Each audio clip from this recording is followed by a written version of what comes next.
Yay, finally it works! What the heck, YouTube?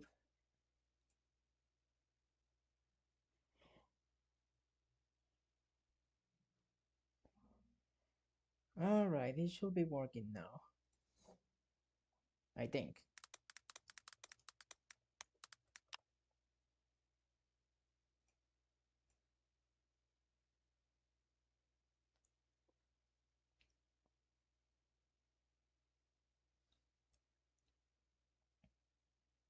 It's beautiful. Yay!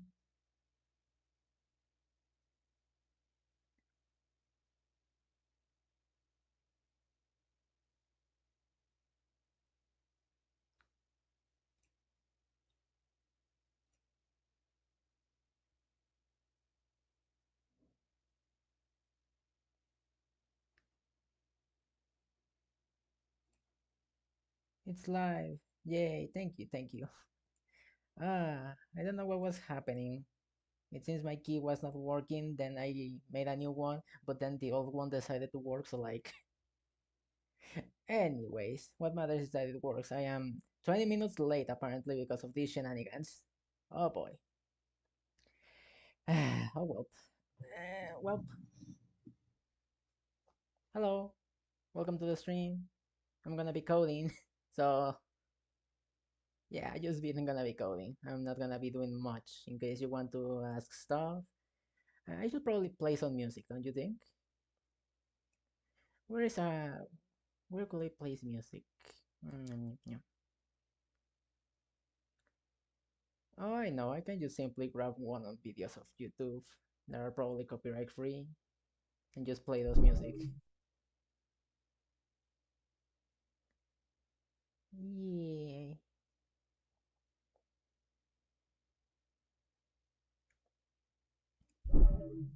Alright, cool. At least the stream is live. That's what I care for. You can tell I'm not a professional or experienced in this, but I'm doing what I can. I'm doing what I can.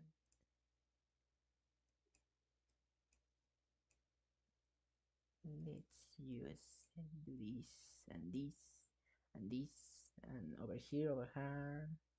Just in Paris each time there is a crash. What? Oh, so you're recommending that music? I literally found a 12-hour video where I could just play this music. Let's try. Why not?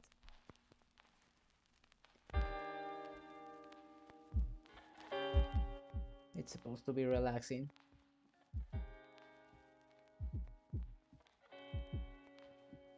I will later find specific music to use for my channel. I literally just rushed at this, sorta. Okay, now without that said, we can begin the stream. Yay! Coding. Coding, yes. What are we coding again? Okay, so I got this beautiful project which I have been working on.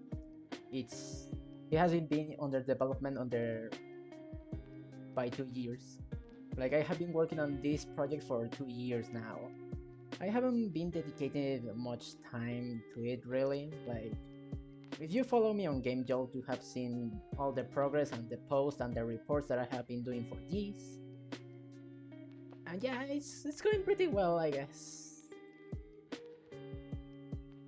Last night I was coding this engine as well. I was doing some stuff with the bugs, I remember. Bugs shenanigans. And if it decides to compile, I can show you a little bit of what it implies. So, well, we have the player over here, yay.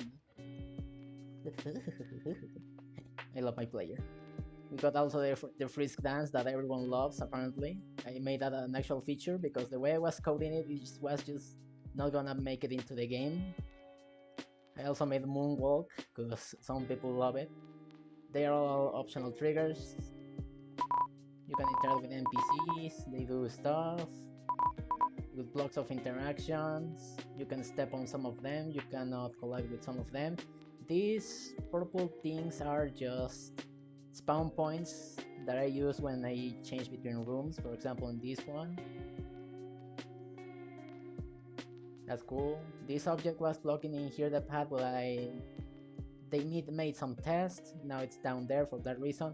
I made a diagonal collision for testing purposes. You can access the box, you can save progress, you can load the thingy, you have a menu, you have a phone, you can call Gaster if you wish, you got stats, you got the items. I can eat Jones, delicious dirt. And there's a bunch I have been coding simply.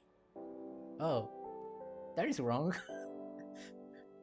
You're not supposed to move like that. Wee. Is it just me or Caesar's voice is too low? Am I low? Am I low? It's maximum volume. I guess I need to have my microphone more close to me. I cannot up more the volume. This is max volume, so I guess you will have to deal with that, or I can just lower the volume of other stuff. Or can I amplify it? Let me see. Can I amplify it?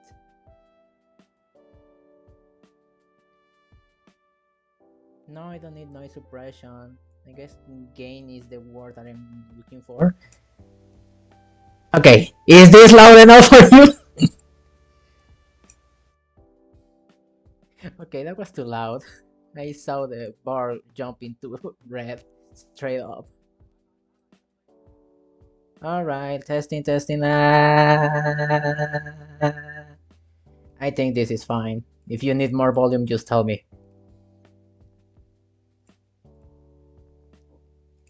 Maybe try 3 decibel more. I adjusted it to like 15 more actually, not 3. Well, at least it's going well. Yay! I still got the streaming in me. Okay, this is not supposed to happen. That box over here, I need to disable this filter. I think it's hurting my eyes as well. Some collisions over here. That collision is not under the filter. What the heck? Oh, it's because I want this to be below the rock. Honestly, I'm not sure why those collisions are above. It's been a while. There is one upside down. Now, this is one of the features I love the most. The characters being able to talk while you're not being talked to them. You can also move while they are still talking. Not all of them apply that. For example, this one I cannot move. This box, I love this collision. I made these collisions specifically because I wanted to test my collision system. It's beautiful. I'm proud of it. Although this one is moving not in a correct way. Well, aside from that, let's move forward. And here there was a cutscene, there was more test stuff, the spawning points, these barriers where these NPCs that move around cannot move. This boy is playing with a rock. This guy that moves in a specific path when talked to, and that's pretty much what I got. I also got encounters. I forgot I made the box spin. Can I play with the box spin? Oh, that's actually. Oh god, I broke a lot of stuff. You're not supposed to do that. Oh, well. I'm gonna dodge some attack like this. So yeah, I am dodging now, no. Oh, there's an error. Great! What did I do last night that I broke this project? Okay, we're gonna have to be fixing stuff now. So this error is happening in the object game step in the line exactly at 800. Oh my god, that's a bunch of lines. Okay, it's in object battle, yeah. Just when the turn ends, specifically. So turn end. Is it turn end? No, it's enemy attack. Because turn end happens afterwards. Okay, enemy attack, you do the attack. When the attack ends, you do a little cleanup here. I'm stupid. You're supposed to put these.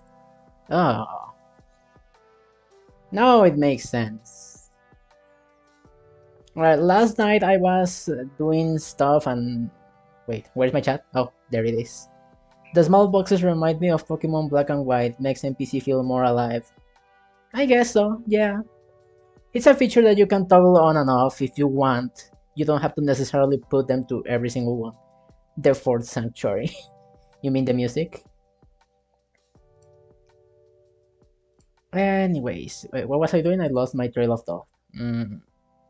I was going into the scripts and fix the player not going inside the box, and I also need to make the box stop rotating. You, please stop rotating. I will do the test later, but stop rotating. And apparently, I commented this piece of code because I was like, do you need feeling like you see how the box didn't have any background and but the bullets expounded behind and you could see them? That was not much of an issue because the box had a background before, but I removed it. So I'm gonna have to actually make a code for that. Why do you want me to check Discord in the middle of the stream? Okay, I'm gonna check in my cell phone later. Okay, I'm gonna do a simply this for now, but this is not the correct way to do it. I actually have a variable for this. Box background color. Did I remove it? Oh no, I commented it out. Okay, commented. Nah, and that. Save it. Now my box should have a background, and the attacks should look better. Wait, before we do a testing again, I need to make sure my player is not doing weird stuff again. It's not in here, so it has to be here. In end step, when the end step here, okay. Okay. I'm doing the collision every single time, but I don't want to do that. I want to do that only when it's the enemy's turn. So for that, enemy attack, yeah, it has to be in this state or end dodge. So in any of these two states, I remember, and that's pretty much it. Okay, so grab this. And over here, let's make a simple condition that says that if the state is... No, it's not the battle state, it's the... I'm sorry, not the game state, it's the battle state. It's the enemy attack or the battle state is something about end dodge. Yes, I gave them these names and I'm kind of messing up with the names. This is temporary. I am supposed to not have this because I'm gonna do the collision differently.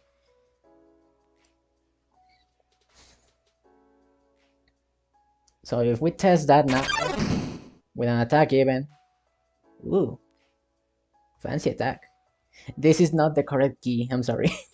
But this is my testing room. I was supposed in here to test the blue soul and the orange soul and the platform. For now, it all works like this, yeah? But I want this box to be able to collide in any angle and in any slope. And for that, I'm gonna reuse my collision system from the overworld. Because the way I did the box is with points, actually. Let me see if I can get the... Wait, this is the wrong object. Am I dumb? I think I am. Yeah, this is the object that I'm looking. Silly. Okay, where is my... Okay, I am very lost. Where is the stuff that I need to find? Oh my goodness, it's in object box. Object box. There it is. Okay, so set this one to false so this doesn't update normally, and this I'm gonna add a little point in the middle in the same Y, but this time it's gonna be lifted by 30.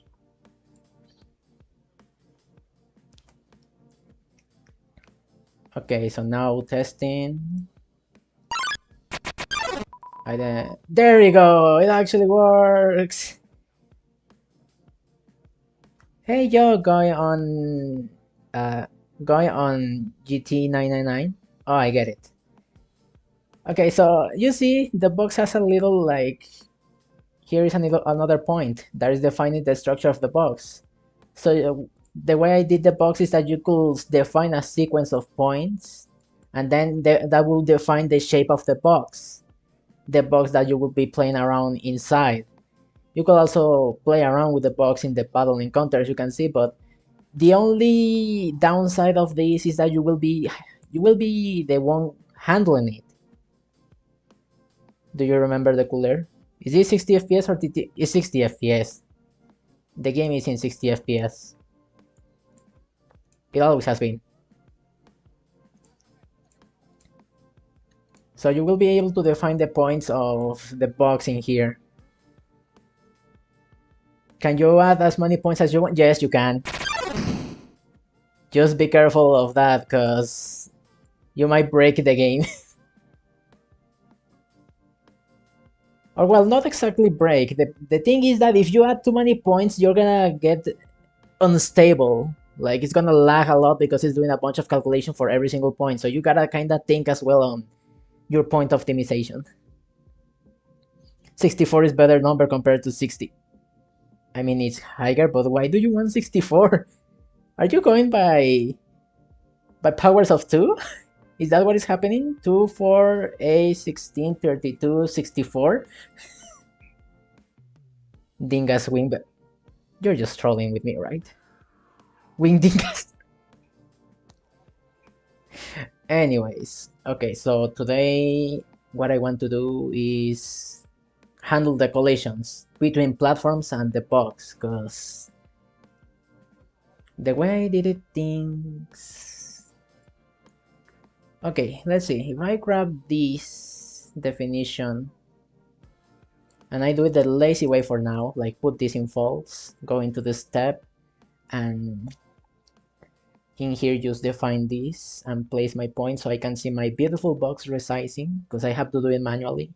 I will do controls for handling this better eventually, but for now, like, this is fine. So this, and now if we go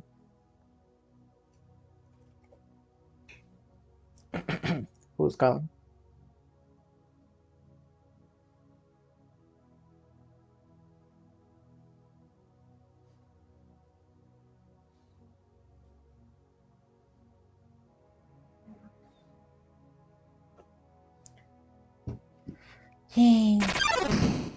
Ah, beautiful box. So the point in here is that the player, first of all, cannot get out of this box, and second of all, it should collide with this slope and be sliding downwards as it is slanted. Same with the platforms. The platforms, when slanted, you should be able to stand on them and then sliding towards the direction this point is facing. It took me a while to get this line system going last night, because it wasn't easy to just take a bunch of points and draw then the corners. GameMaker has not many friendly functions to handle the drawing of polygons, I guess.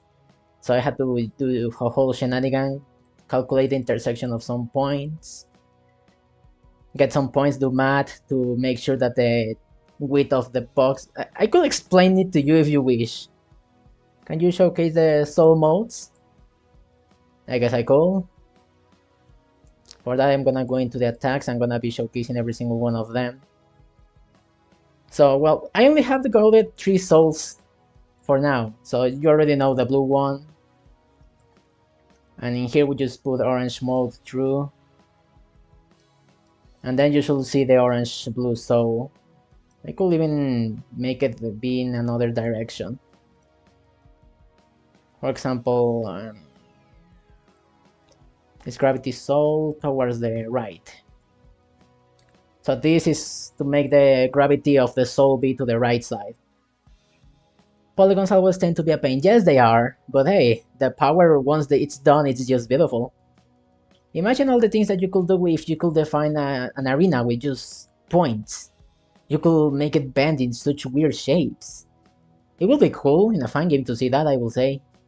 Some already do that, but I think they are limited, aren't they? Anyways, I'm gonna do this little test and yeah, okay. This is the orange soul, as you can see. It never stops jumping. I can kinda cut the jump short if I press the direction it is facing. And if there is an orange bullet, which there are none right now over here, I can just press the arrow to jump and I will jump again, but I will consume the orange bullet. And well, you have seen already this soul, haven't you? In the TS underscore papyrus made by Benjamin. It's not a TS really, but whatever. It's beautiful.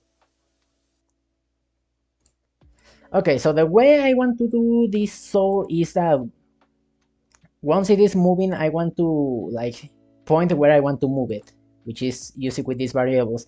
And then this may sound like a bad idea, but I think it's the best way to handle collision systems is that I will just be moving the player 1 pixel towards the direction it has to go.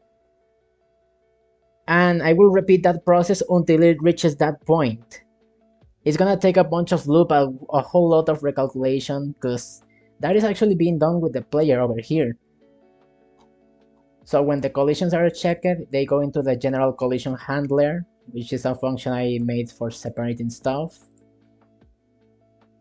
Where is it? Where is it? Here it is. And then it's gonna grab the player and make some calculations to make sure that they are not colliding, and if they are not, they just keep moving by 1 single pixel. Well, 1 unit in the direction they have to move, like 1 by 1, until they reach their destination or a collision is preventing them from reaching that point.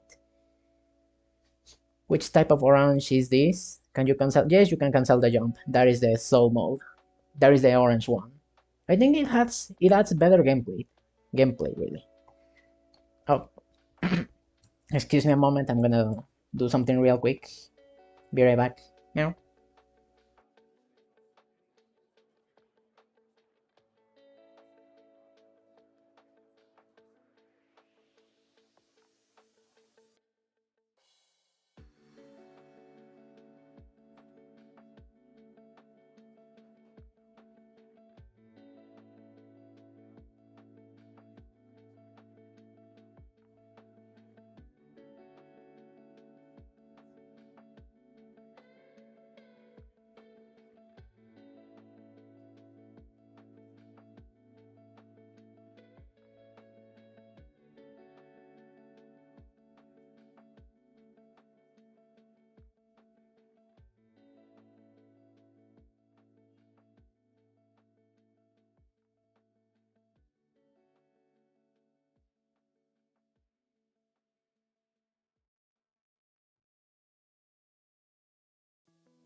Alright, me back. Jesus Christ. You didn't hear that because I muted the microphone, but my freaking phone did an ugly sound. It's the alarm that is telling me that as an earthquake is happening apparently somewhere nearby or far. It has been far really. I don't feel affected by that, but okay, an earthquake happened. Nice. If you don't hear of me in the next 10 minutes, I guess the earthquake killed me.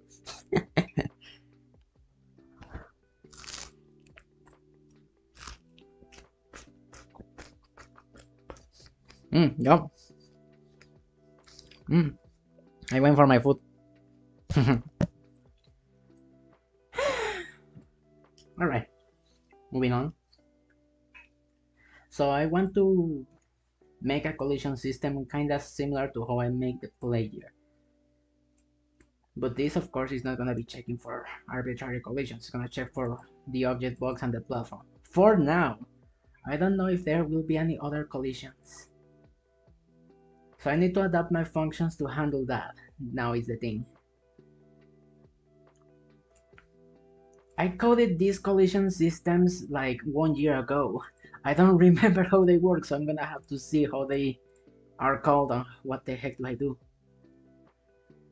Okay, so apparently we grab the object that we want to collide to once it is called with the object that we are working with, and do some arbitrary filtering and stuff that is not necessary, okay? Then we save in a variable called collision amount stuff. Actually copy the line. The line seems useful. Entities are different from the things that I want to do, so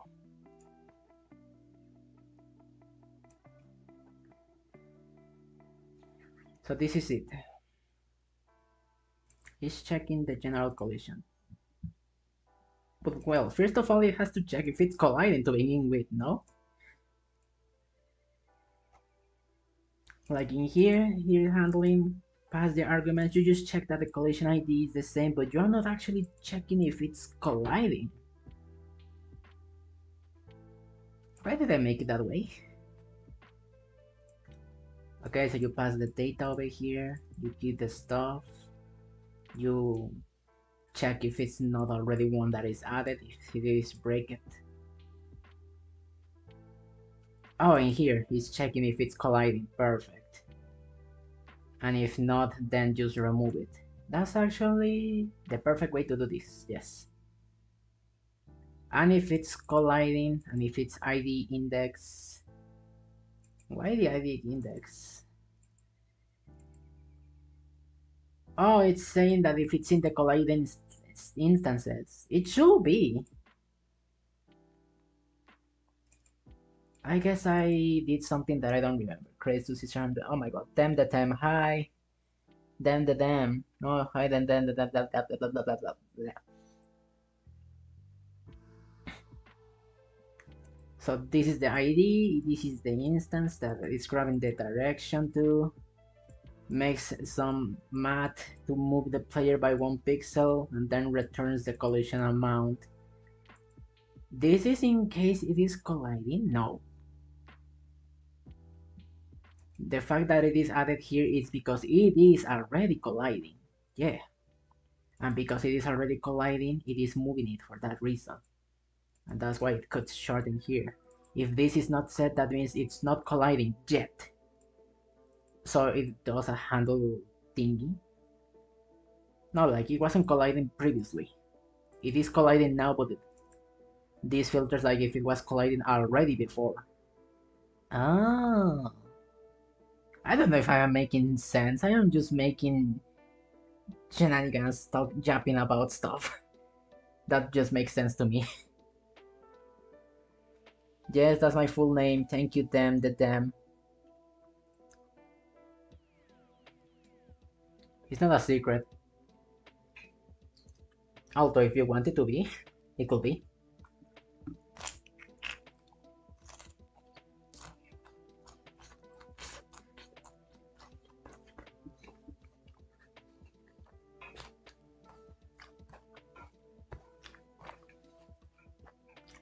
Yum. Tasty food.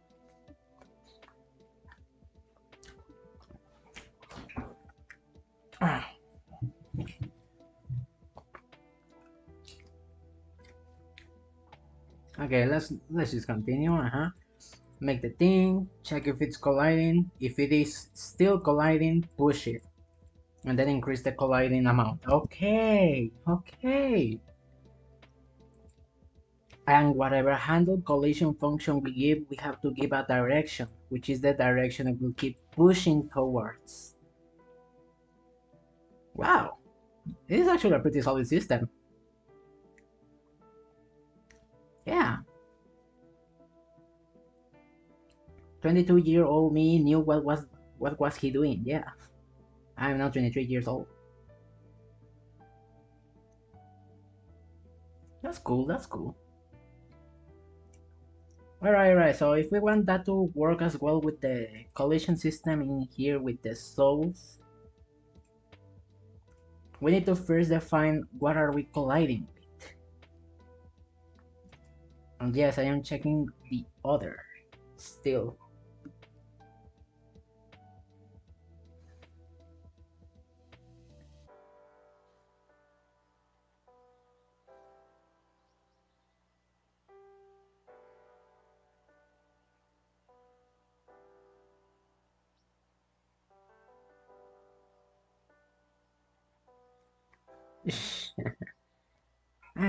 Responding to cell phone messages.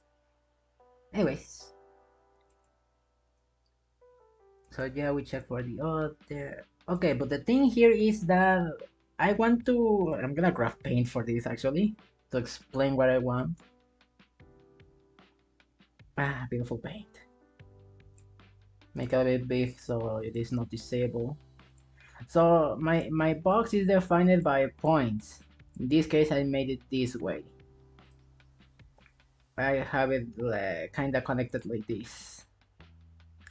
So I want to grab every single line, every single of these lines that connects between 2 points, and check the collision of that with the player. So if the player is going through them, it won't be possible because I am checking pixel by pixel. And the collision of the heart is not like, actually that's a good thing to consider. Is the collision of the heart a circle or a square? If I make it a square, it will work well with slides and that, but in the pointy parts it's gonna be standing because it's a pointy part and it's a square. The way my collision system handles pointy corners is this way. But then again, this is not a square, this is a line. However, each line is kinda like a square.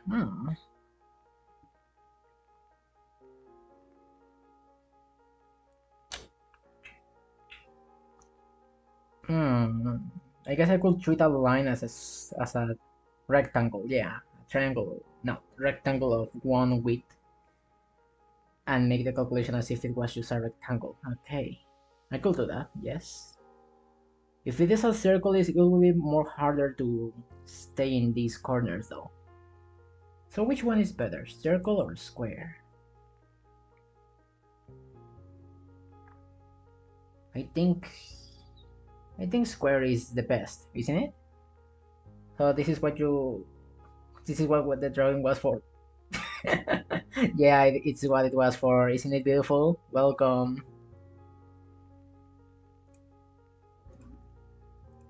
Okay, so I need to grab every single line in here. So it's the box collision. It's handling it in here. But I am not checking collision with the box itself. I am checking collision with the sequence of lines. I cannot make an object to do that. I need to pass another argument to this, I believe. These parameters are there by default, yes.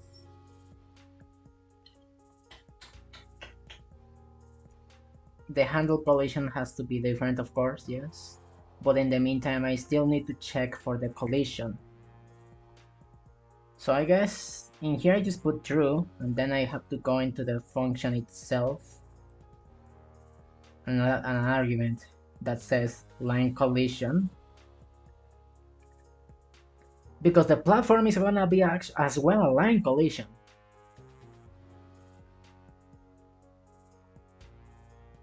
Fondo. Yes. I am Spanish, of course my stuff can be sometimes in Spanish. I try to make it English, but it's kinda hard sometimes.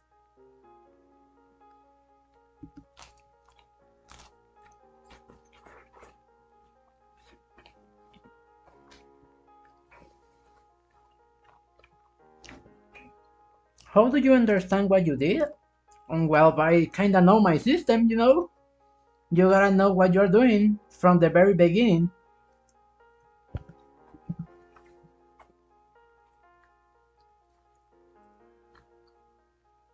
And it's not like I have left this project 2 years without actually looking back into it.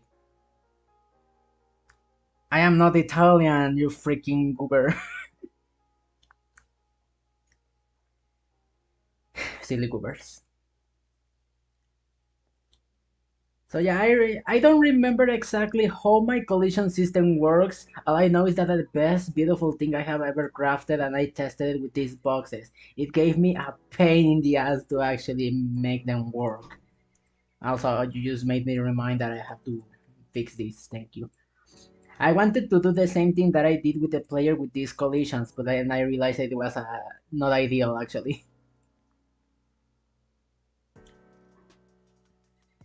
Squares can be pretty janky collisions if we take an instance where the player has to move close to that triangular border that may act odd on the point. Yeah, I handle most.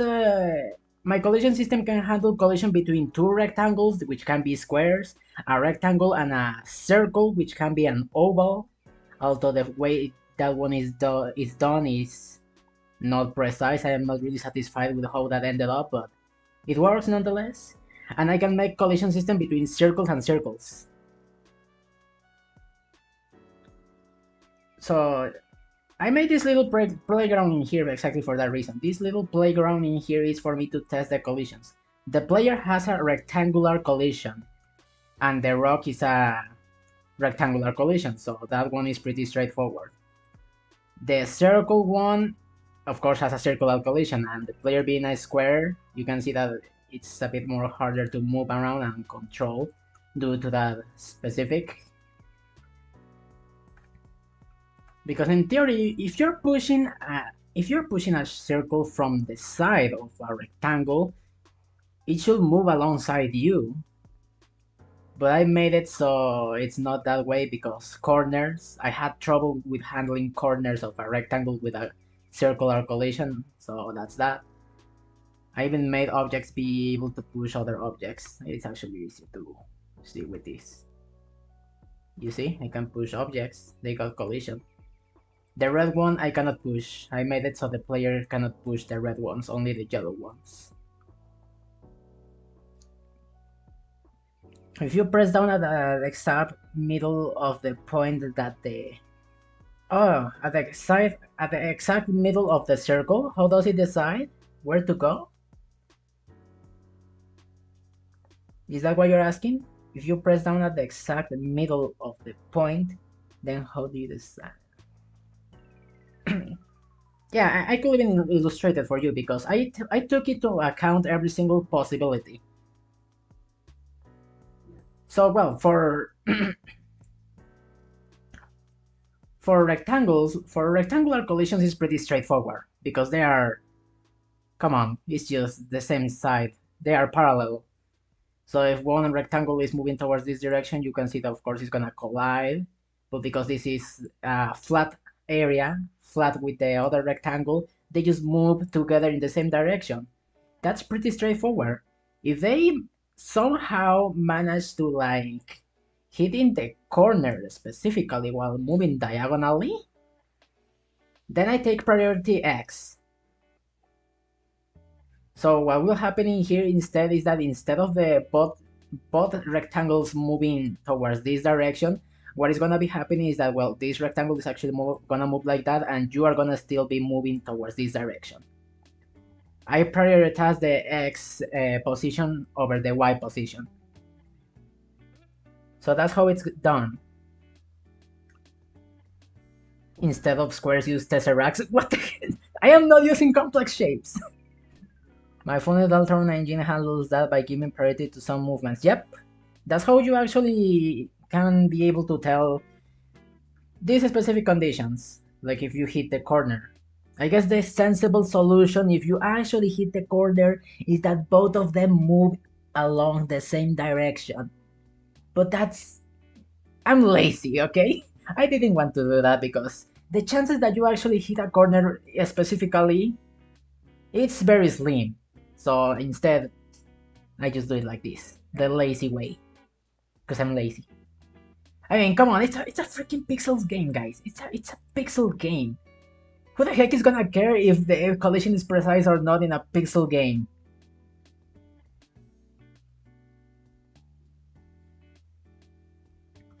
Ball. Ball. Ball. Ball. Ball. Ball. I'm sorry, what? Any tip to start coding games? I have no idea how to start getting to the logic. Oh, okay. So, well, if you're starting programming from the very beginning, I would recommend you to, well, first of all, just learn programming in general. You could take what language will be good for you, I guess. You could try. Most teachers teach in the program called C++, the programming language. That is like the very beginner language that every programmer touches because it teaches the very basics. Feature stream latency, it's like 10 seconds. It's YouTube. I cannot do anything if it's YouTube, silly. Dirty action. I am just gonna open the music if you wouldn't mind.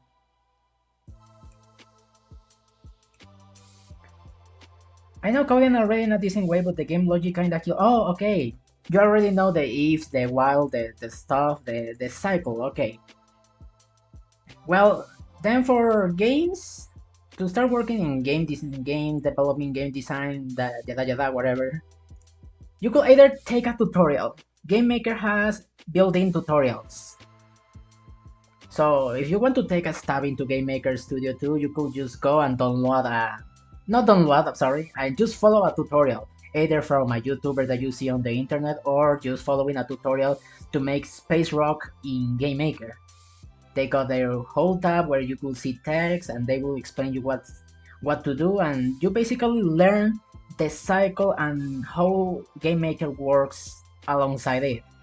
That's how I learned that objects have many these of events. Create event is just executed once every time the object is created. Destroy when the object is removed from the room by functions or by exiting the room. The step function is basically one that runs every single frame. Any YouTuber you recommend? I'm sorry, I don't know a very specific one specifically, because I followed the tutorial from Game Maker actually. I didn't actually go into a specific YouTuber. I learned it by myself following an article. I am more of reading than following videos, unless you actually need to follow a video because the articles don't explain it well. Should I learn how to make Minecraft in C++? Minecraft is another level, I believe, because that is 3D. You're gonna make transformations, you're gonna have to handle memory management, saving the world. I think a 2D game is it's simpler, simply. Making my own graphics engine to learn the basics. Graphic engines is more complicated than what I'm even doing here, I believe. I think. Could be wrong.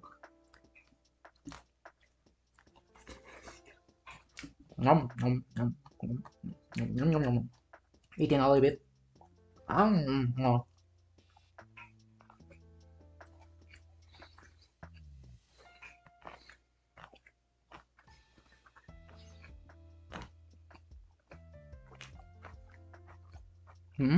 Wow. Memory management, I'm seeing there is a course this semester and it's already up. Oh god. Good luck. System engineering 4th semester? No, 4th year. No, semester, sorry. That's actually pretty good. Good luck. Good luck, man. I'm sure you will make it.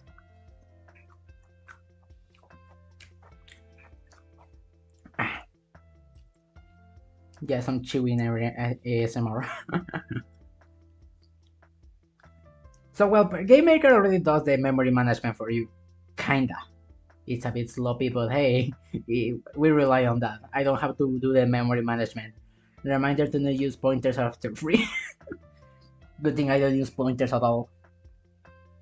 I actually tried to use pointers once because of a specific need. I couldn't get it to work. I don't know why, but what am I eating? Toast. I think that's how it's said in English. I could say it in Spanish, it's tostadas. Of course, it's not just the tostadas alone. It's with toppings on top, of course. Some chicken, some cheese, some veggies, some cream, some beans, and the tostada itself. It's yummers. I mean, anyways, I'm going inside the rail in here. So, what was I doing again? Right, I was trying to get the general coding stuff. So I added an argument in here, I believe. Was it here? No, it wasn't here. Where? Here! Okay. So in here it was line equals true. But then because it is the object box. Oh god. Okay, what do I do in here? I do x and y. The rest is just local variables. Yeah, I will keep working. I know, I know. I think I'm gonna have to make actually my own function for this. I don't think this function is gonna cut it. Because this is taking into account objects that I don't use actually. The platform is an object, so that could be one. But the box is not an object. I mean, yes, it's an object, but the way that it is drawn and manipulated is made by points. Those points are the things that I can't make right. So I cannot pass the whole object and expect it to work. No, I have to do it. I have to do this manually, actually. Following kinda these principles. Actually, do I need these principles? The way this system worked before is because I move the player in one step. Like, if it wanted to move 6 pixels, it goes from 0 to 6. Then if it's colliding, be pushing the player back by 1 pixel until it is out of the collision. In the direction it has to be pushed. But now that I have revamped it a little bit, the way the player moves, which is 1 pixel at a time, kinda the extra functionality this had is just now not useful. Because now it's just 1 push at a time. I don't think I have to do 1 push at a time in here. But at the same time I think I do, because then a collision could push you into another collision. And if that happens, then I'm gonna have to check again that collision, and I hope I don't go into an infinite loop, which is what I handle with this function. And then it pushes you into a straight direction if it cannot find a way out. Hey, it says I reminded to make more code to handle slopes. My first code to handle that was so funny, but it worked fine. Mostly it sometimes hung up the program. Bro, my collision system handles the slope just fine. I made sure of it. I tested it roughly. You see this little collision here? This is a slope. It's a beautiful slope. It's shaking a little bit. That's the result of the perfection of the slopes.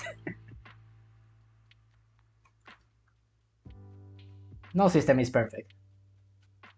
And to make even further testing, I made this box rotate for that reason. I just go in here and keep walking into it and see how it behaves. It was a trouble to get right, but I got it right. This box is the one that just demonstrates my perfection in the slopes.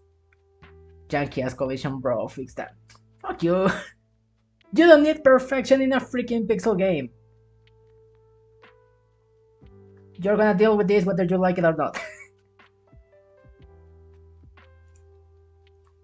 If you want, you can grab my code. It's in GitHub and you can fix this. But good luck, I didn't write the documentation yet.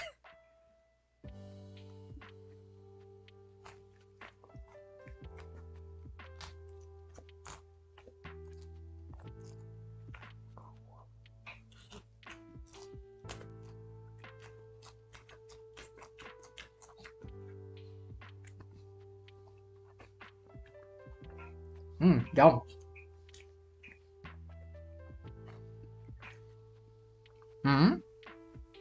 Oh, wow, it's actually hot. Usually it is cold in here, actually.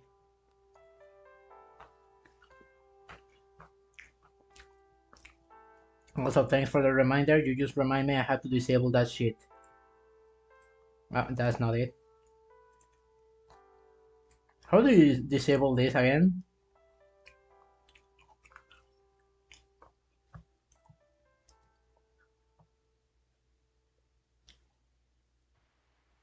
Oh, I think it's disabled already. It just stayed this because that's the last thing it updated. 15 there. Okay, good luck. Están bien bonitas las colisiones. Muchas gracias. The collisions are beautiful, yes. Beautiful collisions. Perfection. Okay, if you don't mind, I'm gonna copy this code. The general collision, I copied it, and then I'm gonna substitute the code in here.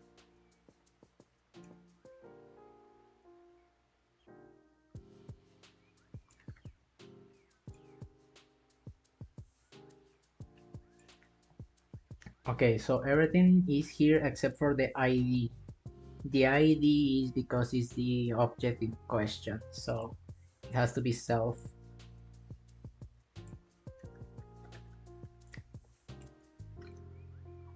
No, wait, as an ID I gave other. So it has to be the other.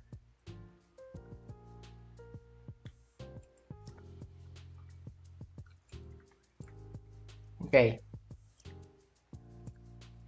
Now for this, the handle thingy, I still have to define. So for now, it's gonna be 0. Beautiful. Did you test the case where a collision pushes you into another collision like a corner or something? Yes, yes I did.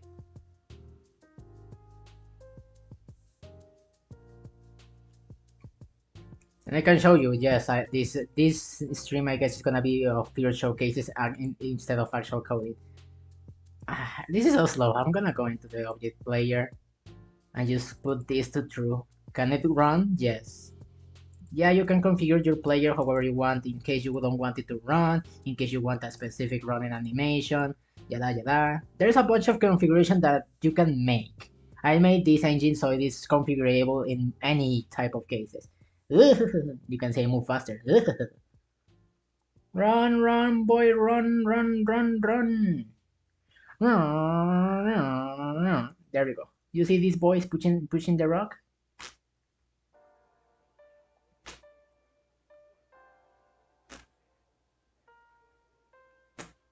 You see? I accounted for everything, boy. Everything is taken into consideration. My rock, my rock. Give me my rock. Give me the rock. No, give me the rock. Stop playing with the rock. Get my rock. Yeah. Enough of that.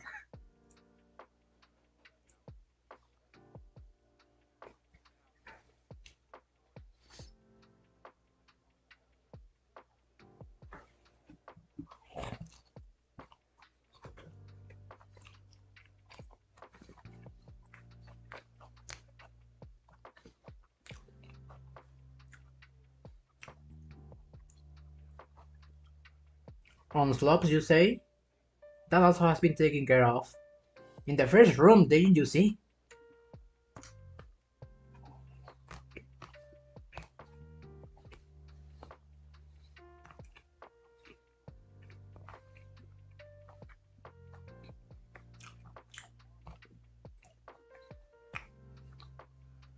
Silly. Why do you think this is here? You know that when you move downwards in a slope, it pushes you. If you move right, it pushes you up. So what happens if I press right from here towards this collision on below? This happens.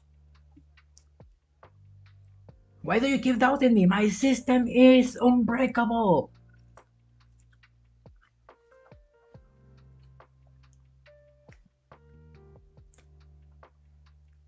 I made the perfect system, and you cannot prove me that I'm wrong.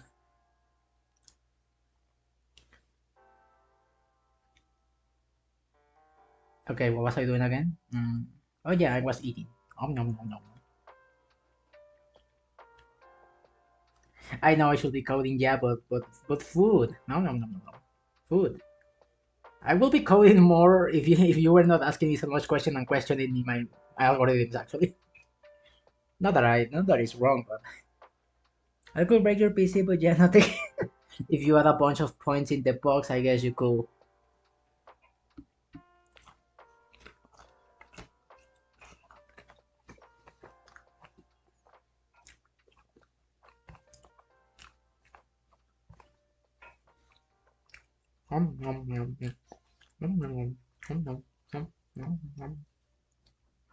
My food is getting cold. Hold on.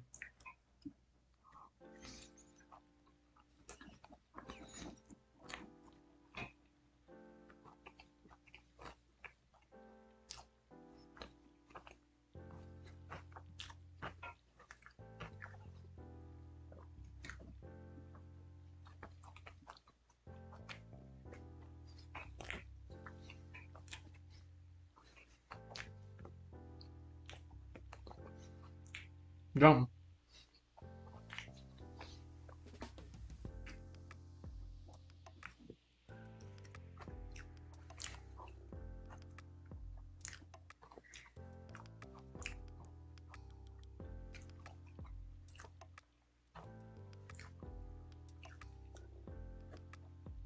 Oh my god, Zoro. Oh my god.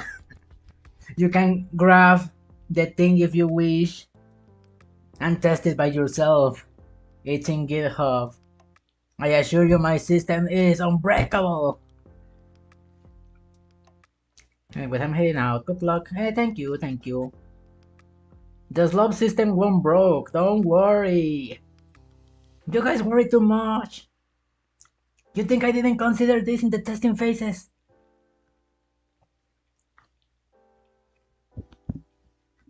Okay, but commit. It's already committed, you piece of.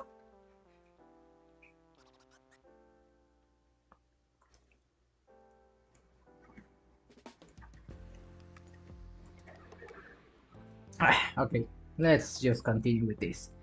Okay, so this object index is the one that tells me that it is already colliding. Okay, but if it is not colliding, I add their ID into the line. Good. However, this ID is not the same. How do I do this? Because I am handling line collisions instead of normal. Oh, sorry. Instead of normal object collisions.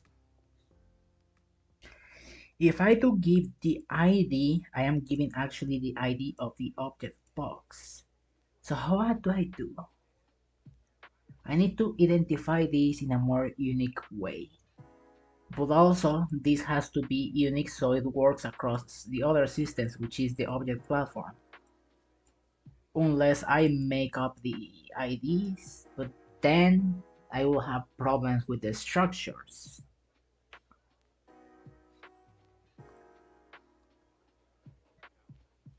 Oh my god, Sora, I'm gonna kill you.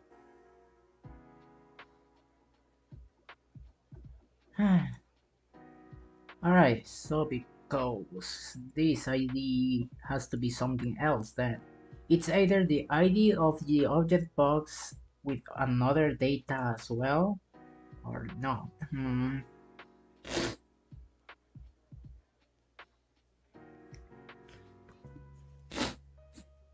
Okay, let's see first of all, how do I use this? So,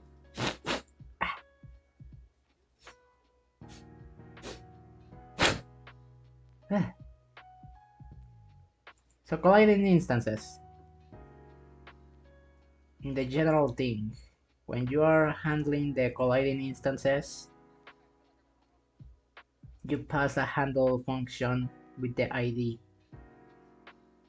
And this handle function, what is it?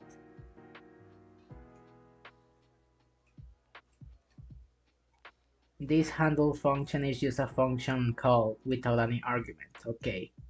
So the general collision thing is just calling the collision handler. Yeah, handles the collisions. That's the name I gave it for that reason. Dummy. It calls that function, which could be either this or that. because this is another type.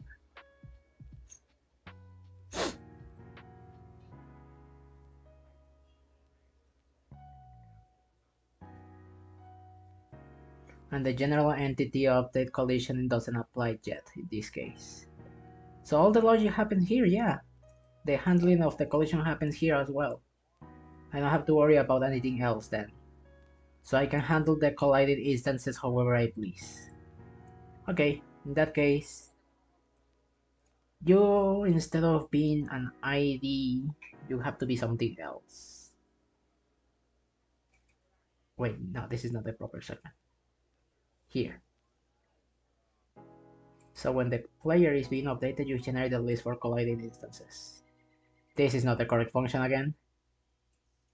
There we go. We have a bunch of redundant code, but I do not know how to simplify it because I need to change specific parts. And I could make the conditions in the other one, but then, messy.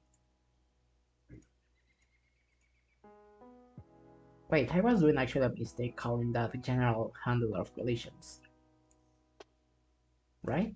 No, the general handler of collisions does this. I could reuse this code then. I could reuse it. In here I just put that I want a line collision. No. The problem is the colliding instances, not the fact that it's a line collision. But in fact actually it is.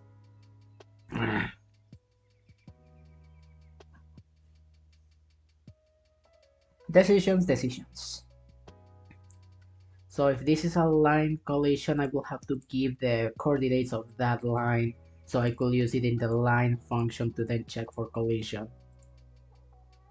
ignoring this check. And also I will have to change the colliding instances way of working, because the ID doesn't work that way. It just doesn't line up.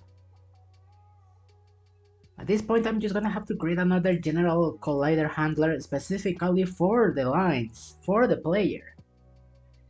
Because this relies on objects.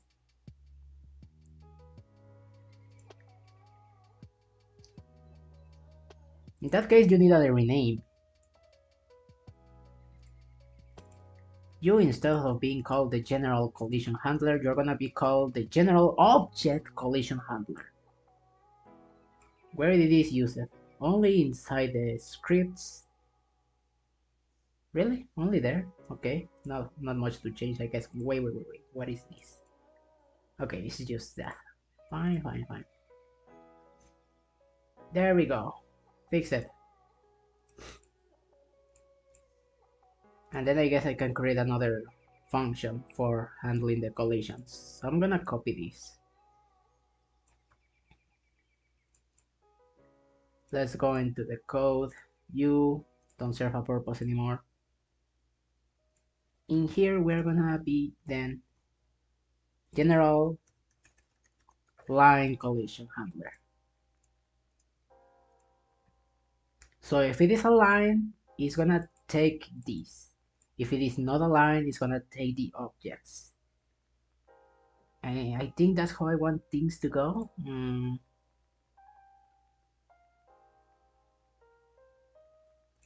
Then in case the collision instance is passed differently, I need to take into account that.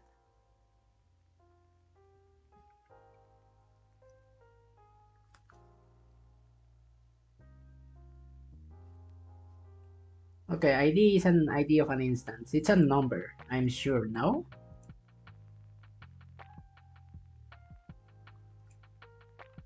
Can I check the type of an ID?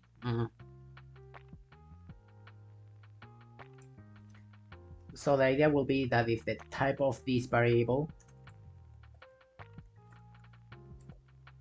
since I am using it more than one, I have to get it out.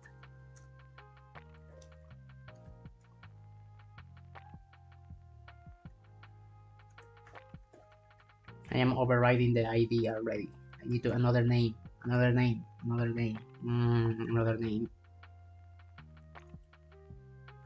Inst ID, yeah. Complete it, please. Don't abbreviate it.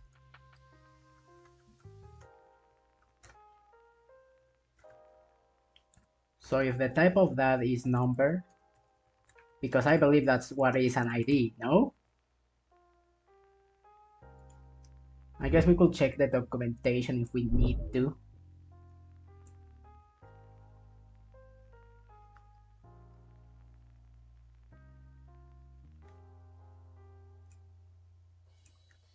The variable holds a real floating number. This can include none and infinity. It's a number, otherwise it's a string, an array, bool. The variable holds a 32-bit integer. This type isn't supported. The 64, PTR undefined method struct ref unknown.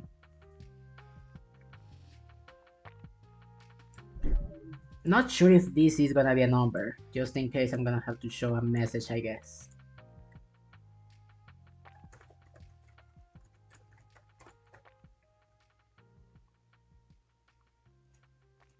Just so I am sure that this is a number. Okay, let's run it.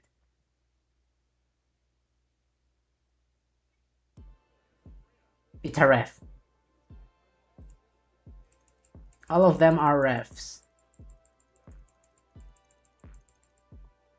Okay, if all of them are refs, I can just please put ref in there and should be it. Oops. What did I do? There we go.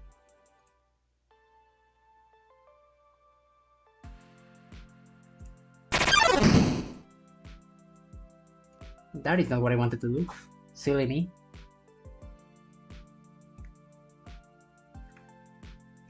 Okay, so this is a ref. Perfect.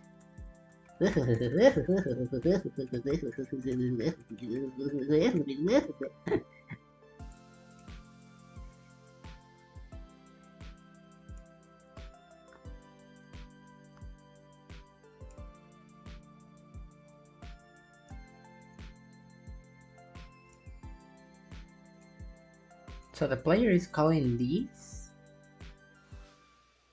Okay, how do I handle the collision of this player? If it wants to move... No, this is the player, the battle player. Here is running the player object, update object, which is this function.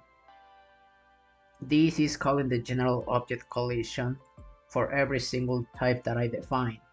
So I am manually placing these. If I want to check for a line, I do it differently. Which is what is gonna happen here.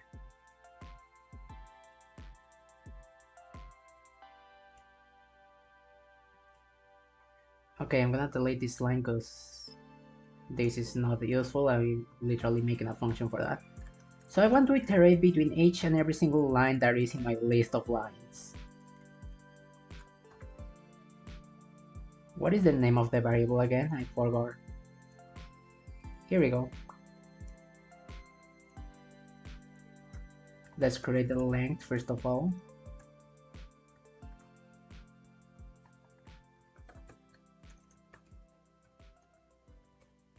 With that in mind, now we do this, and this, and that, and that, and this.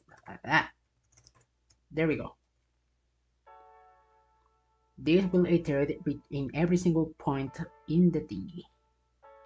Okay, let's think now.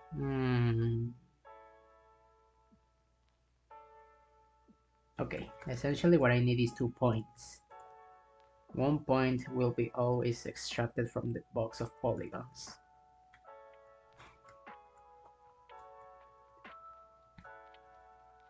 Then the other is extracted by this amount. But then the second point, I cannot assure that it will always exist, because once it reaches the end of the list, this is gonna error on me. And because of that, I need to do it differently.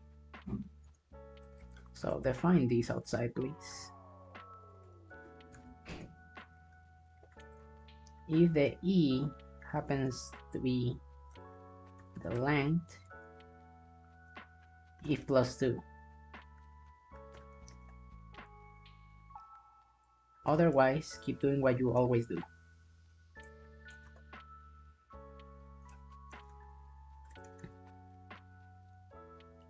So you grab this, And in here we grab the very first ones. Now I have all my points to check the collision. I just need to check the collision now. But before doing that, nom nom nom nom nom.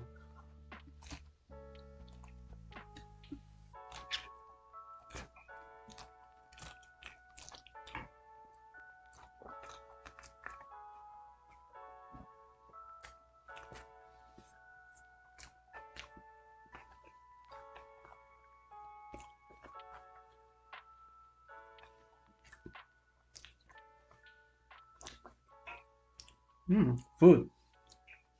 Delicious food.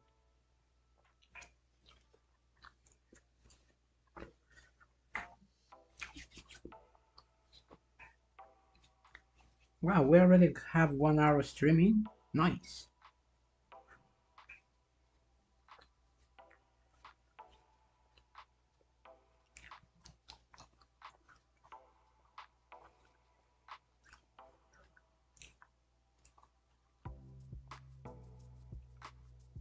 No.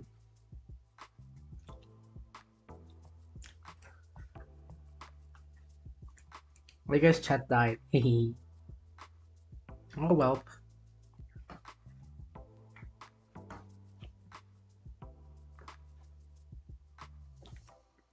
Okay, after this, now that I have my point, I need to check the collision.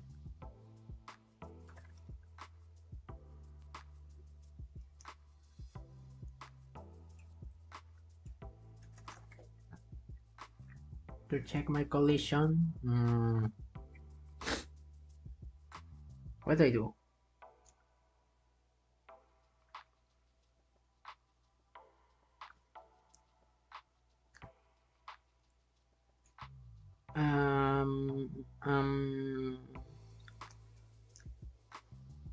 So I want to run like a function per collision, and because this is a and because this is a line collision, I need to pass over the points. So I will give the ID of the stuff that I want to check collision from, and I will also grab the points in the order that I generated them. Now that they have the points, I can just pass them into the function. Because what I do in the general collision over here is that when it collides, it fulfills the conditions, it just makes an assignment to the variable and passes the stuff. Okay, and since I will pass the stuff, it's gonna be here. And in here, we're gonna pass an array containing the points that we just got.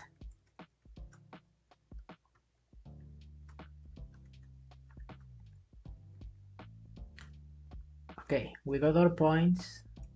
We got the list containing the colliding instances, which could be objects or points. Ow, my finger. Oh my god. Ow. I need to stretch my fingies. I just hit my fingy so bad. Wow. Okay, instance directions, yes. The colliding amount, which is an arbitrary number, and then we pass a function to handle the collision. These handle of collisions are different though. We cannot use the objects one because it's relying on objects. I don't want objects, I want another type of colliding. So we're gonna have to figure out how to do that actually. But before doing that, oh no.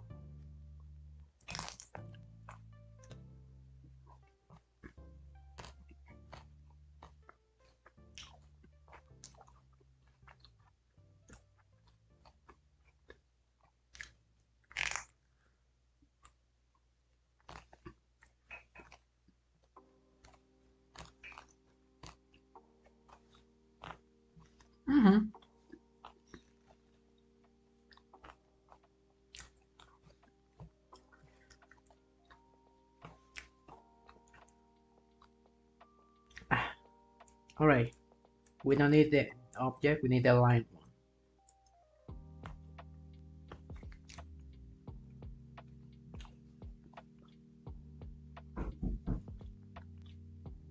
Alright, we have then other, the points, the arbitrary data, and then we need a handler to handle the line collision. I guess it's gonna be called handle line collision.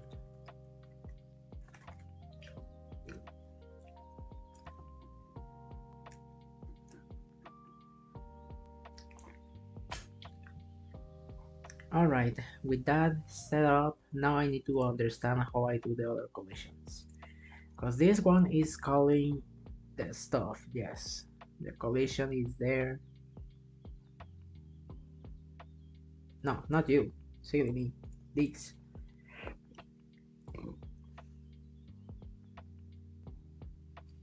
It handles the collision by calling it in there.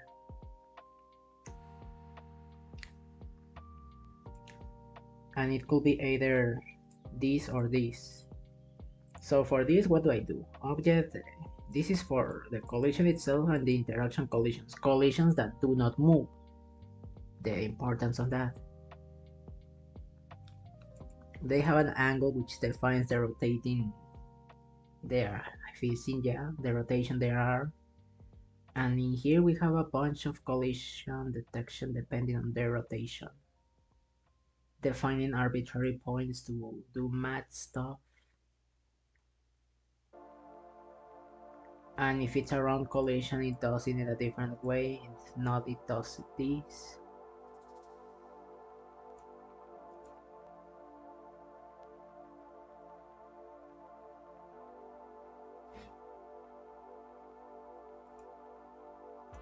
It's checking for collision of points because it's a triangle. Okay, so in here I do special cases depending on their angle. In the end I need to return a direction of pushing and I need to push it back once. So whatever shenanigans I do, I need to simply push it back. It should be easier because an object has 4 sides and a line only has 2. So I hope this is easier actually.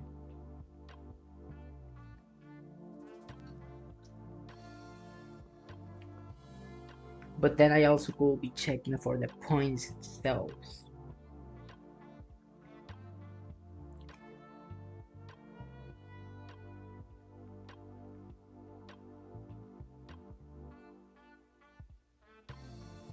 How can I determine one from the other? Oh. In a square is simple because it has a depth and it has points, 4 points. A line only has 2. And because of that I cannot tell if a point is this corner or is the other. Happier. I guess I will have to forget about that for now and just focus on the fact that it's pushing one side always. Could do that, yeah. Okay, we can handle the other section afterwards. Okay, so you passed the point, perfect.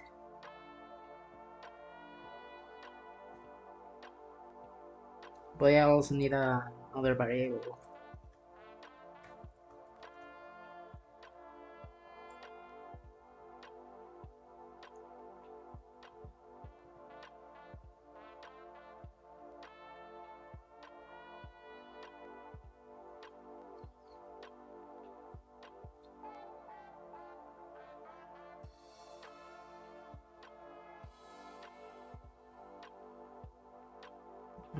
Objects are better because of these. No, I don't need to pass a line ID, I guess. I need to pass the ID of the object and the E from these. So there is another list, I guess. The object is already passed, so I just need to pass the I. And in here I just need to give line ID.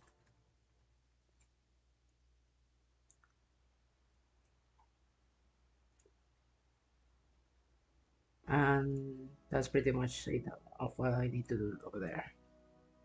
Over here, we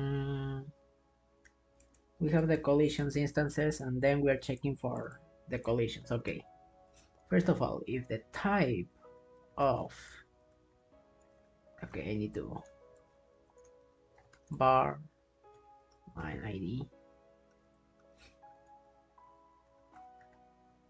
There we go. Line ID. So if the type of the line ID is actually a struct, and line ID is equal to the ID, and line ID line ID underscore. This is so much redundant names. Okay, let's instead do it object ID, line ID.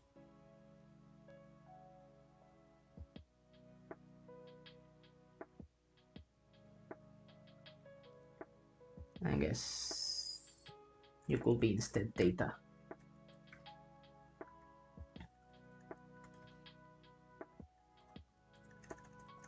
Well, it makes more sense this way, I believe. So data equals to the line ID given above, which is this one. Then it is the same object, therefore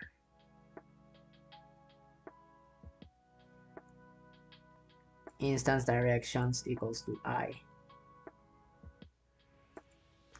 Okay, this one stays untouched, perfect.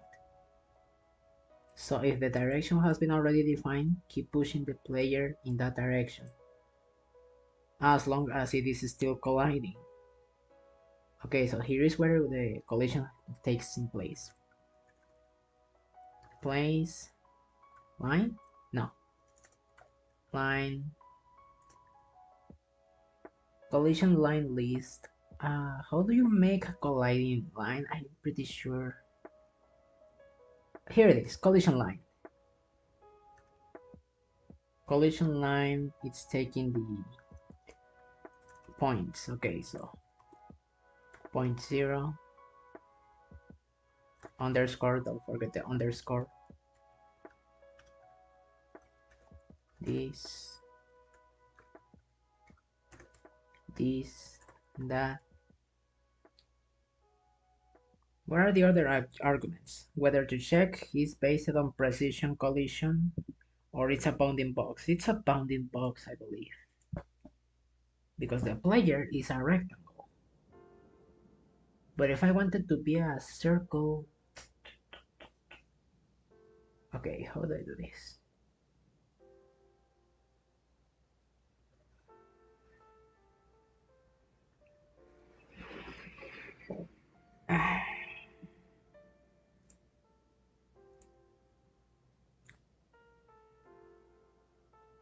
Wait, actually, how does this function work? Like,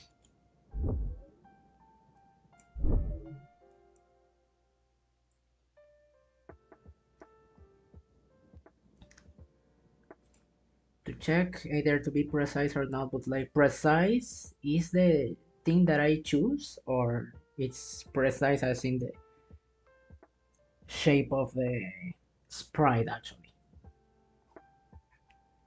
For precise collisions to be enabled, the object or instance that you're checking for must also have a precise collision enabled for their sprite. If not, the default check is based on bounding boxes. Okay.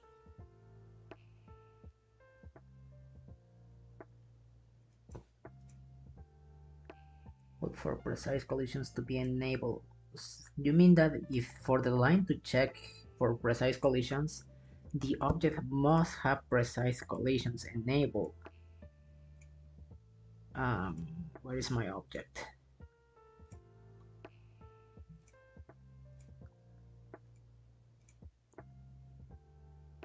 This is my object, and this is the sprite. Let's go to the sprites, layer. This is textures collision. Collision is manual, and it's apparently the full rectangle. I thought I did set this. Nah, it has to be something around here.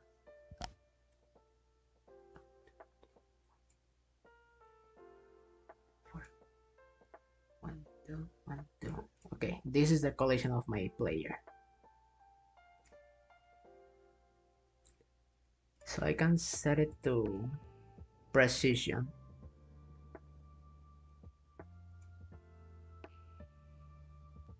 Do I want a rectangle with rotation? I don't think so. Do I want a circle though? Is it better a circle? I guess so. I think I want a circular collision for you instead of a rectangular one. Yeah, let's stick with a circular one then. Won't that make this complicated? No, not really.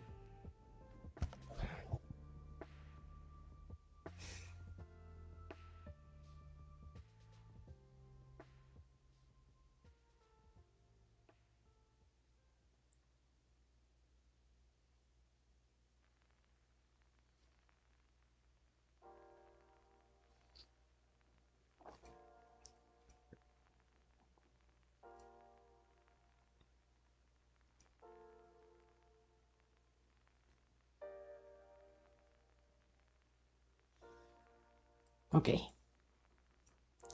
So once defined that this is not a precise collision, this is not a not me, this is the collision, okay. So if it is colliding and it is a direction, push it already into that direction. If it is colliding but it is not in here, then you're gonna handle the collision.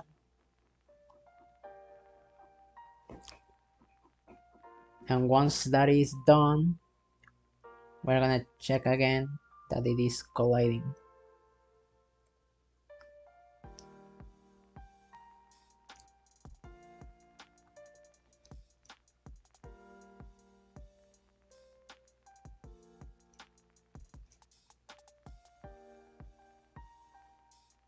Once it checks that it is colliding, then it adds into the colliding instances the ID. What is in this one?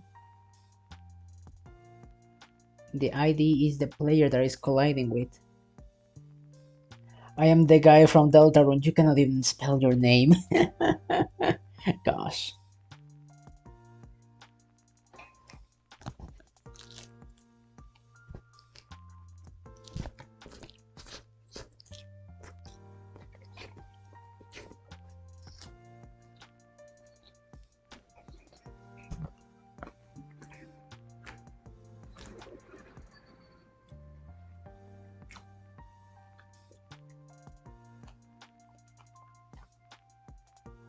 Yes, I am eating. Meow meow.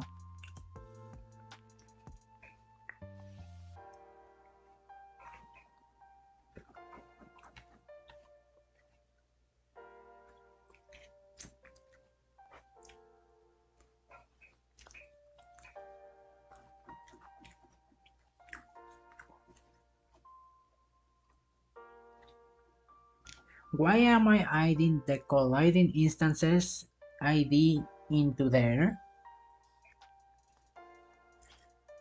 I don't remember, honestly.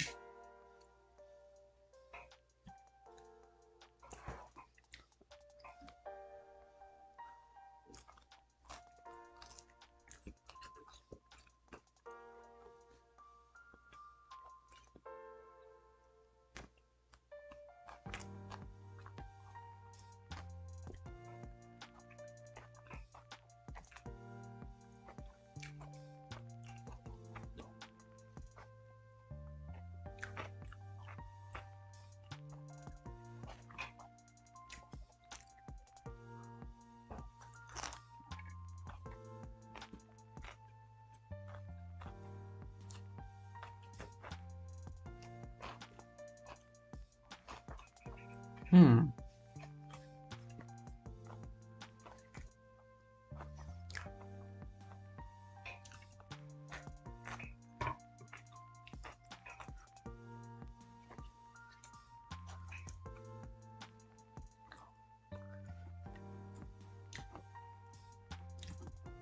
Okay, so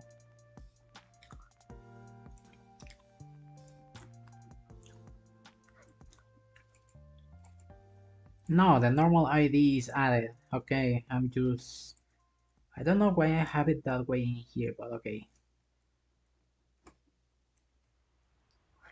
So colliding instances add the ID.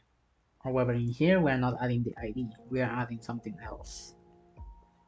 We are adding the object ID and we are adding our line ID, which is the line ID. This is how we identify it as unique. Save data direction, push it, ID index.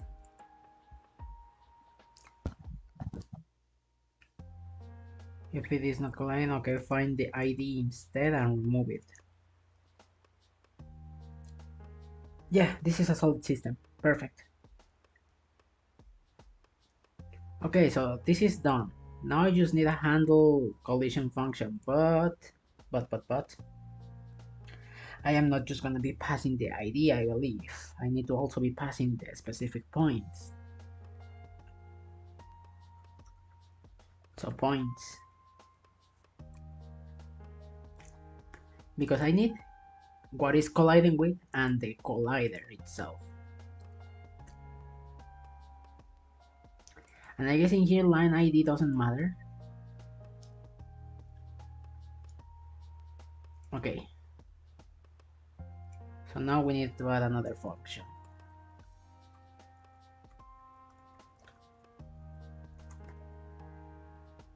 This takes the ID and takes the points. Because this is what happens here. It takes the stuff and it handles it.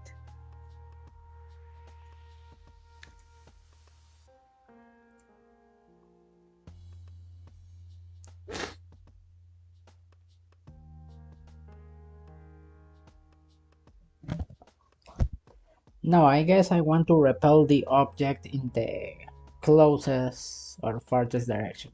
That's the thing though. A square is much easier. A square has some certain of width and that stuff, yes. So here it's much easier to handle this. If I am just checking a line from the player to going from there, it's done easily. But this is not a line, this is kind of like a rectangle actually. But if I do it as a rectangle,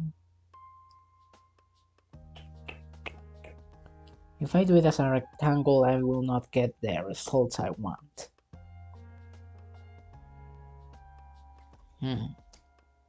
Because if I take this shape again into consideration, if the player is inside, I want to take the lines, because the lines point to the inner parts. But if the player is outside the box and tries to like push it in, the lines will allow it to go inside. And besides this, it has a little bit of thickness, so it has to be two lines actually, which one I am checking.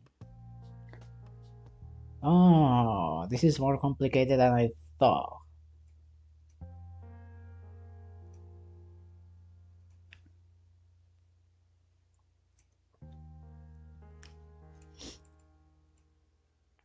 I grabbed the points, but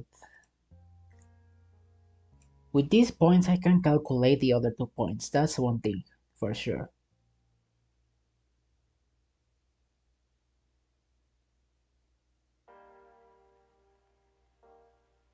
But that has to be done in the object box, not in here. So in here, I have my points. But I want to also calculate the other points.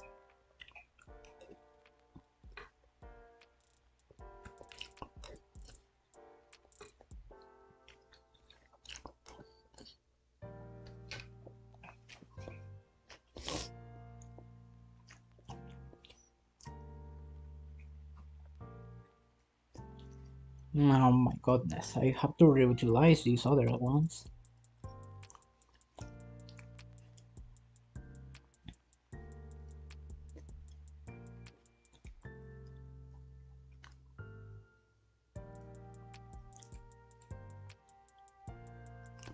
So in here I have points of intersection as well. The points of intersection are the ones that tell me how to draw the outside of the box. And those lines will be helpful in this case as well.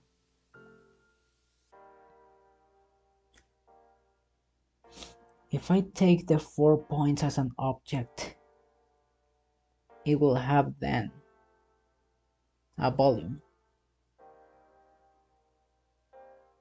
Oh boy.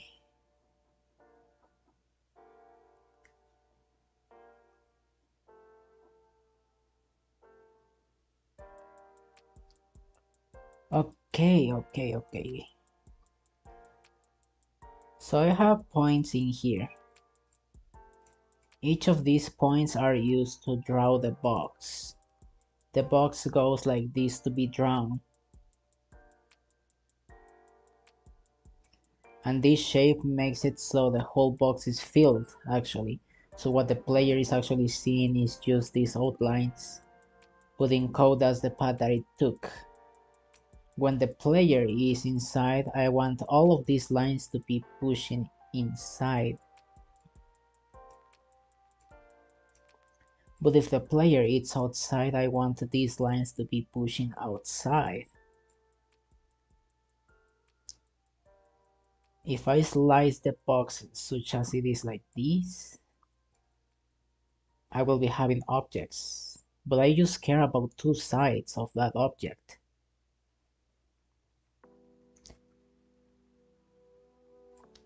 Hmm.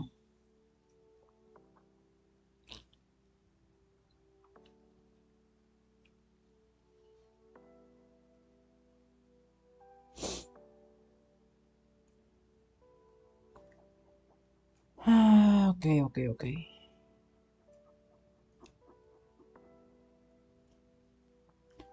Things did die down a little bit. That's fine. It's not like coding is meant to be streamed actually, I think. So I want these points of intersection as well. Every single point has a point of intersection.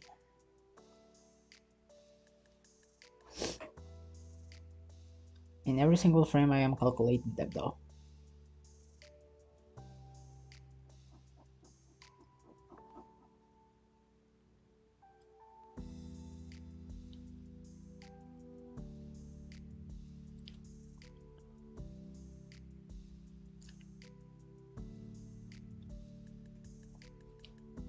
So I need more points actually.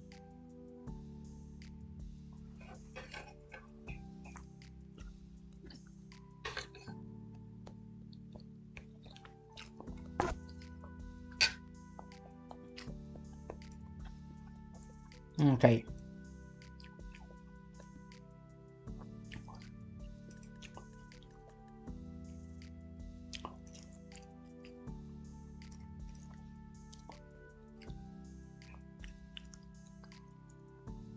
So this is my structure of points.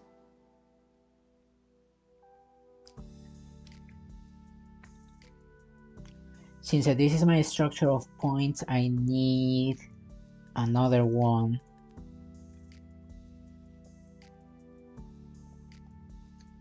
So these points are inside and these points are outside. Actually, why create another variable when I can just make this a whole structure?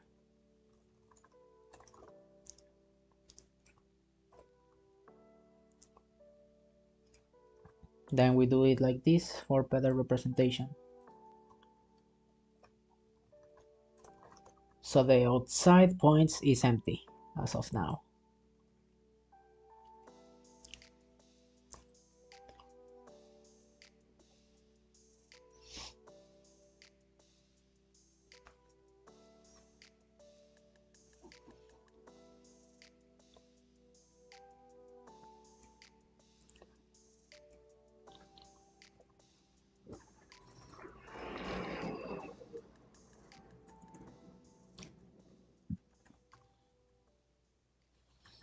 No, all of the points are inside.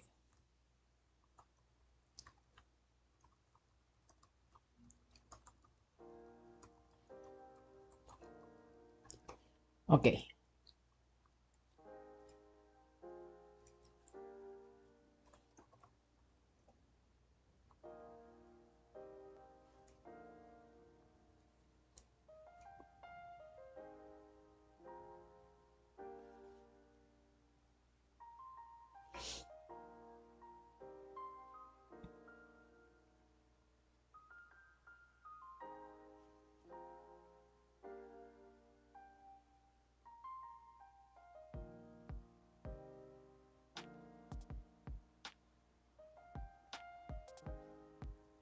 I need a more general approach to this, actually. I'm gonna place it to do.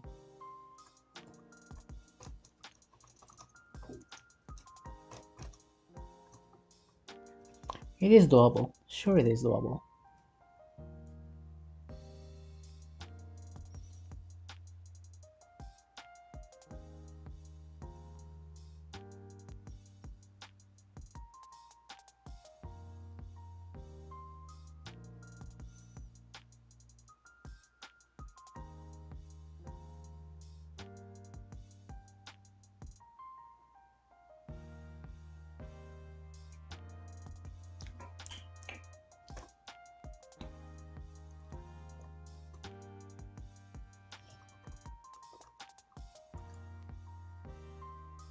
Okay, so I need to kind of grab the loop in here.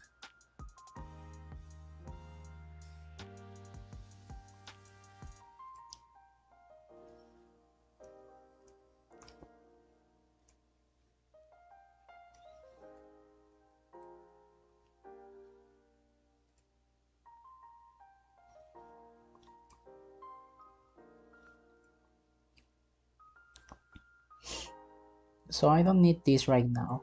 I just need to populate the thingy with points. And the points that I want to populate it with are the intersection points.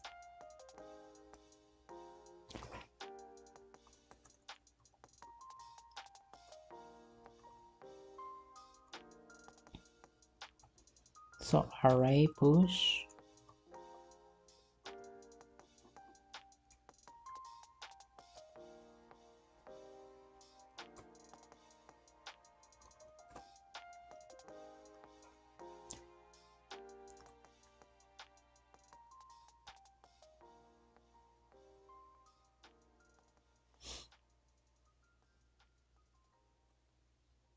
Okay, so it's pushing the x and y in that order inside the function in here.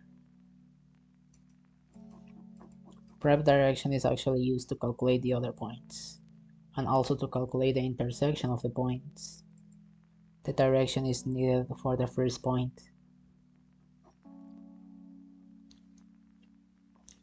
Once all this math has been done for the points, we are not drawing this.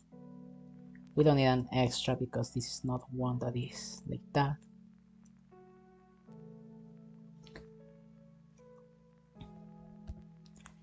In here, we are grabbing other points. Oh, hello, side. Meow.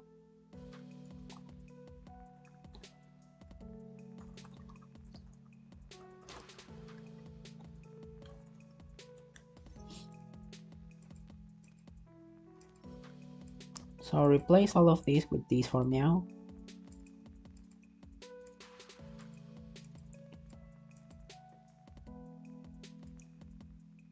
And don't draw the end primitive. This should have the same logic so far. It's going well, yeah, thank you.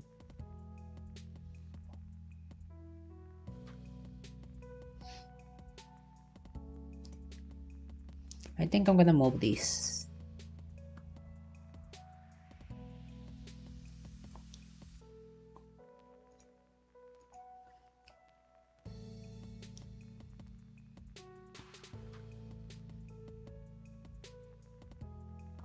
Oh, Gitok?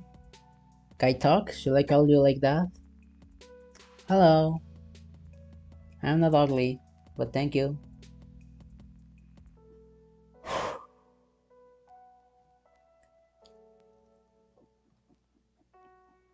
So I guess in here I could do this. When should you do this? You should do this whenever the length of the box polygons outside are 0. And there are points in the other array, I guess.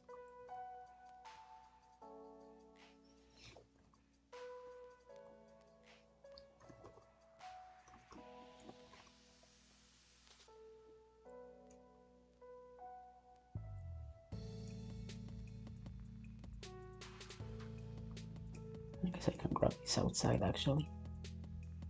And because they are outside, I can just grab the length.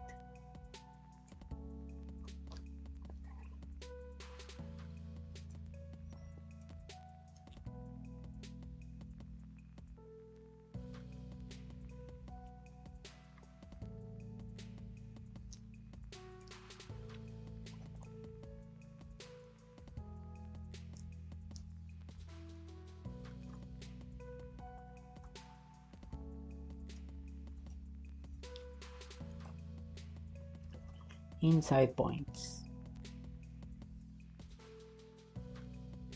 Just wanted to drop in and see if you're doing okay. Where do you have to go because Super Bowl time? Okay, enjoy the Super Bowl. Thank you for popping by. I appreciate it.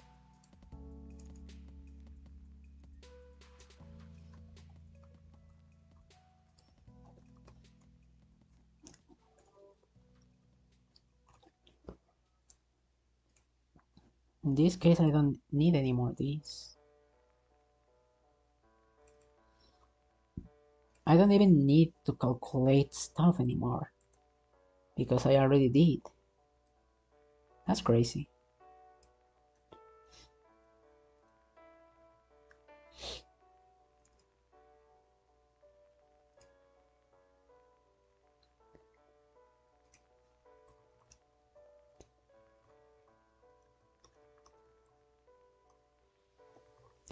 Okay, so we have that. It should be the same length.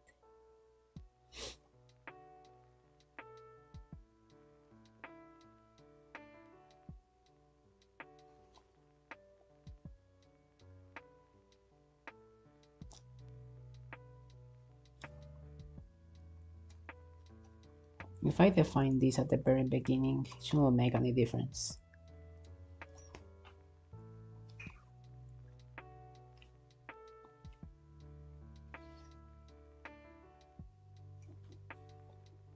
If the length is greater than 0, I guess I should do it in all these. So if you define 2 points, you should at least see a line, so this line should be executed.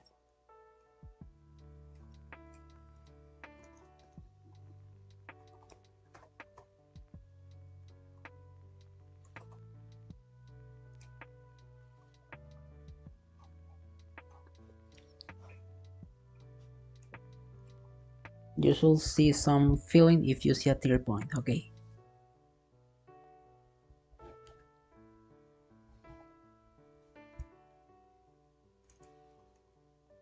The filling only happens with the inside points, yes. As for the other ones,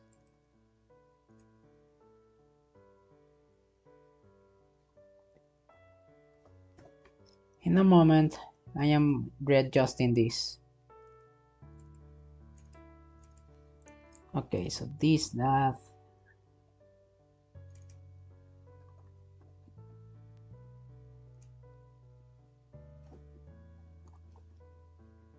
These are not zeros, these are supposed E plus 1s.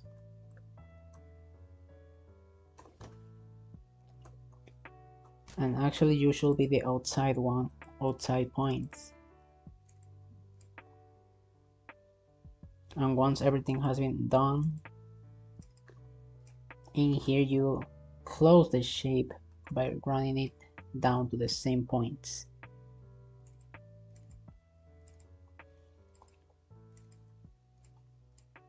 In theory, nothing should have changed. And in theory, I am doing stuff in here still. Yep. Do not execute yet this line because the function is still not defined.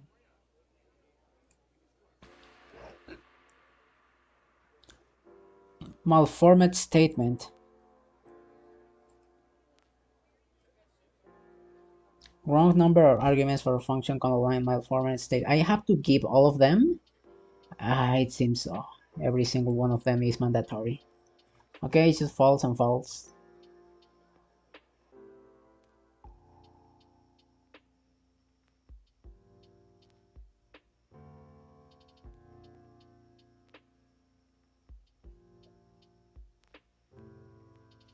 Okay, all arguments have been passed. I need to also give it into the other one.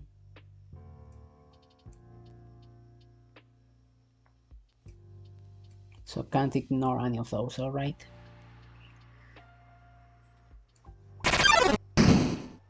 Oh god, what just happened?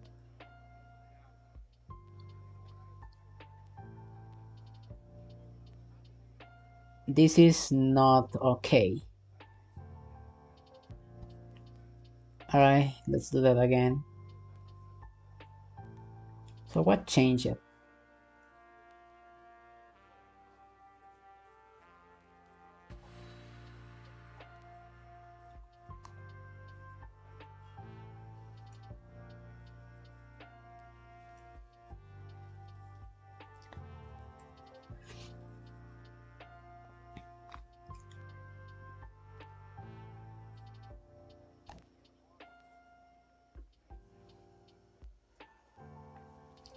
Not the way that I want to do it.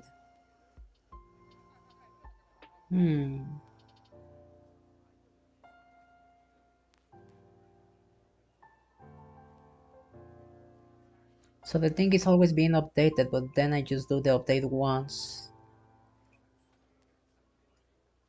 So if I want to actually see my updates, I have to empty the thing. This is not the most efficient way to do it, but for now it will do. Yep.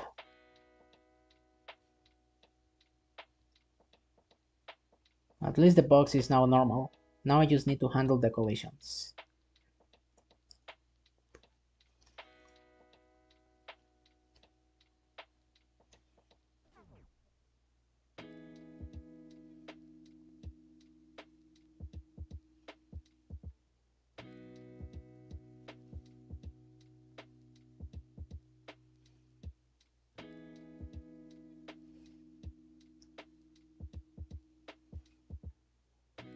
And then I need to see how it behaves with the orange soul.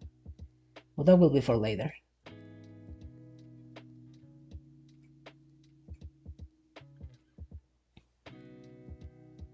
Alright, so uncomment this and then I need to make my lines work. But for that I need to make sure that this works. So these are the inside lines.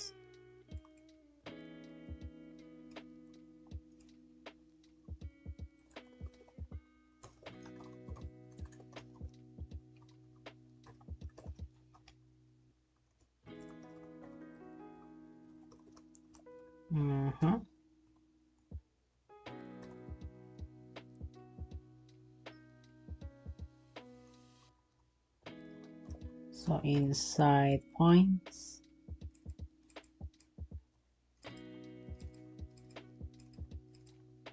So these are my inside points. I still need the other ones.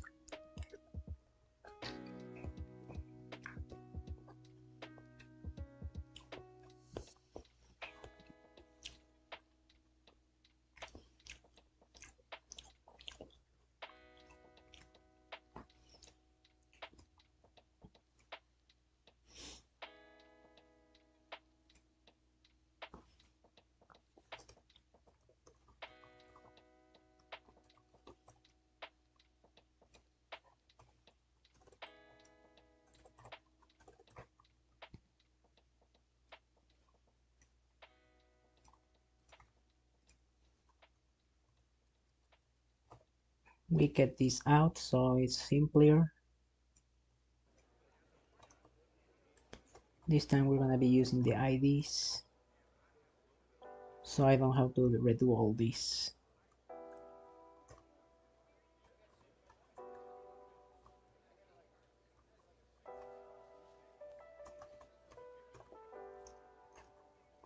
I like it spaced.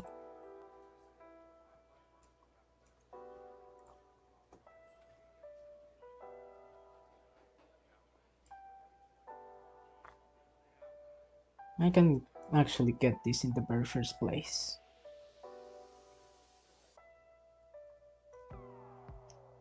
Very well.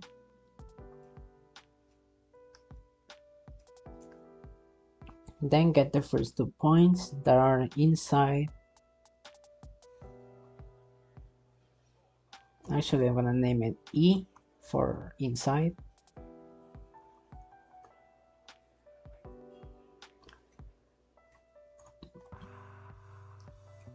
And then this other is O.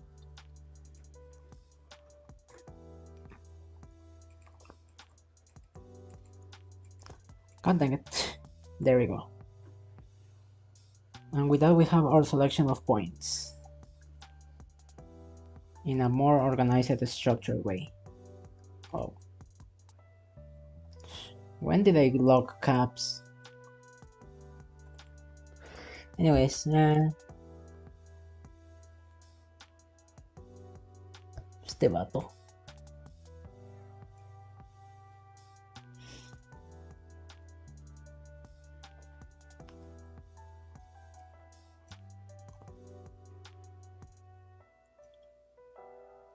Now let's just change this to O.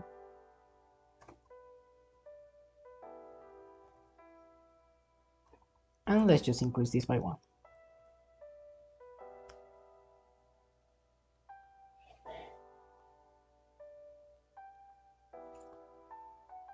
Now I just need to find a way to differentiate between these.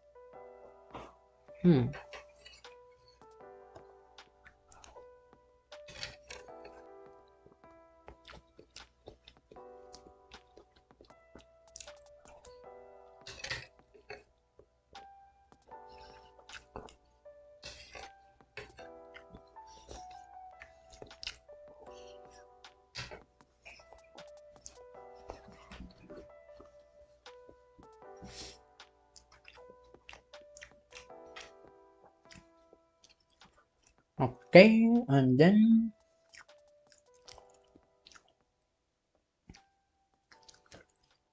what?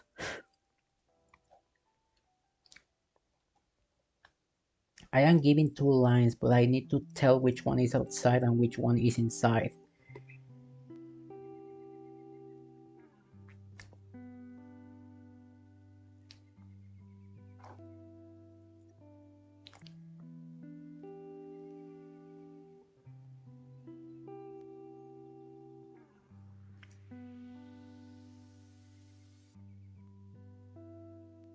It just depends between the rotation of the points, I believe. Is there a way? Let's see, if I define my points in this direction, so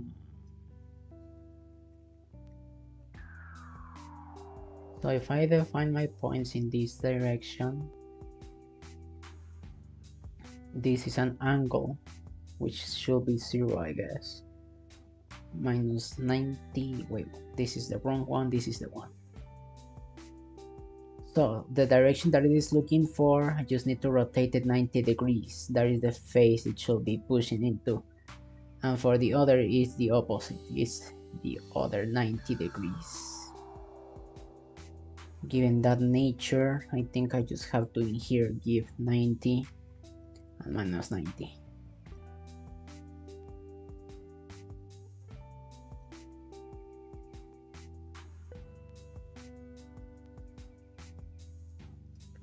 And both of these are minus 90. They are minus 90 because that's the direction that I want to look at.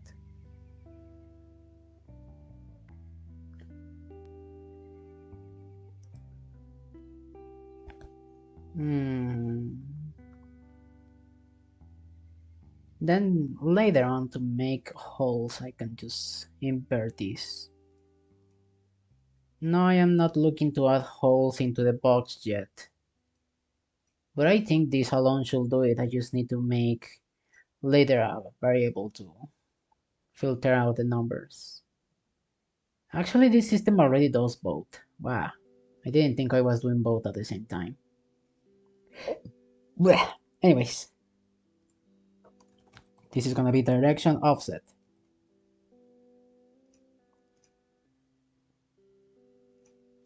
So now with my direction offset defined, not only I will pass the points, I will also pass the direction offset. There you go.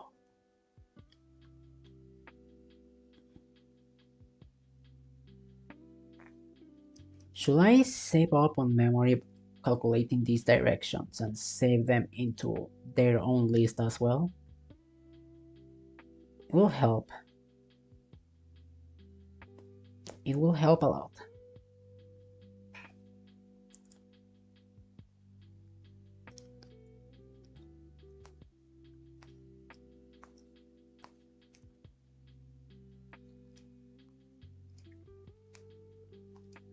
So I guess I could put in here directions.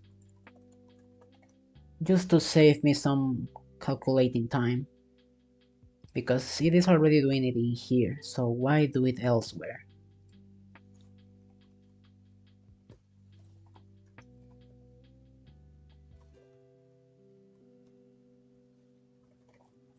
There you go.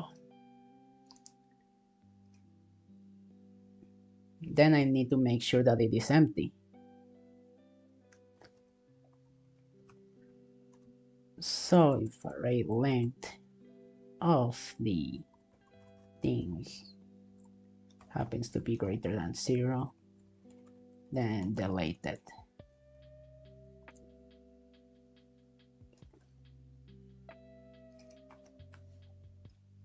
Why not use this? They save the reference, and because it's a reference it should work.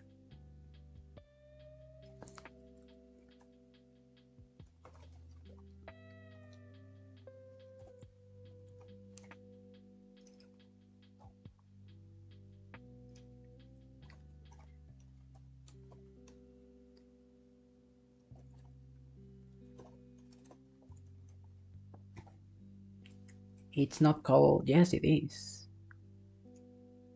Direction only, because I like it being green, hehe.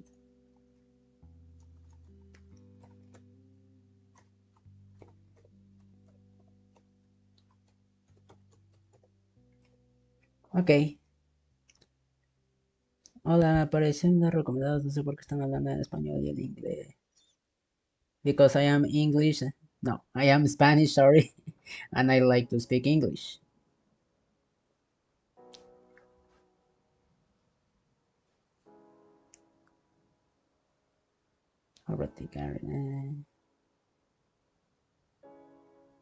My public is kinda mixed. It's between Spanish and English. I am giving more attention to the English ones. Credits to Sister Andrea. Why? Why do you keep giving me credits for no reason, guys?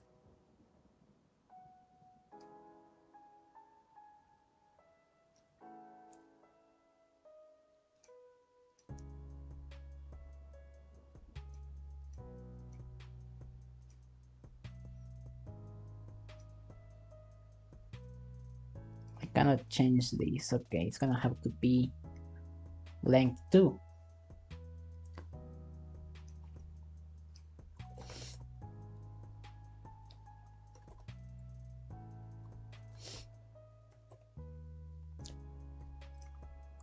Alright, so that empties it and then generates new points.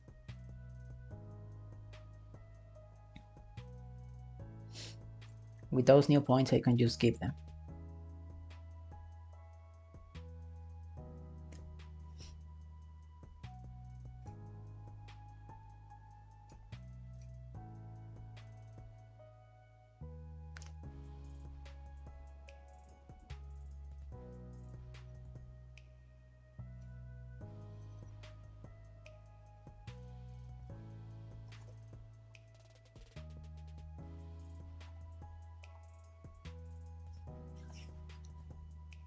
Why specify it when I can just do a number?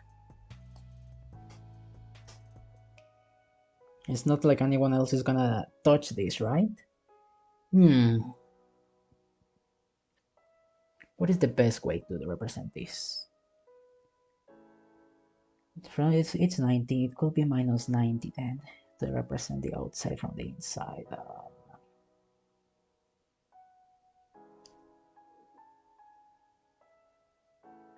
But then if I am going in the inverse order,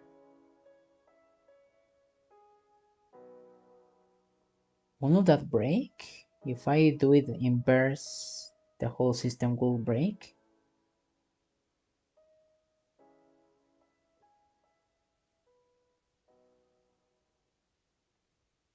90 or 1?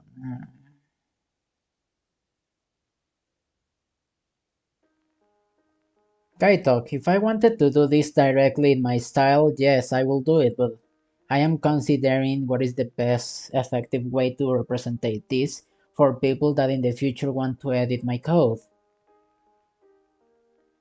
Is it better if I leave 90 or just put 1? Could be a simple true or false as well. I think it's gonna be a true and then a false instead.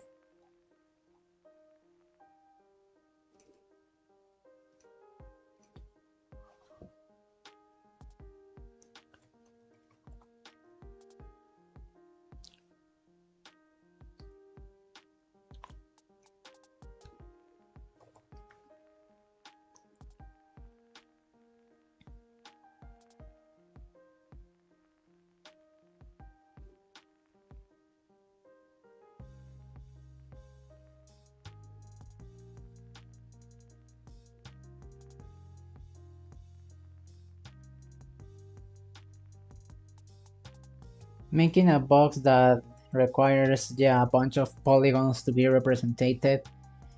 It's for very specific fan games. You don't necessarily need this, but if you want, I am leaving you the option to use it.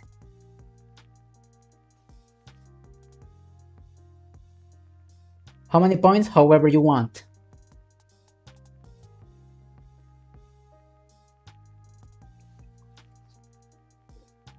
So clockwise push.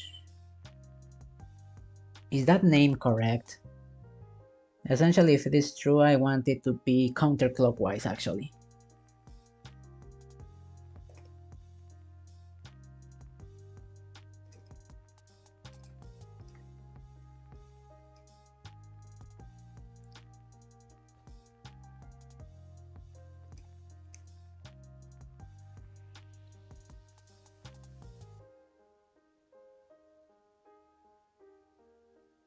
So I got my points, I can define the direction these points are going, but I want to simplify a bit of code by just passing through the directions already. That's why I am storing the directions in this dictionary instead.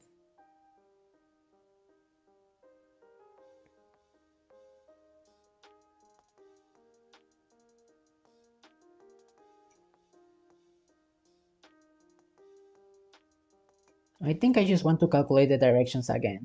Will take a bit though. Yeah, Kachin is better though.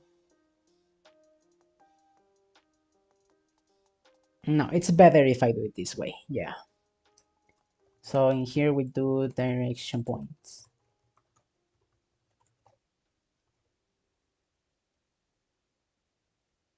How did I name it actually? Direction points? I don't think I will. It should be points direction. Naming conventions. No, I think it's better this way. So that and direction.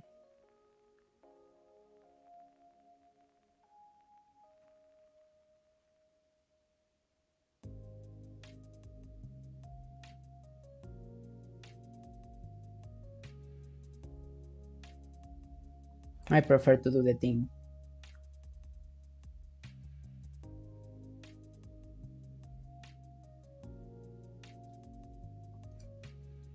I am not doing triangulation of polygons yet. That should be easier. I want to get the collisions going first. Then I will search because I don't remember what is the algorithm.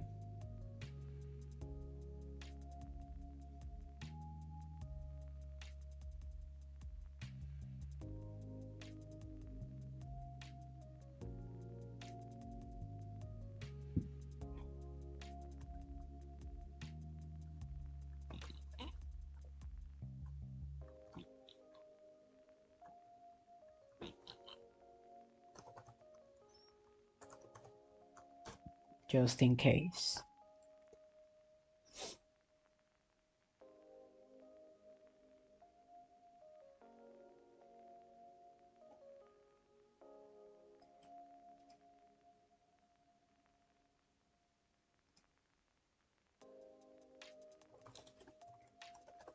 Now in here we just check has direction.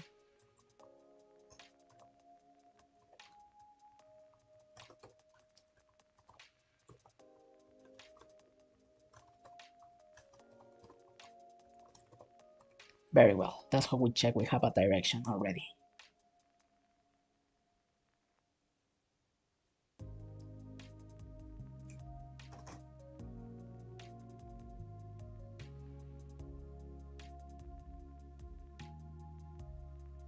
What are you guys chatting about?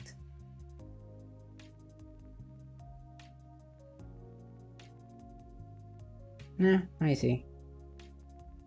If it is simple to you, well, good for you.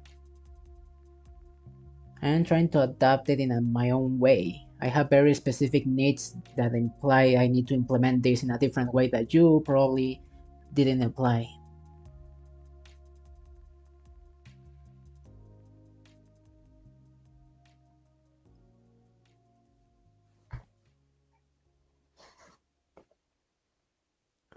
Okay, so this has a direction, yes. If it has a direction and it is colliding, I think I don't have to do anything else. In fact, I don't need to do this. And here I'm just gonna leave a comment.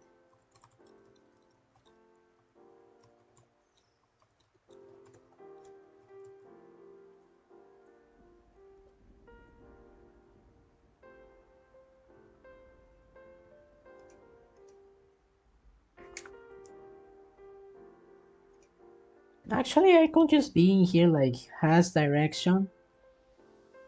And if it doesn't, then you should provide the points instead. Because if it has a direction, I don't need the points then. Maybe do I? No, I think I do still. How do I do my system over here? So you take the ID, you do all the sorcery, then you return a direction, also pushing the player to that direction. Okay, give me the direction please. I'm gonna need those two lines. So in here is just health as well.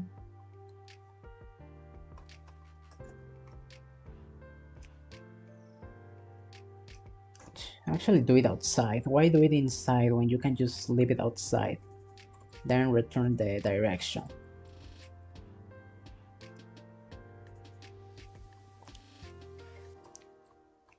If the direction already exists, just get it.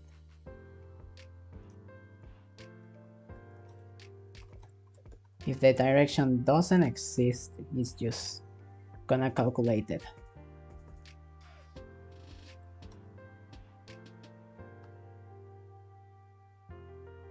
Now in here we need to apply the counterclockwise.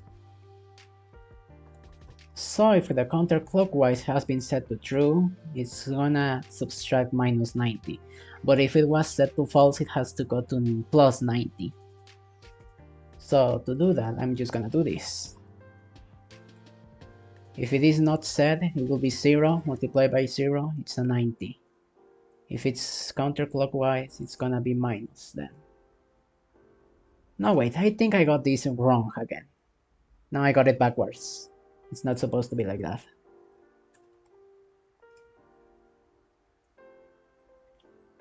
Okay, that should do it.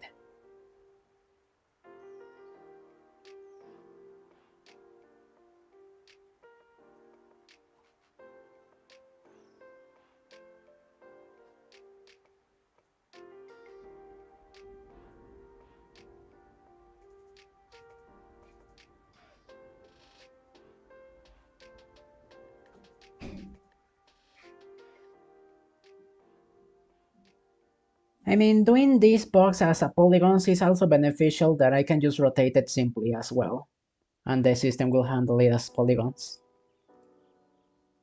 I don't have to make a separate system if I end up doing this.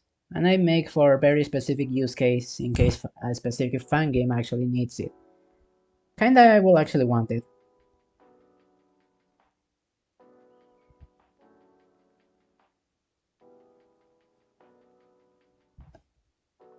Game Maker doesn't have a polygon 2D, so I have to make it.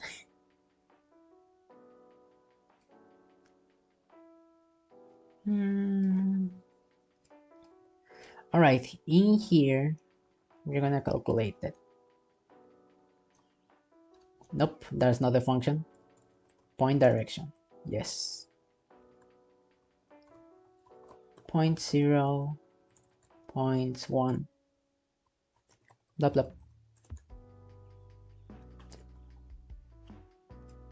The only difference in here is that I calculate the point actually. I should define this in 0 then.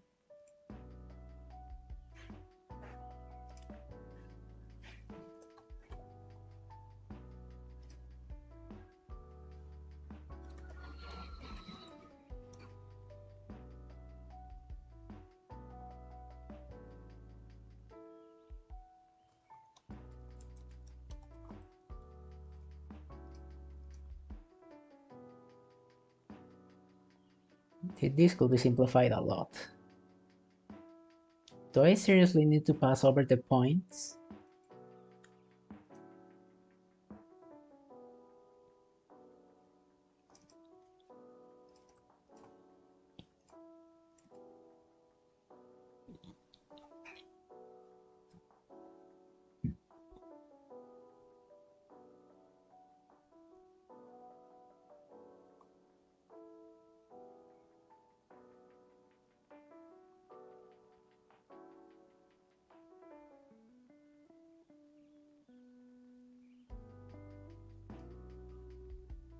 You know what, you should probably calculate your own outside here actually, yeah, line direction.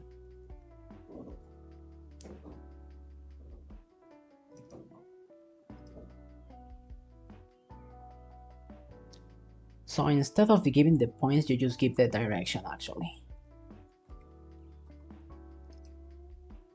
And with a direction already defined, we don't need to do any of this bullcrap. We can just do it.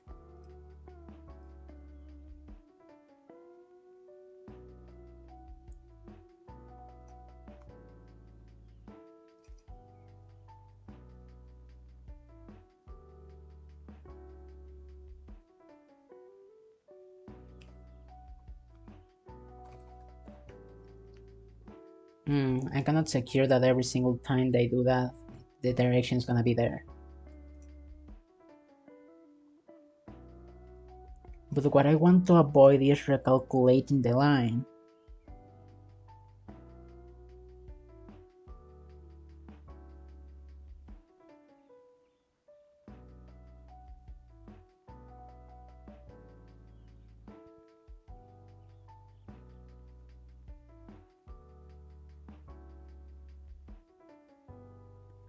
It's not only practice, it's also, well, versatility in it. Like, it's good for other simple purposes. Could sound that it is overcomplicating a simple solution, yes. But what I care is that it lets me, if I ever want to bend the arena by just adding points.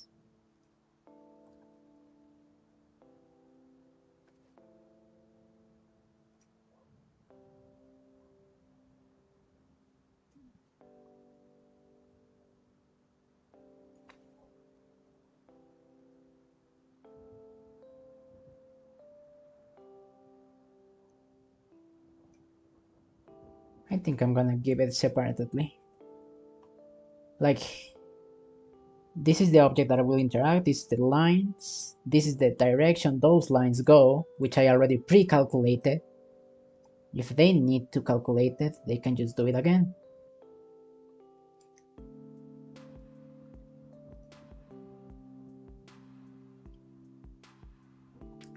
This is the ID of each line, and this is if they have to rotate 90 degrees counterclockwise or clockwise to do the pushing.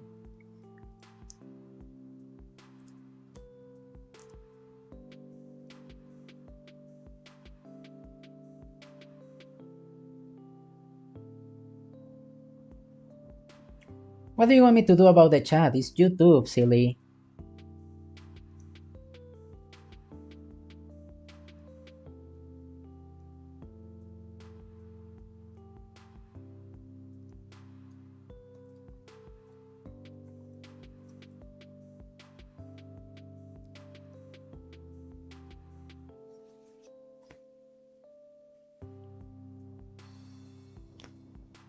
I guess you could be renamed to line points to make sure that the user understands that these are lines of the point.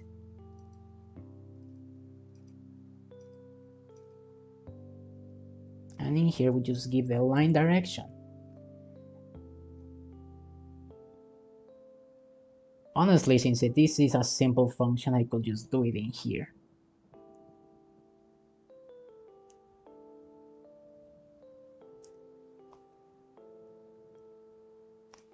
Oh, but the clockwise. Don't forget about the clockwise. So in the end, I actually do need this.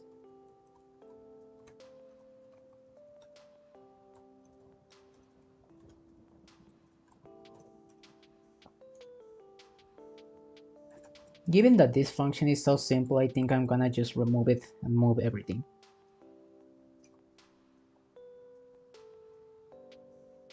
Yeah, because direction is just not needed if it's already exists.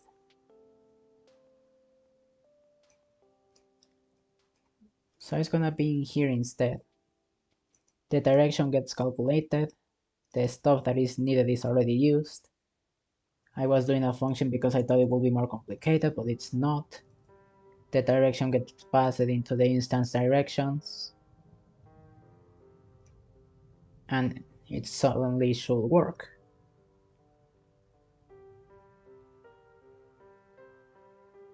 It should work for any line now. Okay, so that line, the lines of the box should be already covered. As for the lines of the platform now, should be easier to define.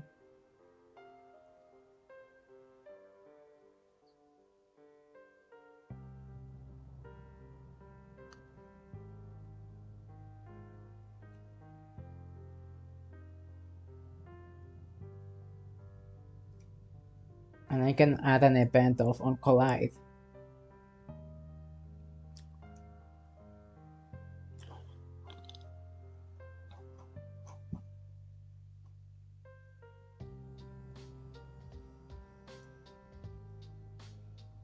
Okay, so I'm gonna grab these two.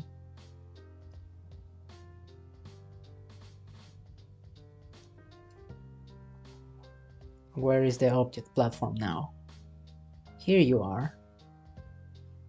So in your create event, this.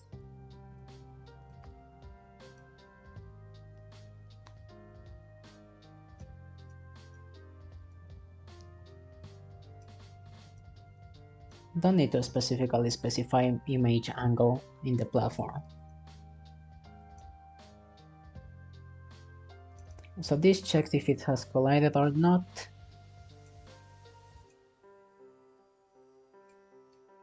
Now over here I kinda do have to do the same trick I did with the player, where it checks if it is colliding with the line.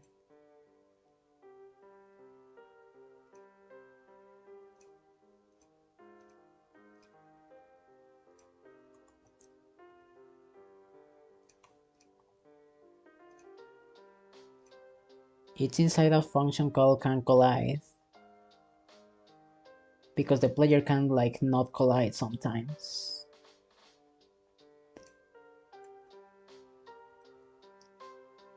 But that's not something that I should concern myself with.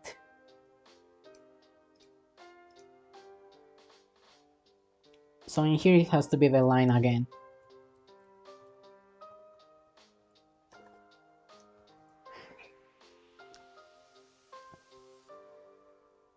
Backend? Ooh, backend is actually very good. I am trying to get into that as well.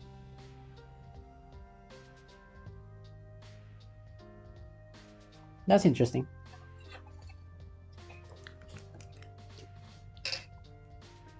Hmm.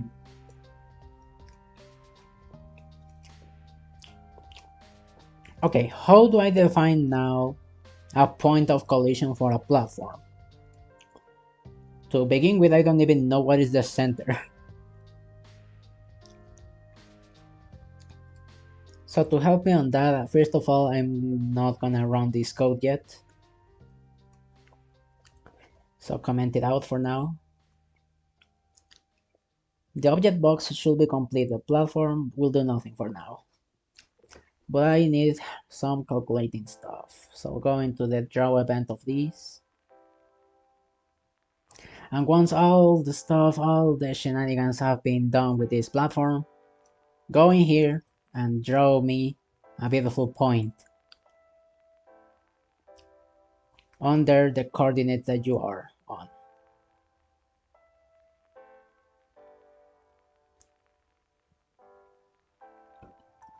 Red. And also, just to make sure, this should do the center of this.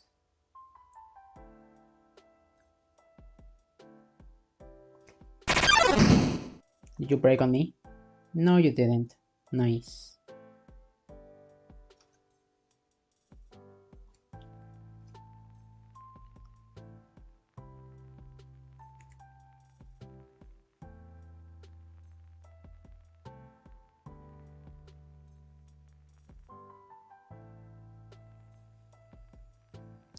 You can do the box however you want. You don't necessarily need 4 points. My system, by default, sets it so it has 4 points because that's the box by default, yes. But if you wish, you could do it with just 3 points and even just 2 points. So the player is just in a platform. And if it falls to its death, well, you gotta handle what happens when it goes off of screen. That's the only downside. You will have to handle that. If you ever decide to just be 1 point, well, good luck. Because the player will have like no space to move. The point will add as a collision, I believe. Maybe? I am not sure even. Will the player actually treat this point as a collision? I don't think so. I think you at minimum need 2 points.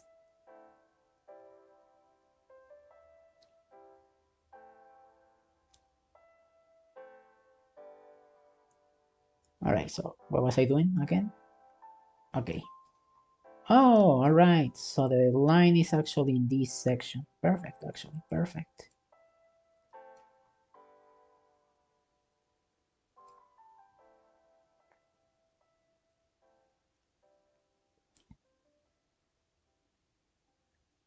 Hmm. I just noticed something.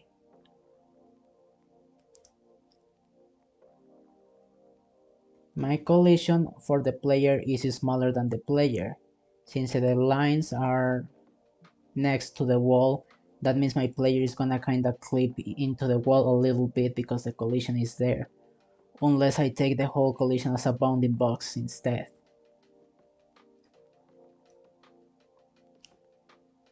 Well, that's an easy solution at the very least.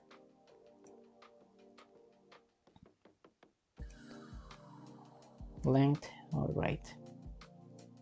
Alright, I know my point. You don't need any more.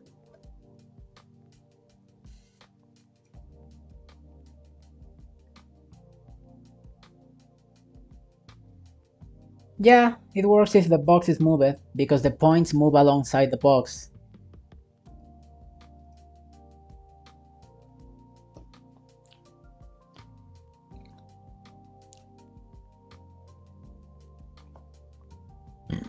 Ah.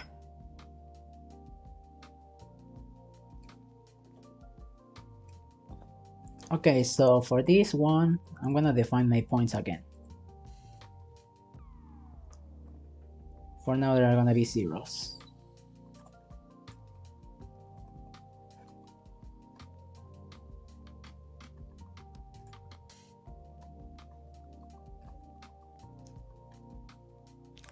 So my points are gonna be the position of the platform, yes.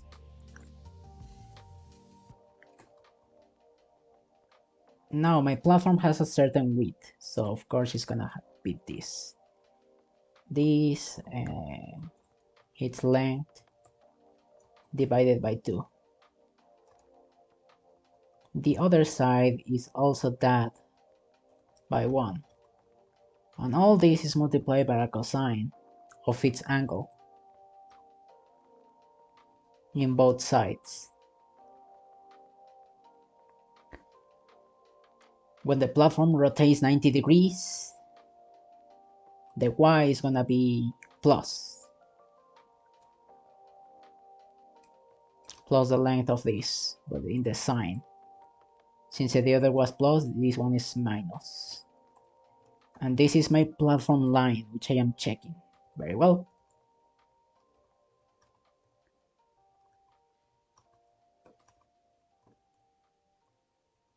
Now I need a direction as well. The direction that this is gonna take is, I'm just gonna use the built-in function for that. It also requires the 4 points. Oh, but it doesn't require it right meow in here. So let's just do it like this, grab this, got it. This is only for checking if it's colliding and it will execute its colliding function. Over here we are doing the actual collision movement. For that we're gonna borrow one of these.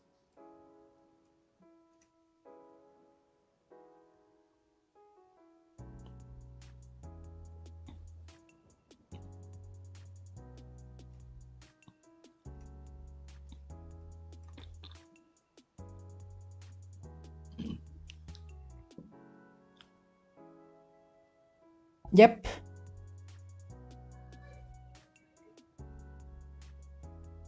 Yep, if the box moves, the whole points move with it.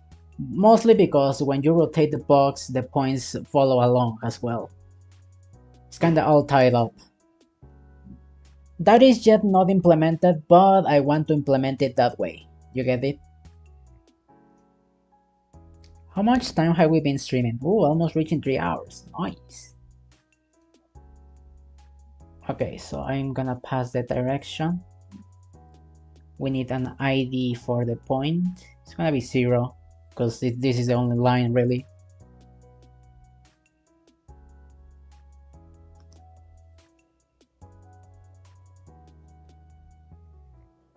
Yes, I want there to be counterclockwise to the direction of the points, I believe.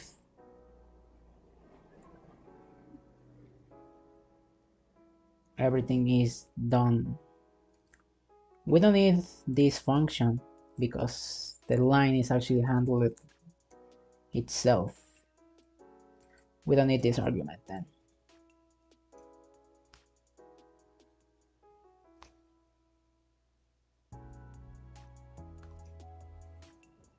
So just pass over the points and should be fine.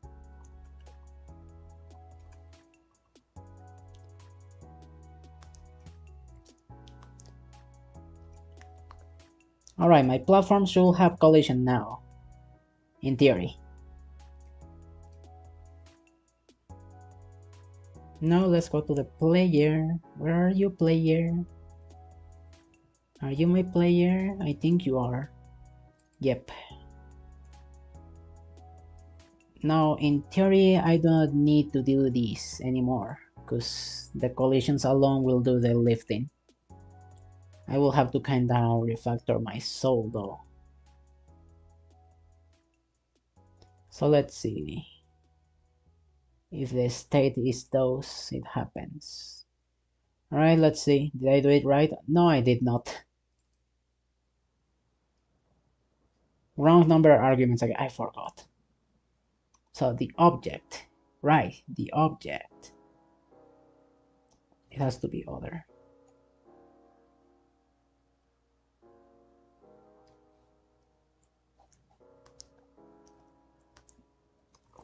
False and false. There you go. Is that all? Or do we have more errors, which I forgot for the syntax? Nope.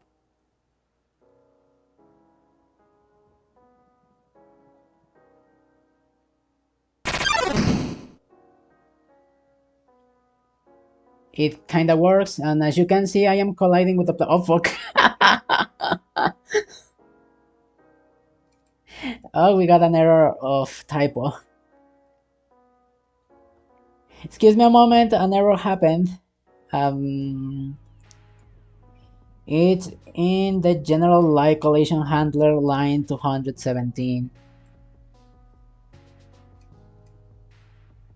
Over here. Yeah, I did a typo. Fuck.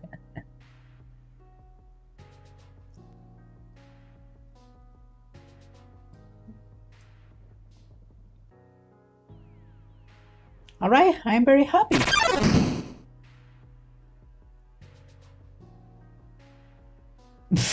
What is going on? It's going, it's going. Yeah, just what I suspected. Go. Bye bye. See ya. Oh, it's coming back. It's coming back. This is wonderful. I'm gonna have to check that. It's something to do with the way the orange soul behaves.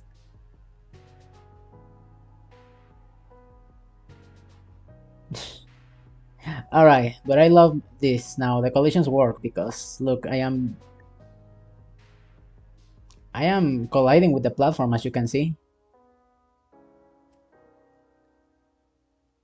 And I got through the platform from below, and I can go back from... Oh! Oh, I was seeing that I wasn't going. Yeah, and I can go through the platform. That's perfect! The platform is colliding with the soul and is preventing it from actually going towards that direction which I wanted. The box, however, is behaving weirdly. We're gonna have to see that because this is how the soul kinda behaves.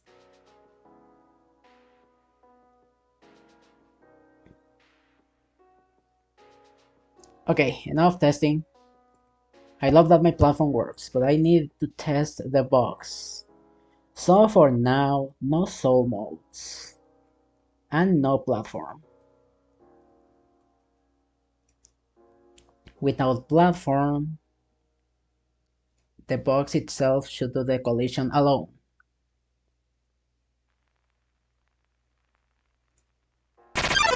GameMaker has its own system of collisions, but it will imply that I have to make every single one of these an object. I could do that, but I am too lazy, and I prefer to do it the hard way. And my heart is just not colliding properly, as you can see.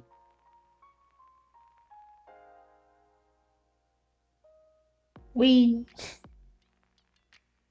Okay, the platform collisions work, but the box collisions doesn't, apparently.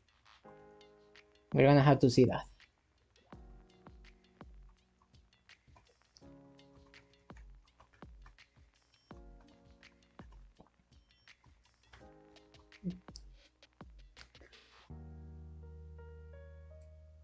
Why? Because I want total control over it.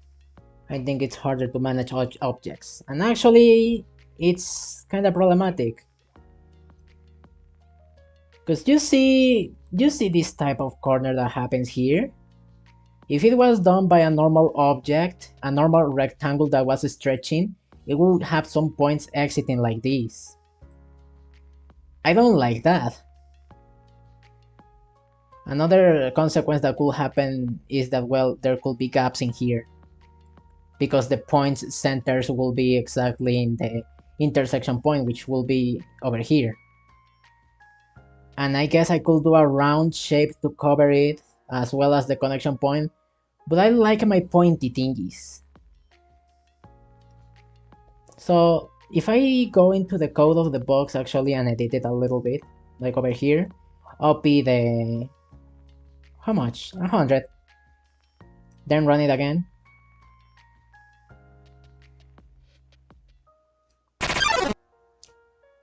See that? See that beauty?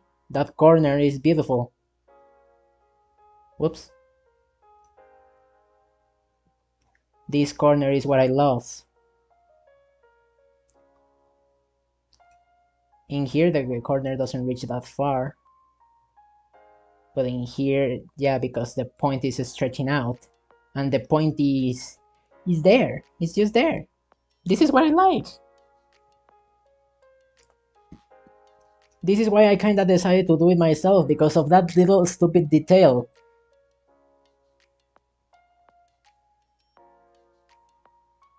And because I am doing it for the box, I decided to do it as well for the platforms. Why not?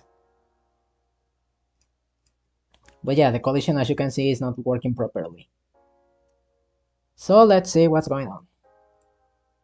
Time to suffer, because I am expecting it to work one way and it doesn't work, and then I will break my head trying to figure out why. And this probably has to do something with for this? No, because it works for the platforms.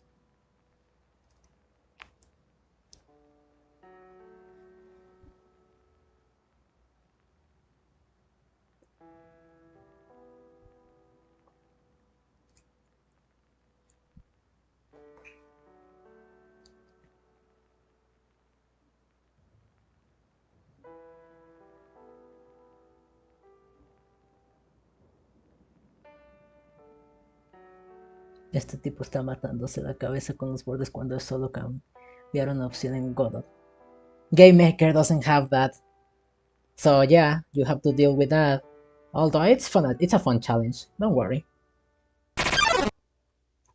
So if I am staying in the collision, nothing happens. Okay.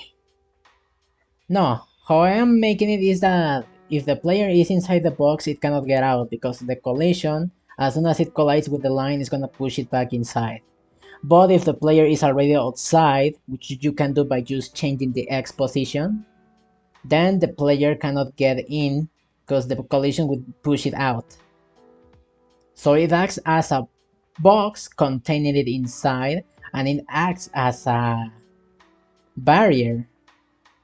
So you can kind of place holes in the box that way by just defining another box of these.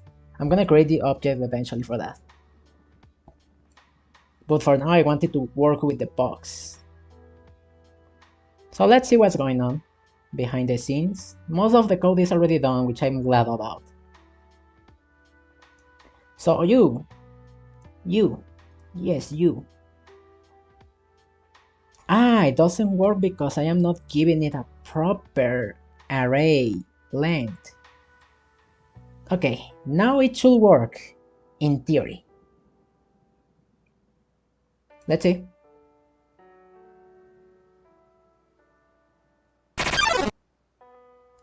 We got an error! What does it say? Variable index out of range. So you're saying that it's out of range, that the outside points don't exist?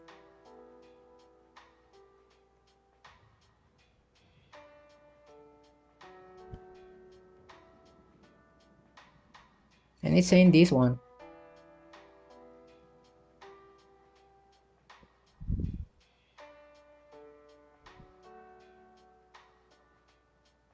Exactly that line. Exactly this line.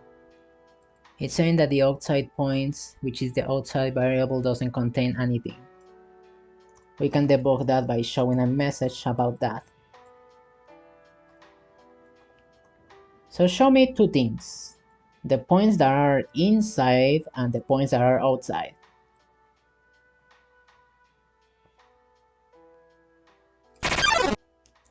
Okay, we have a list of points inside. We don't have a single fucking point. Okay. This function is being called in order. It's being called in here, in the end step.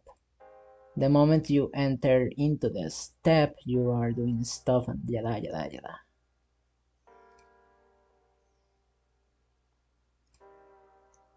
But the box just ran their step. And because it's waiting for the draw events to run,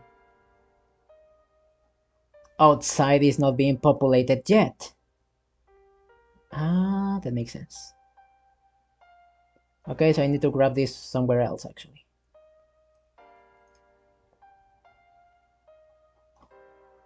So you still need the points inside and outside of the box. So I'm gonna grab all of these. And it actually makes sense because it's telling you draw you should be using it only for draw stuff. While in here you have to do the other stuff.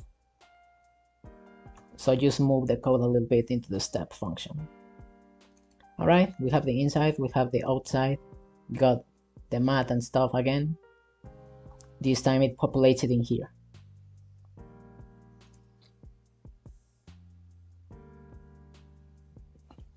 I'm gonna have to deal with the quick velocities. That's fixed already, don't worry.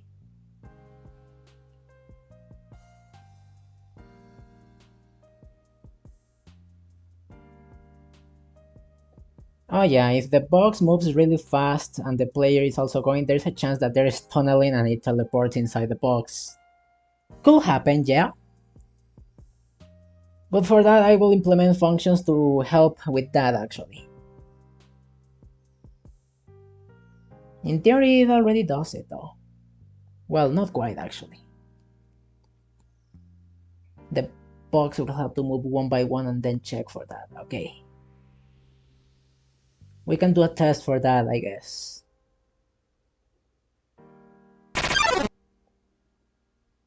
Not set before reading it? What do you mean? Where is it? It's in the draw event of the box? So you also need this, okay. There you go.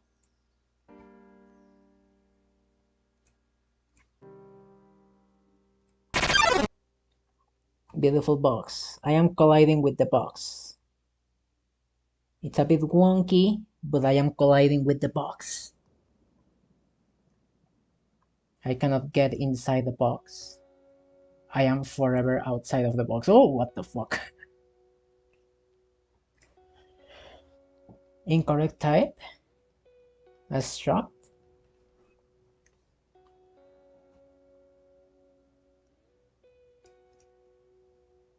Wow, when does this happen?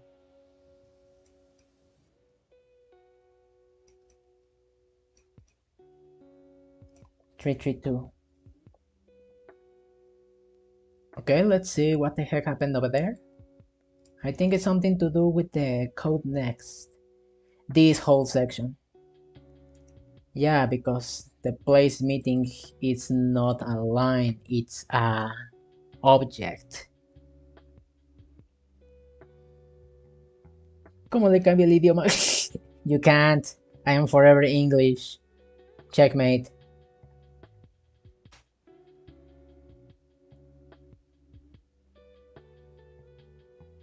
Sí, dale gracias a credit. Hey, don't copy my code. Well, at least give me credits. Thank you for doing my job, you bastard. Okay, fine, you can have it. Don't worry. I'm not mad or anything. Totally not mad. Alright, I have 3 place meetings. No, I speak in English. I will forever speak in English. Deal with it.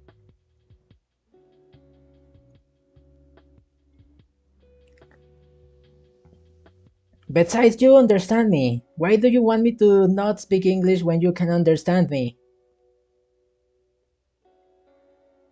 You can understand me, right?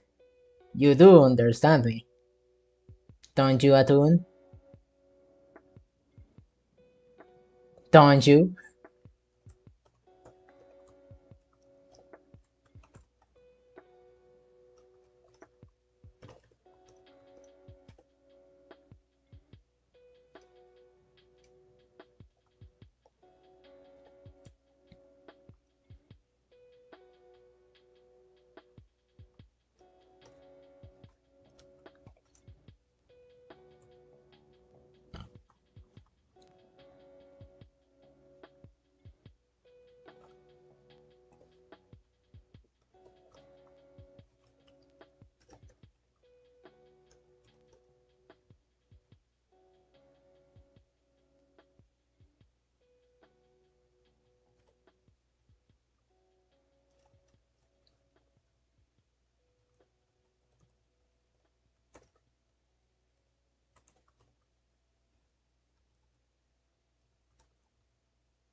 Okay, now how do I keep the points? Sí, pero me da flojera. Pinche vato.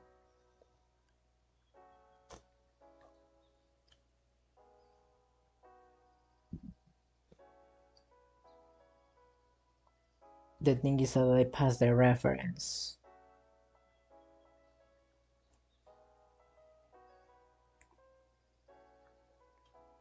Okay, in the reference I got the ID of the object. But then I need the... Oh no.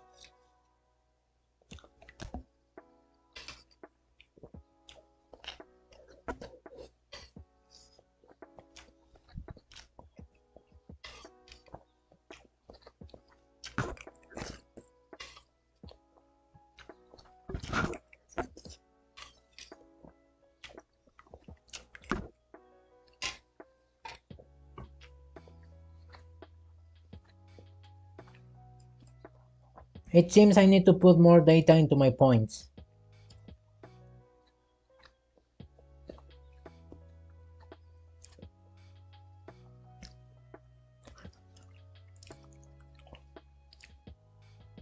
So when I am inserting the stuff in here, I am giving the ID and stuff. I think I also need to give the points. Honestly, everything could have been handled with this. Why did I make a third variable just to hold that direction?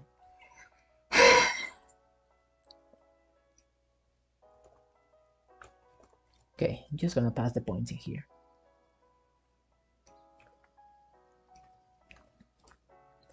There we go, now it has points.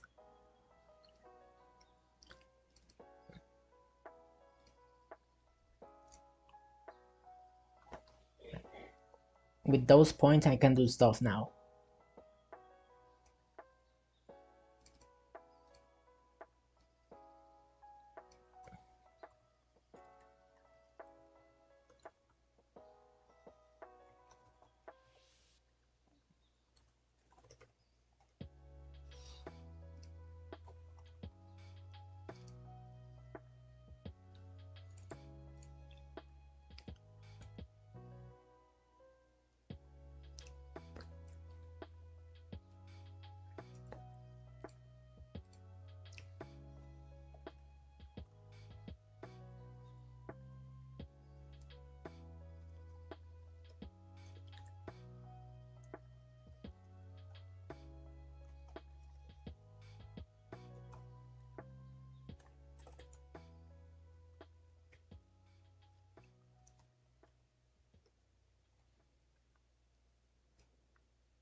In here is the player itself, so it has to be ID. Then false, then false. Snip, snip, snip.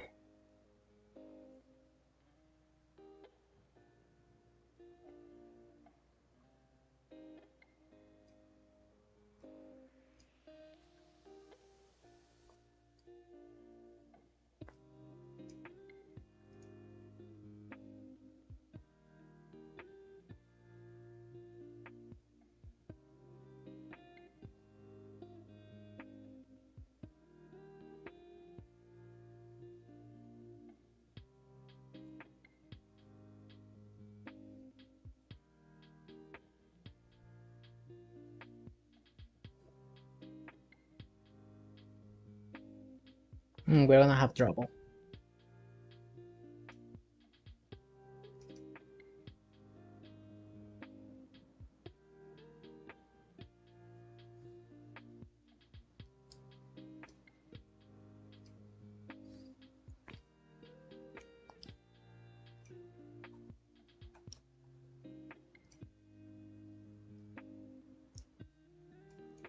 Because this is an offset. This is grabbing the current position.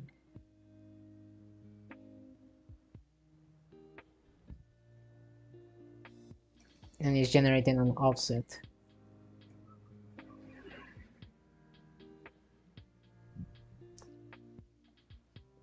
The player is the one I am not moving.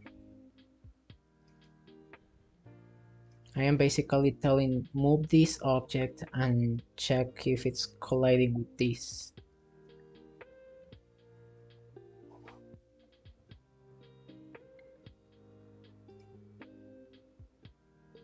Yeah, that's what it's telling them. Move that object over there. But this one creates the line, and the line is then collisioned with the player. Because the line is collisioning with the player, the line has to be offsetted instead. So if the player moves more towards the right, the line needs to move instead more to the left. Wow, wow, that was crazy.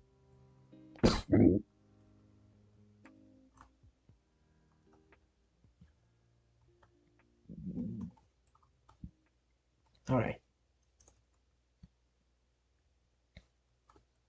In theory, this should do it. It's essentially the same. Now let's grab this whole thing and do the collision comparison in here.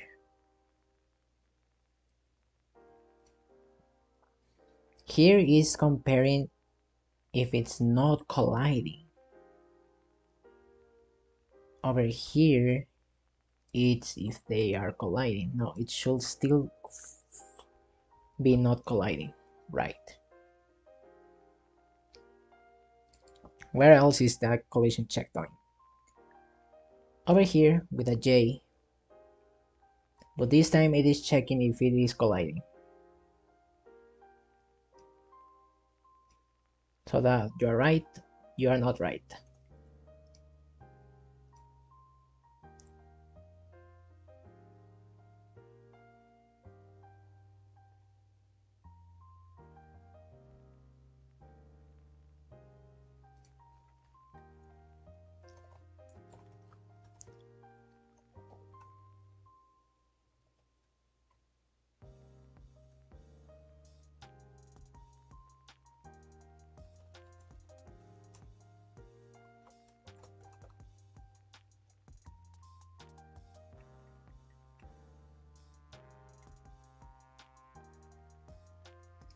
There we go. Now it should not error. Let's try that.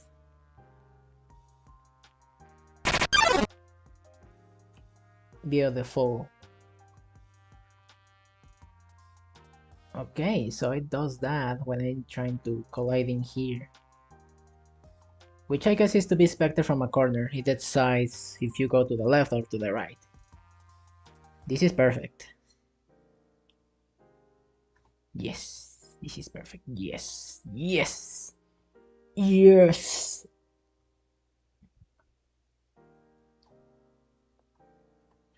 This is perfect. My collision works.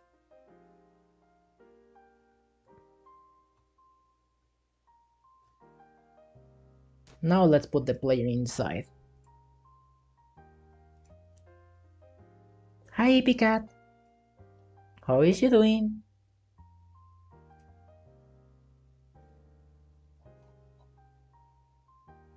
What was I doing again? I forgot. Oh, over here. Yeah.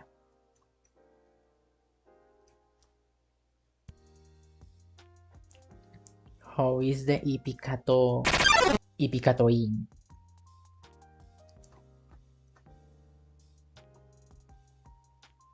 I guess this is normal. I don't think I want the heart to be able to stand in this point.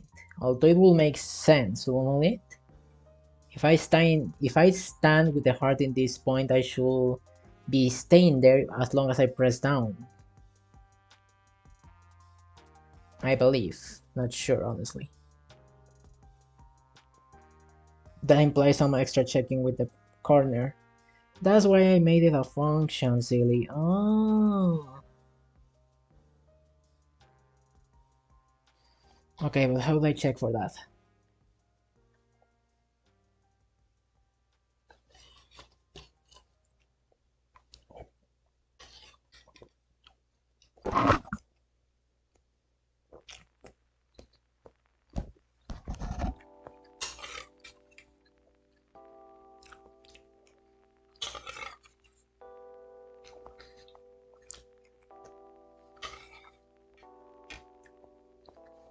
Oh, sleepy.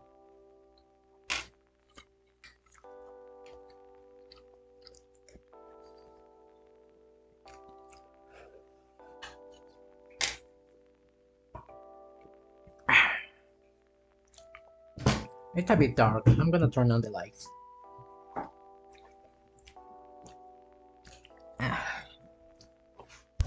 Welp. Hello, hello. We're here. Alright. Let's keep coding. Yeah.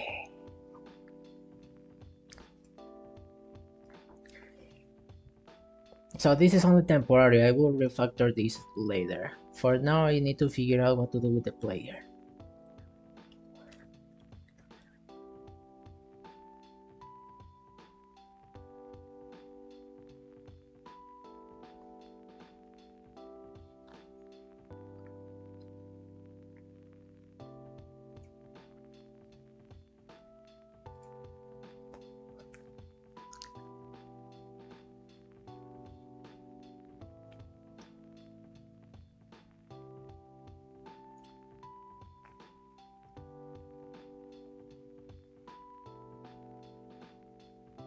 Hmm.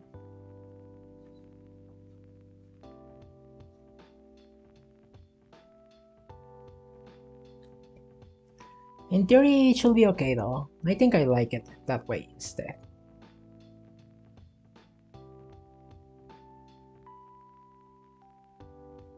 If I move the lines a bit up, then they won't be connecting. But then the space and gap they leave, it will allow me to do what I want to do.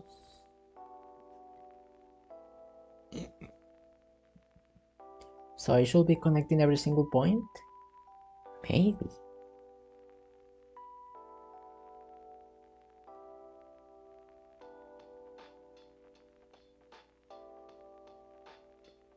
Okay, hello silly. I am thinking how should I proceed with the collisions.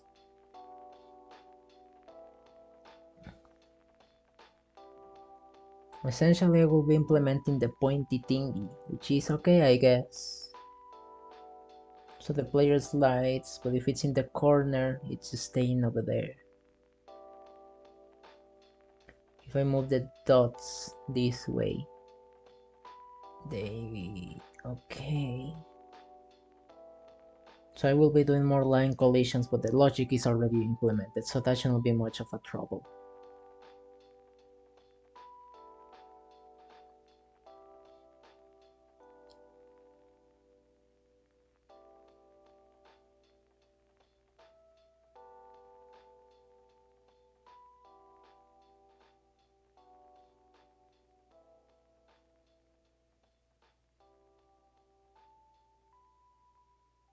Hmm.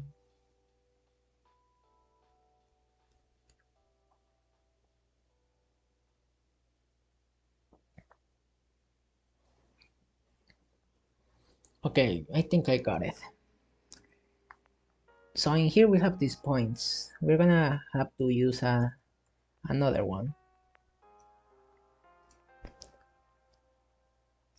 But for that, I need access to the 3 points, don't I? Well, not the 3 points, just the directions. That will help me.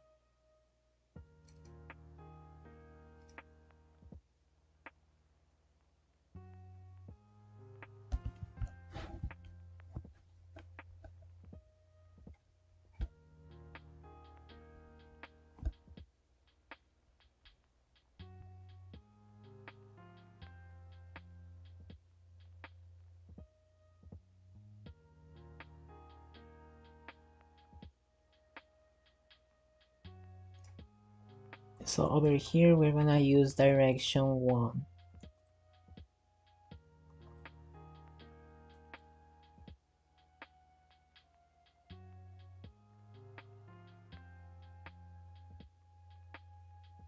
Yeah, the 2 directions.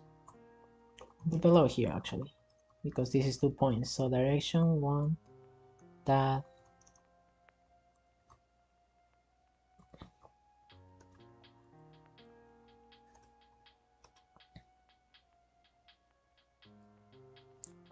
So this is the directions.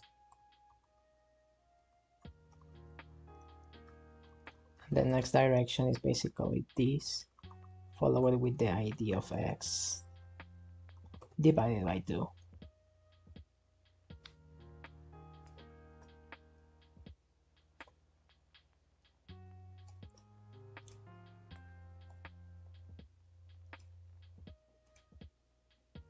Okay, so now that I got these two directions, I am grabbing one point. This point I grab it. And then I grab the other point, which is the next in the subsection. This other point. So all my calculations will be done in this point.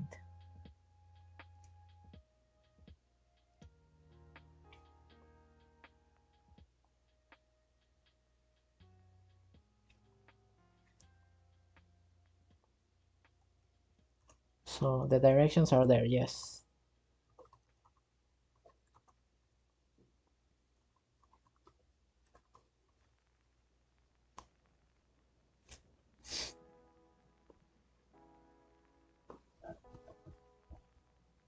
A third point is calculated.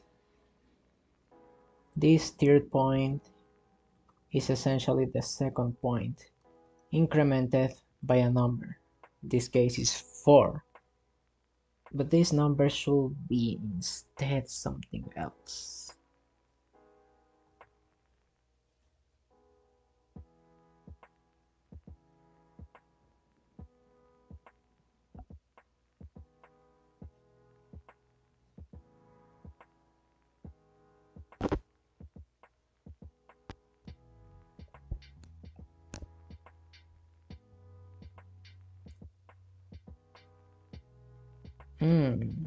Do I want to calculate with the images?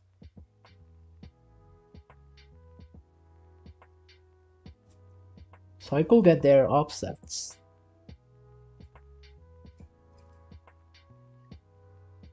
So the collision mask has 4 and 11. Because that's... yep.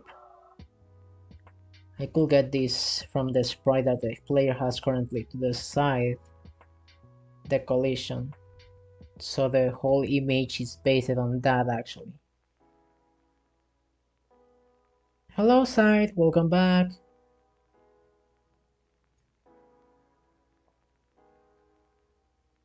Do I want to do it like this then? Or do I just say screw it and take the whole player's collision? Because if I take the whole player's collision, it's easier. However, the collision may be unfair and very precise with objects. The effective way is to actually use another collision for this. Or dynamically change the collision in the middle.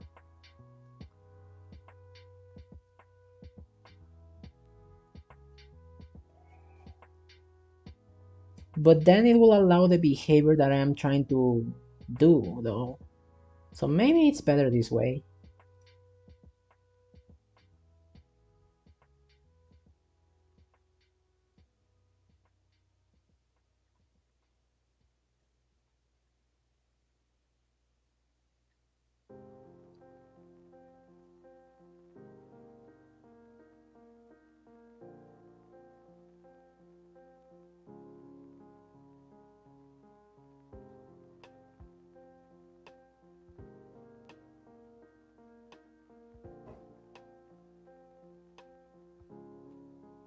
Okay, I think I will follow that logic then. So in here, instead of 4, I need to get an arbitrary number that represents it. But for that, I need the direction to define it.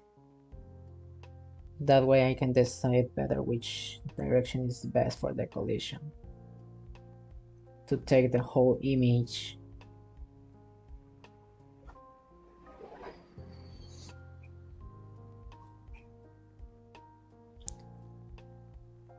This also implies that this collision in here is wrong then.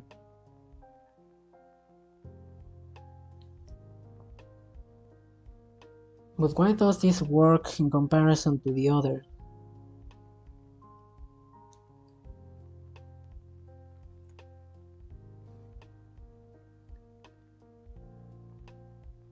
You do it differently.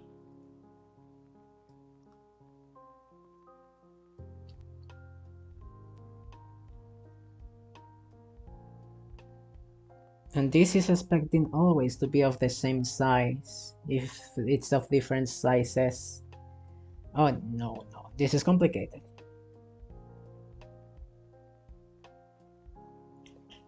Think, think, think, think. I guess first of all, we should denote every single one of them.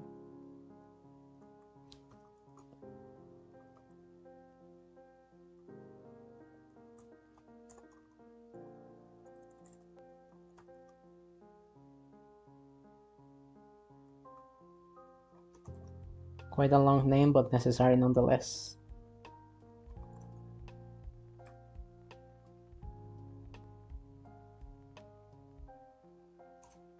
Is this what I need?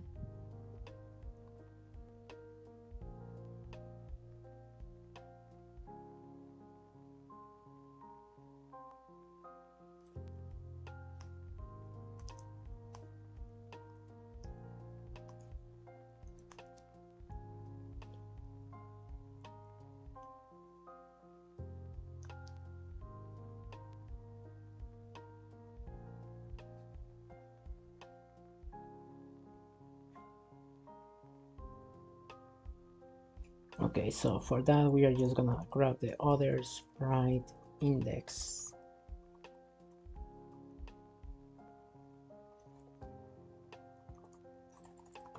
We grab the right, we grab the up, we grab the down. Sorry, top, bottom.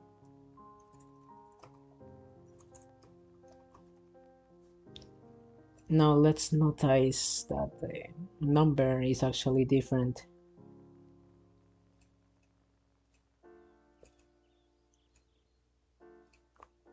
Number is actually low by 1 because the sprite is this size, so these numbers need to be added 1.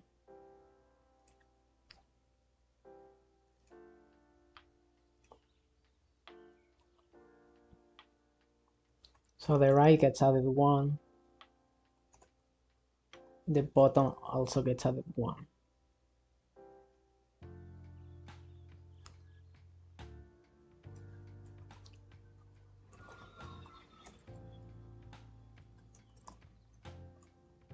I got now all of these. I just need to grab the right ones and do some stuff, first of all.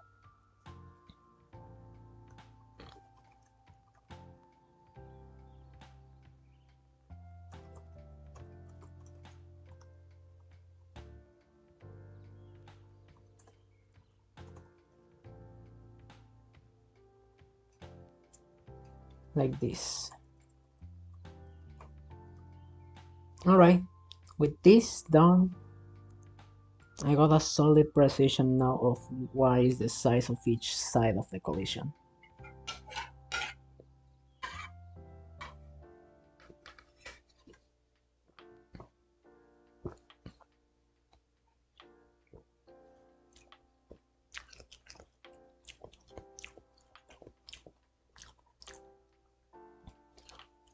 Now, how do I decide which collision to use?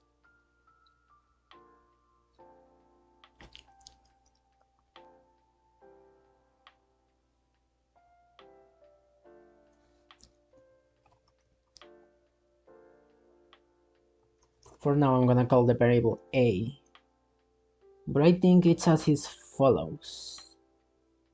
The direction of the line is the distance that goes from 0 to the right.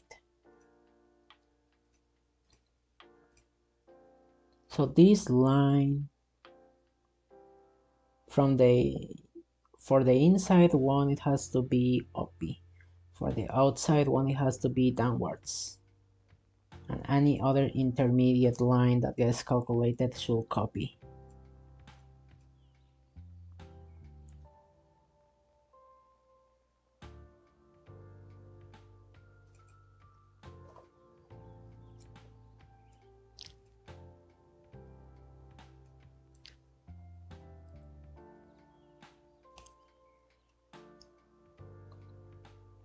So this is determined with the direction first of all. But that is just for the first line.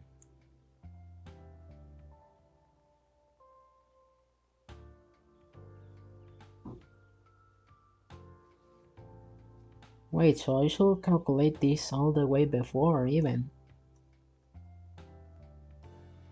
Yeah, because these points also need to be offset. Alright, so do that.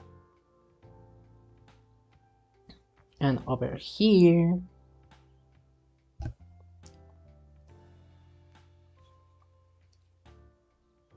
what do we do over here?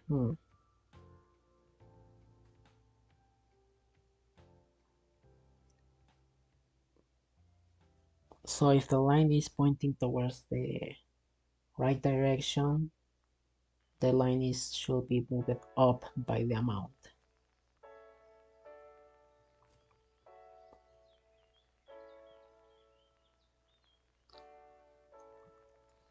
By the amount of the bottom collision.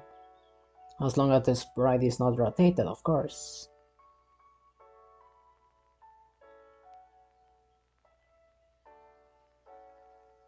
That's one thing too as well. If the sprite rotates, these lines get shuffled over actually.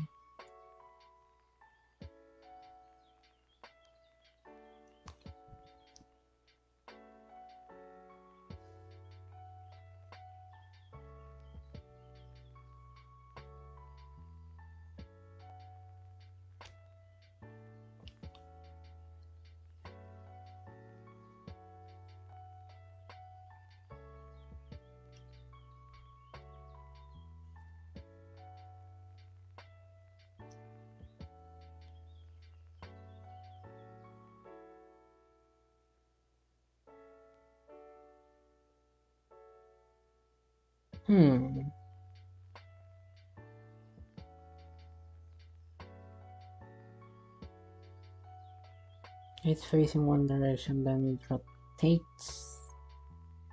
So if the player is rotated, this is different though. If it rotates 90 degrees, the top becomes the left. 180 becomes the right. 270 becomes the bottom. And then we go back to the left side. So I kind of have to include all of these.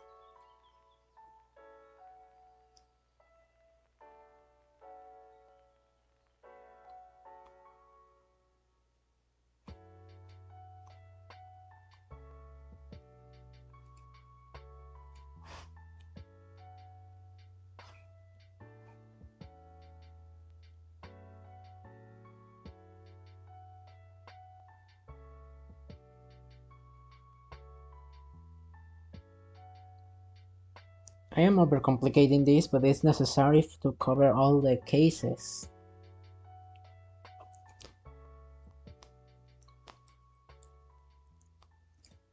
I guess I'm gonna have to need more variables.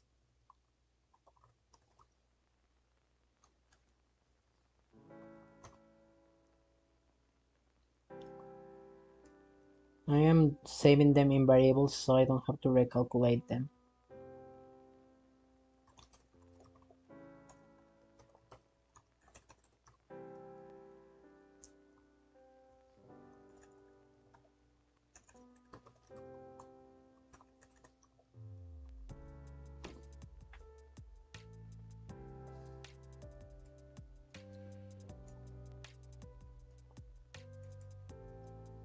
This is for the right one.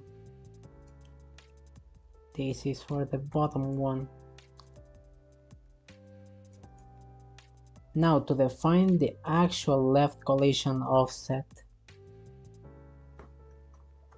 First of all, I'm gonna grab the left one, yes. Multiplier by the t cosine because that is the default value that it has.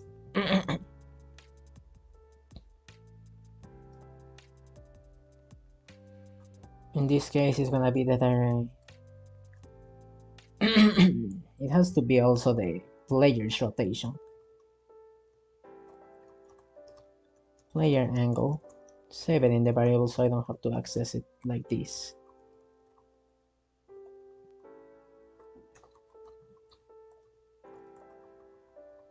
Same with the sprite of the player.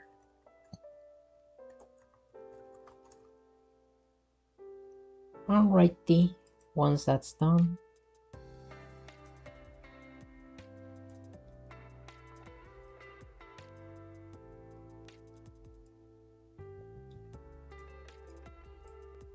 now in here we just use the player angle. But not only that, we only want this when its value is 1 or above 0. Right, next. What? Call the carabineros?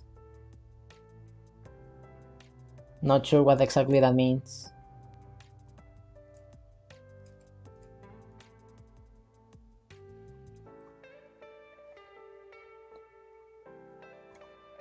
And here comes the design.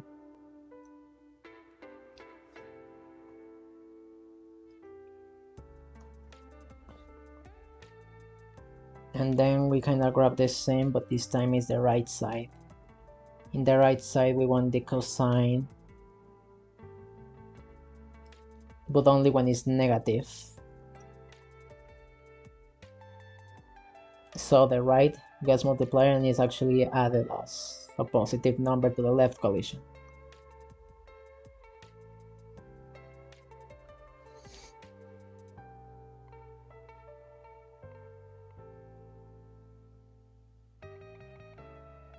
Thank you. Now,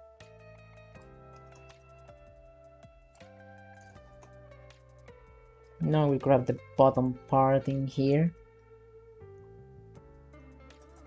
And we got the minimum and the sign.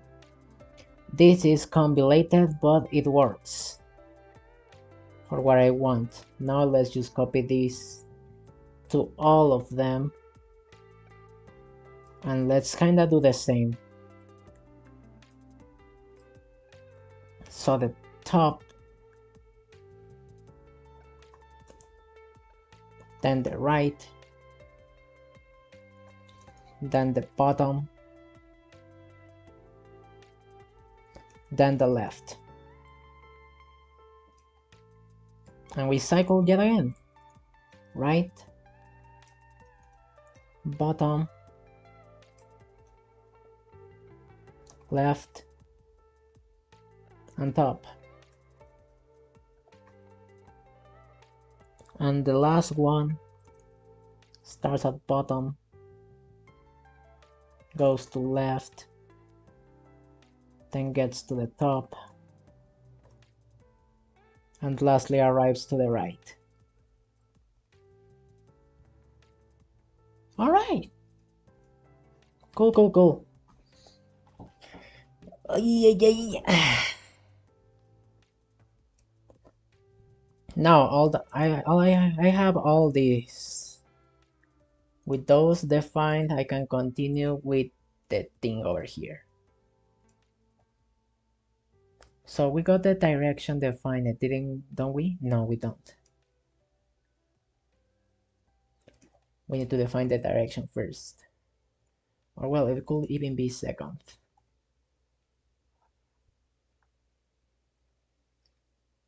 Thank you. Have a nice day.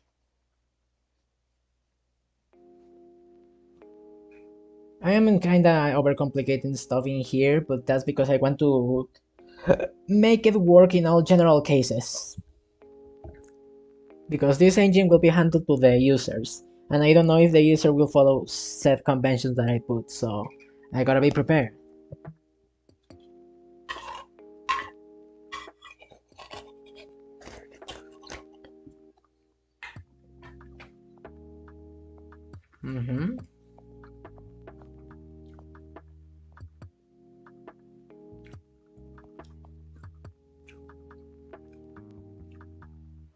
Let's see. Now that I have all the sides, I need to decide which side I want to focus on when I am applying an offset.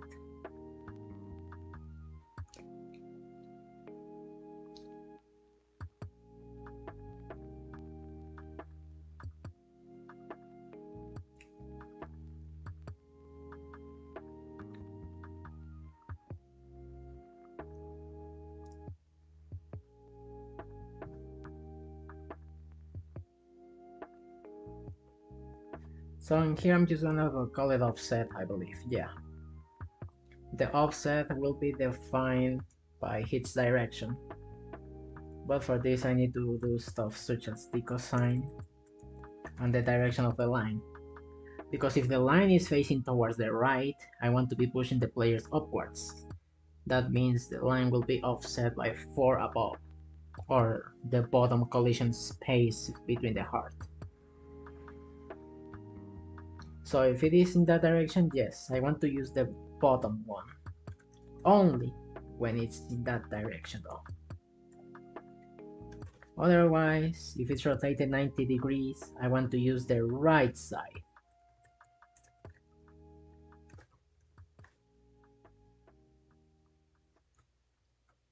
And kind of the same, I want to use it when the direction is positive only. Now in the other ones is negative.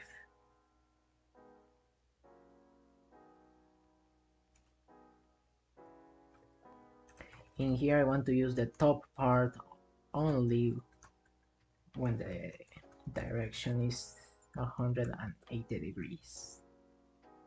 Then I want to use the left side only when the direction is 270 degrees. Yep, and that's how I get my offset. Perfect. Now in here we have our points. The point I want to increase it by the offset.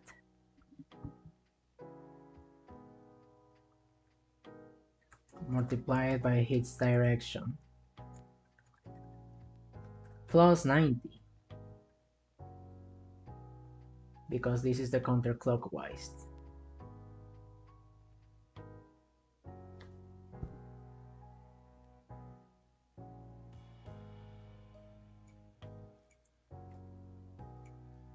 And the one of the y, actually you are the design, because the y will go up if it's in that direction.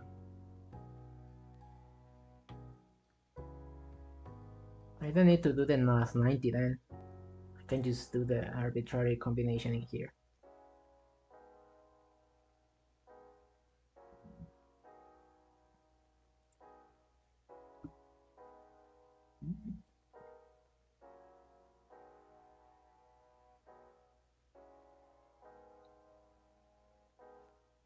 I mean, if I do plus 90, it's more intuitive what I'm doing. If I just leave the direction, people will get confused.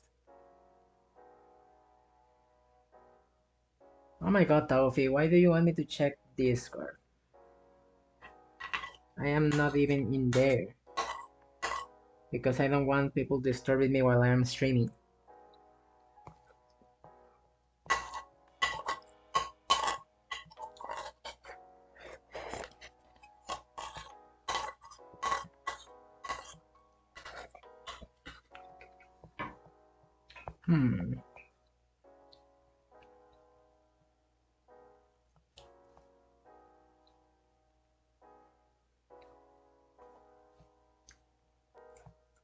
Technically, this is a normal.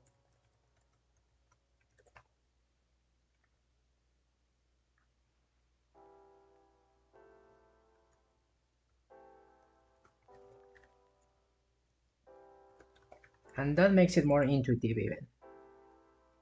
Yeah. I don't want to just write code that just makes sense to me. I also want it to help me when I want to look back at it again. Okay, so that is what is gonna happen. That is what is gonna happen to all of these.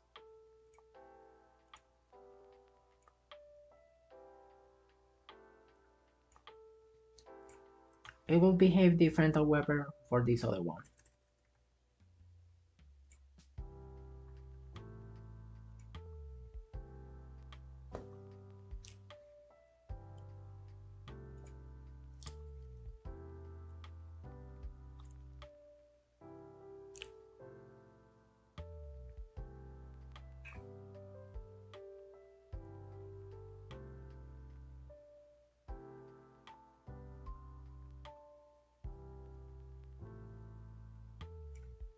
And once again we do that.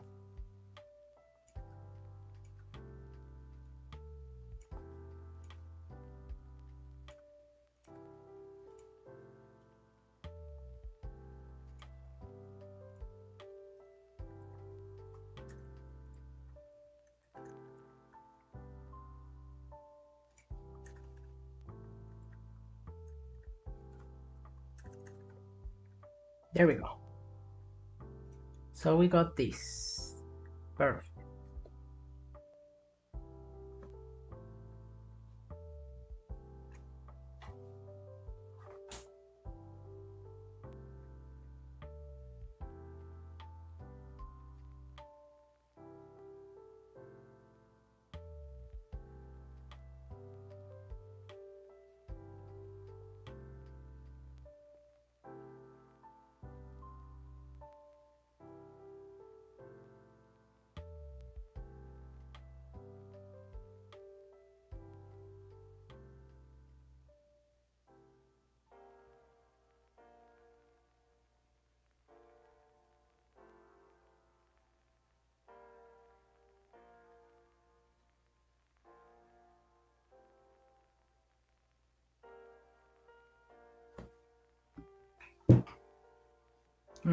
In a moment we see that.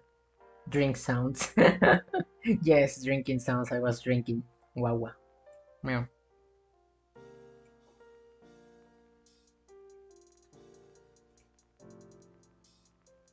Okay, so I got my points offset.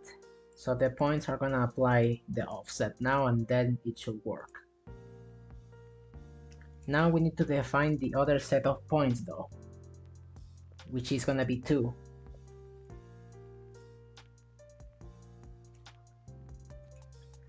So the second point will be denominated by the distance that there is from the now current point and the next point.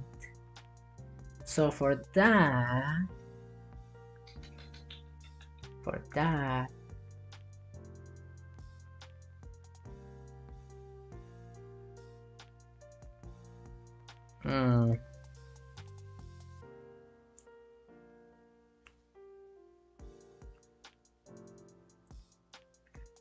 for this point I need to increase it by the offset again, but this is gonna have to be another offset, not the one that was calculated in here. Will it? Yeah, because these are based on the direction. I want to base them now onto the next direction.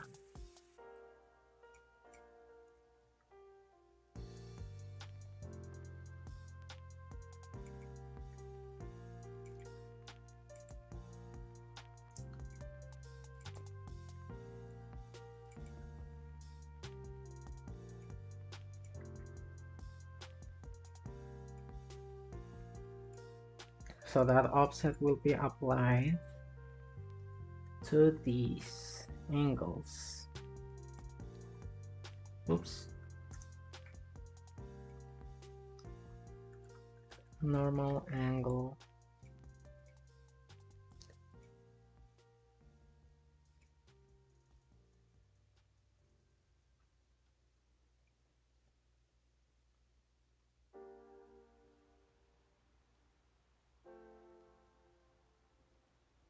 And yeah, I guess we just repeat the same.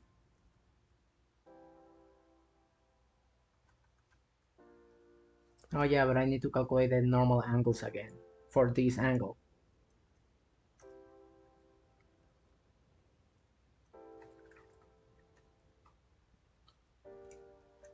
But essentially it's just this.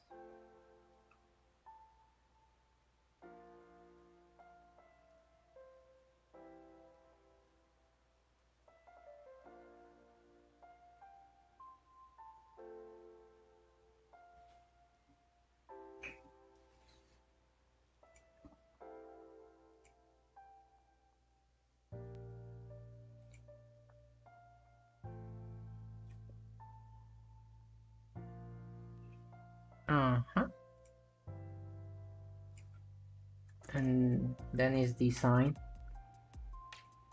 This is for the point that will be inside, and the other has to be the point that will be outside.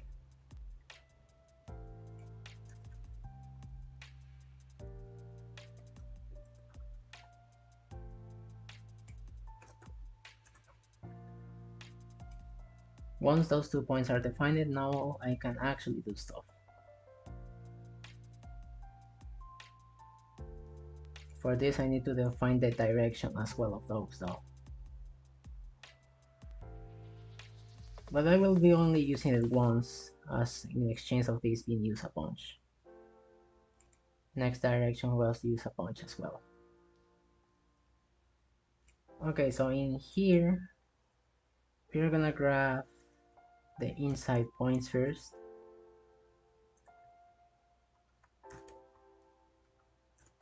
And this time, from the second point, we're moving to the third point that we just calculated. Once that third point is calculated, we are going to calculate the direction of these points.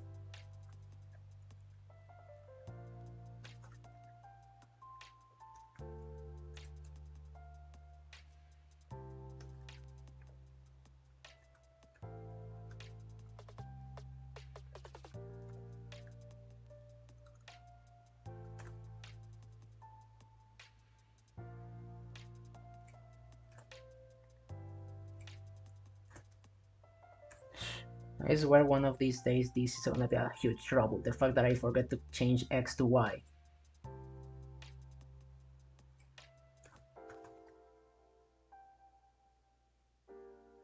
Okay, so that's there. Now I need another ID because this no longer will make it. So let's multiply every single one of these by 2. Kinda redundant though.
Okay, in theory this should be all. And now the box should behave better. Or well, more precise according to the collision of the player.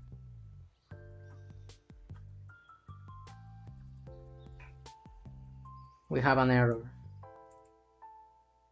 Wrong number arguments for function. Did I forget to close it? Yep.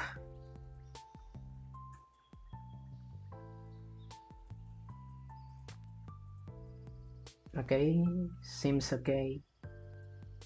The other one has the same problem because I literally kinda copy pasted.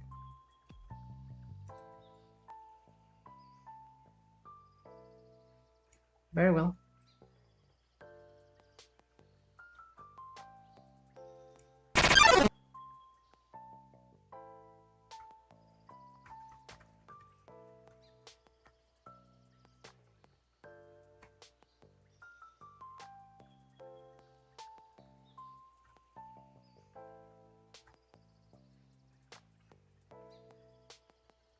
Something is not right. While the collisions over here do work,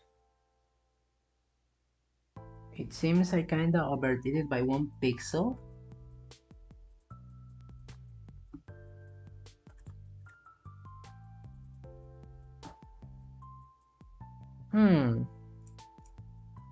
I overdid it by 1 pixel, is that what you're telling me? So if the collision is to the right, it's 1 pixel more. If it's to the left of it, the top works fine. The bottom probably not. So I guess I just have to change this by this offset.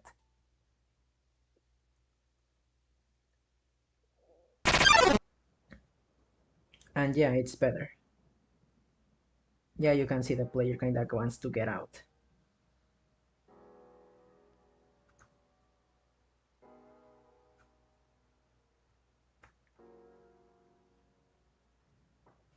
In normal conditions, this shouldn't be much of a trouble.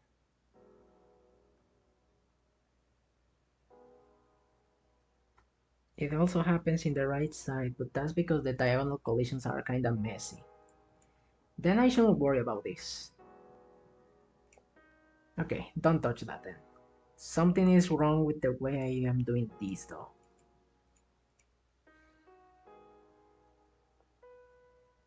I'm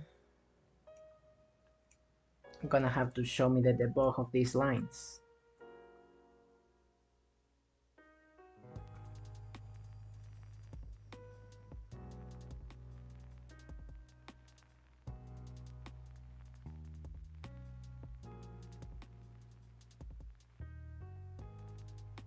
But do I want that?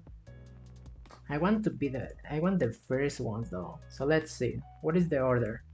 Because I am interested in a very specific set of lines.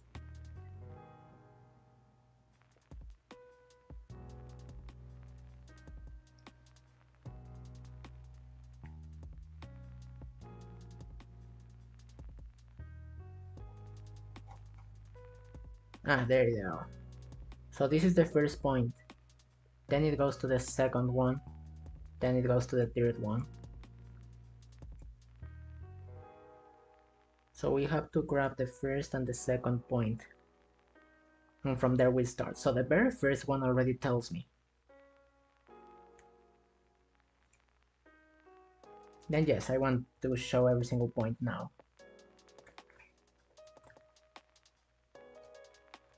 Let's start only with the inside ones.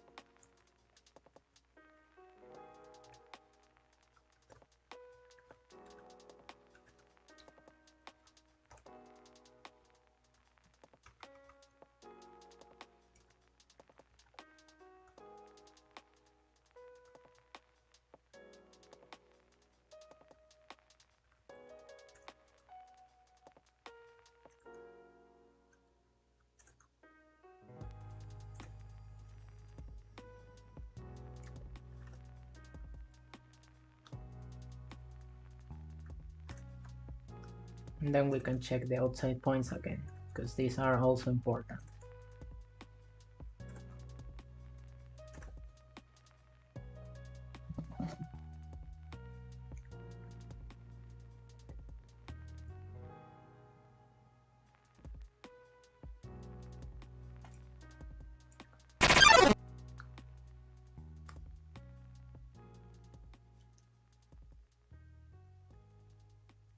Cannot convert. I have to do a string to all of them, I believe.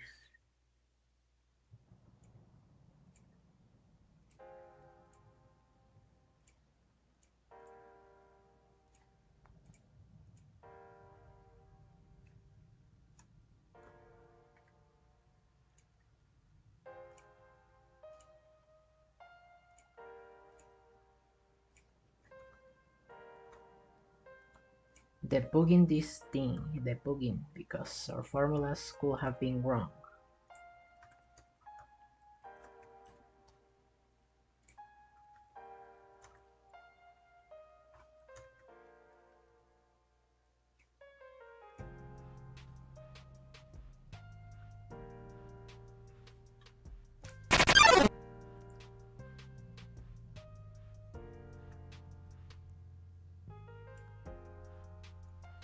Show me the message, please.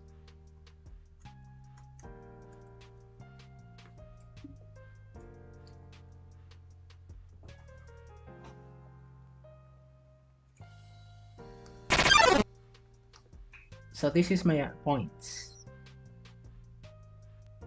It's a weird decimal. Now that's because they are rotated.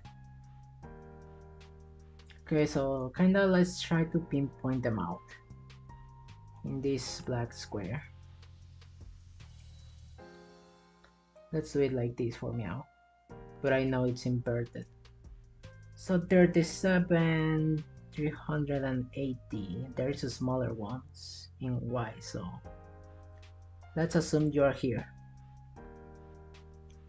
Then you move way to the front and a bit down because you decrease it as a number about here. Now from there you move it a little, just a little,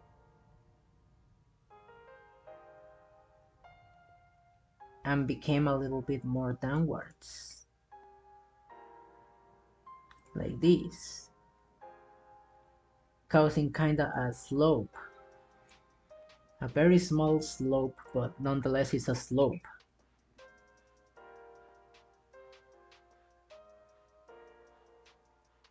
What about the other points?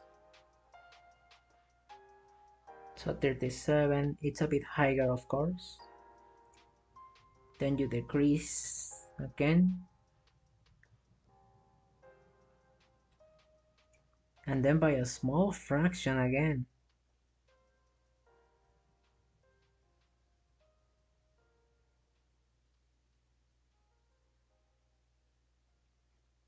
No way, you're going backwards.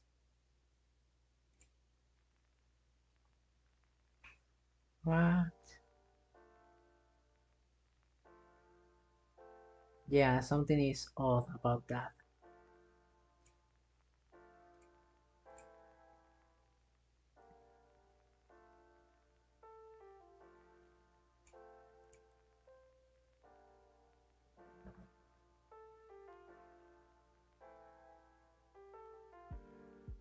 Of course, because the point is already offset. I am expecting to grab the same point that was before. Okay, this won't do, this won't do. I am supposed to grab again this.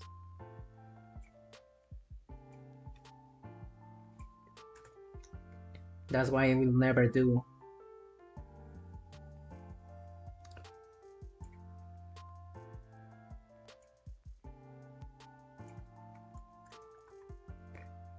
There we go. That should fix our problem, I believe. So we don't need to debug anymore.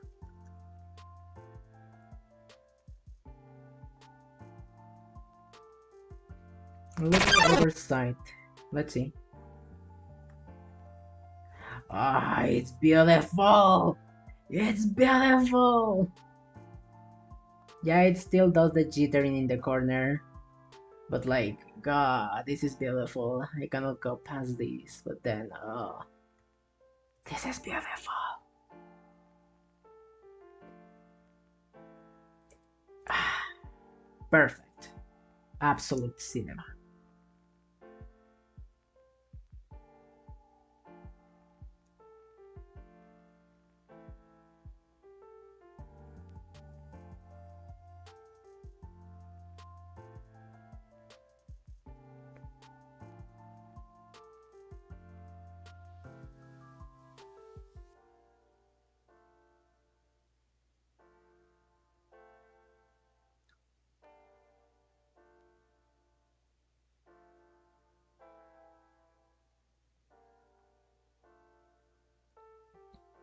Now let's see how well does this work with the other soul modes, because I need this to work with the blue one,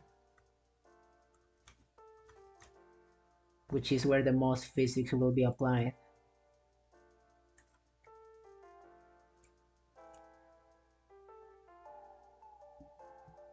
The lo-fi is kinda low volume apparently right now. Let me handle that. How about now? I don't want it to be like too loud as well so you won't hear me.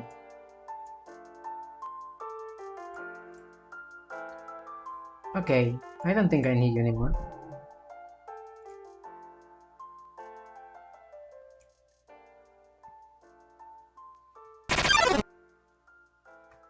Oh god, my collision is working. I cannot jump because I haven't coded it, but it's worked so beautiful. Alright, so we want now to make sure that this works with the blue soul. How do we make the blue soul work? Because the blue soul checks for arbitrary positions in the box.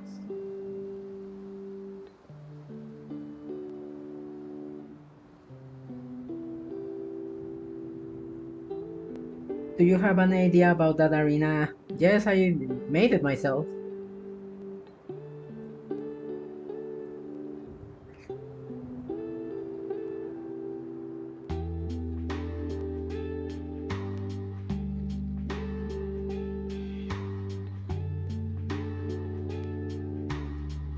So these functions about getting the box side are kinda outdated.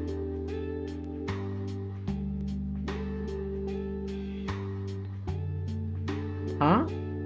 By one frame you mean? What do you mean showing everything? Oh, you mean when I am hovering over Windows and then this and then it shows everything? Yeah, that's a Windows thing, didn't you know that?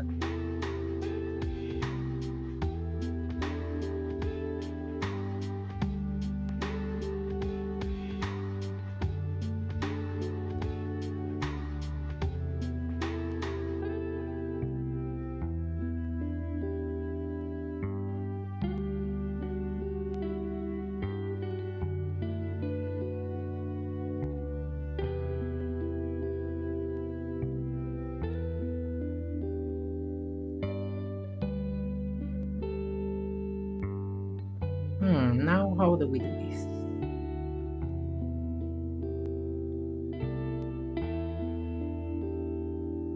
Essentially, when we are touching any wall, we want to do stuff.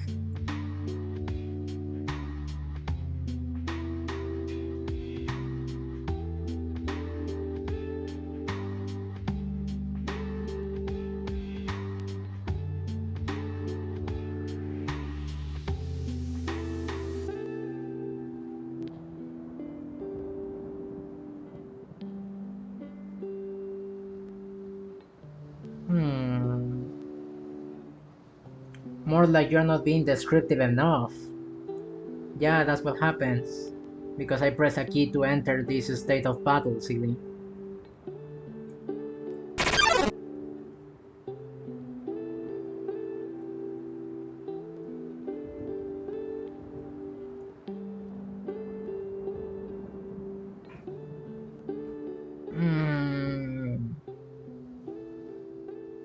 Now how do we implement this with the blue soul?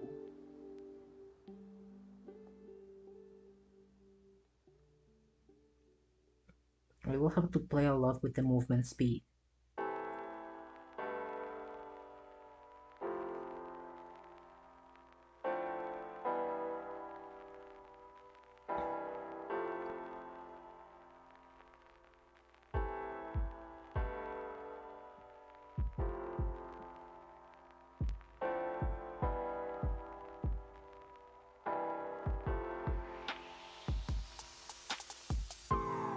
No, I cannot do that. That's a Trojan. Besides, Game Maker doesn't allow me to do that. Okay, can I go up? Can I go up this hill? Can I go up this hill? No, apparently no. Although in theory I should be able to get up, don't I?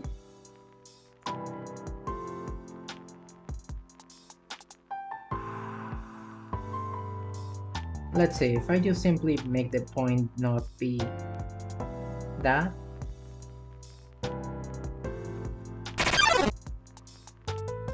Yeah, I can kind of fight the thingy. But not completely apparently, it's like it's restricting me.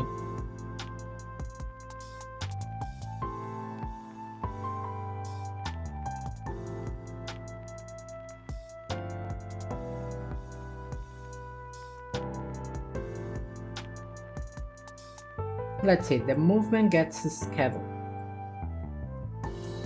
Once the movement is applied,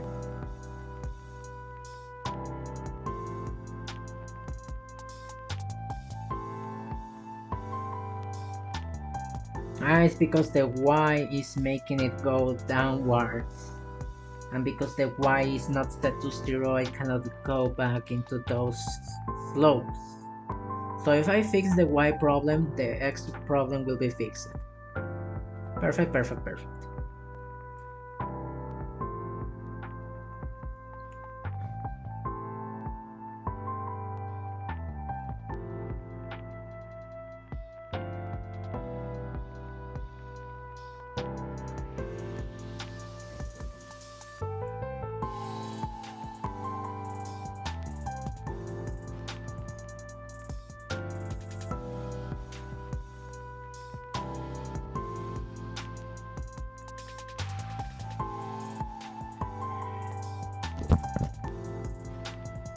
Hmm.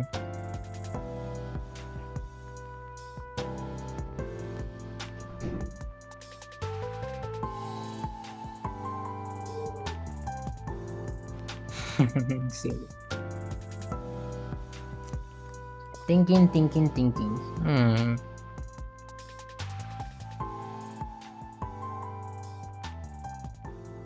I think I got an idea. So every time the soul update collision is being executed,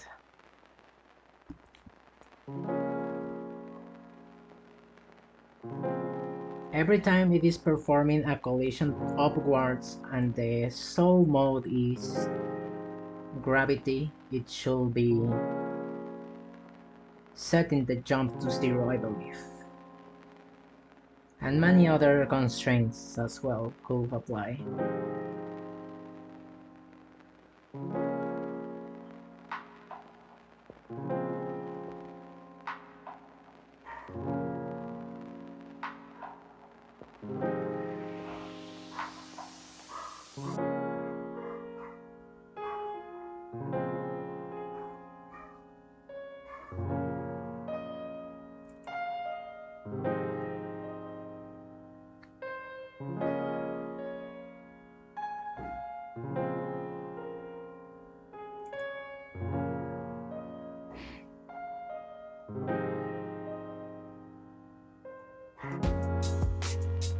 This is specifically the player, so it has to be done in this part of the function. You cannot use these general lines.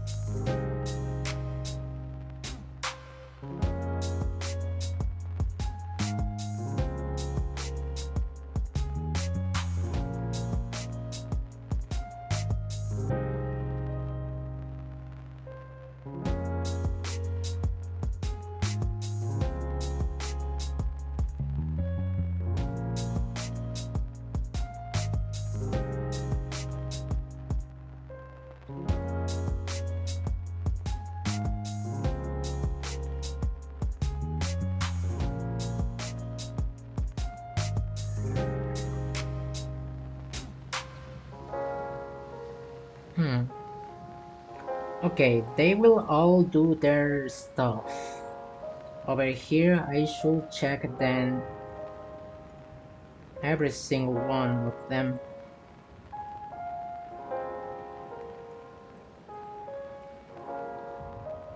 Sometimes I separate it, sometimes I put them together, sometimes I don't get myself.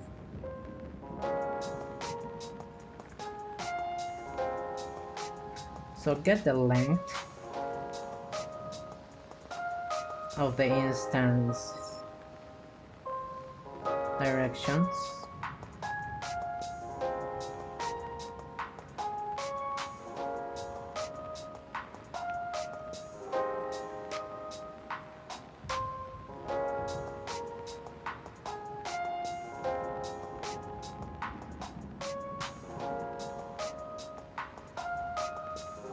Maybe I should do this outside.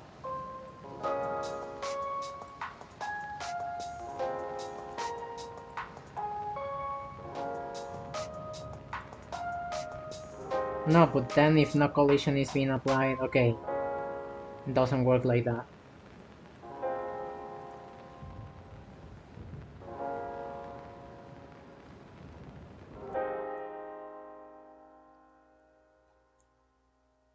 Okay, here you return the collision direction, but then here it applies a direction, which is the direction this thing is moving.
Directions.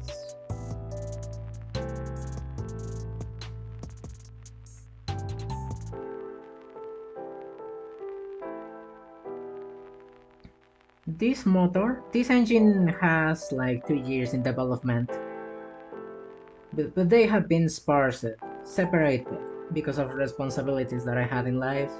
I am now retaking it again. In theory, it should be like a total of less than 1 year perhaps. Doesn't have much time being developed too. It's fine. Lots of considerations have been taken into account for the users.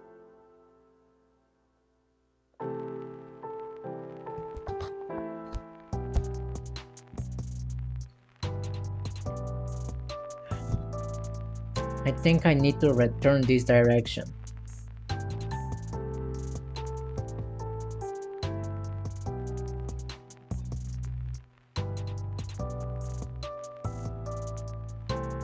It's just that this soul exactly is the one that needs that direction.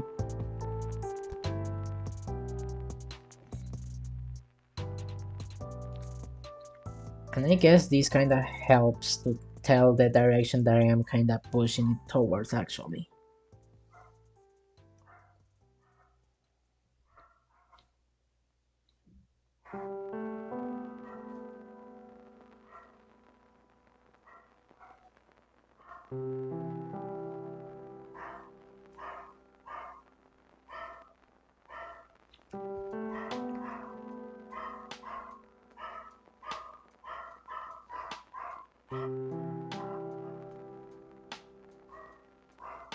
I guess I could do it in here? Because I know the direction and I know that their direction they're pushing to. So I should be able to do it in here.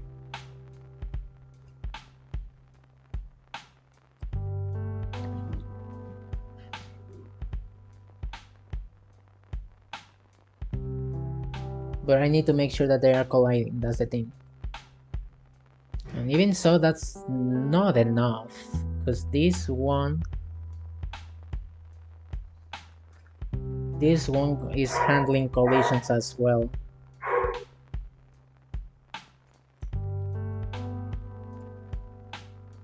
It's like over here I actually need to run a special function.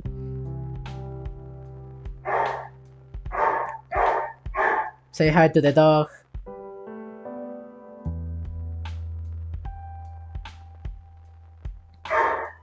Okay, so over here I just need to do an extra function.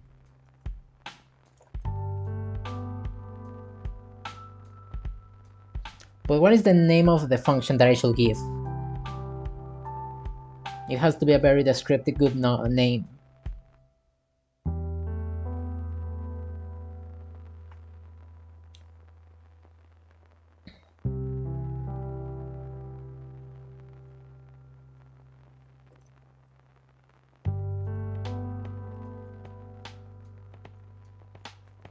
Okay, this, and it takes as an argument the direction.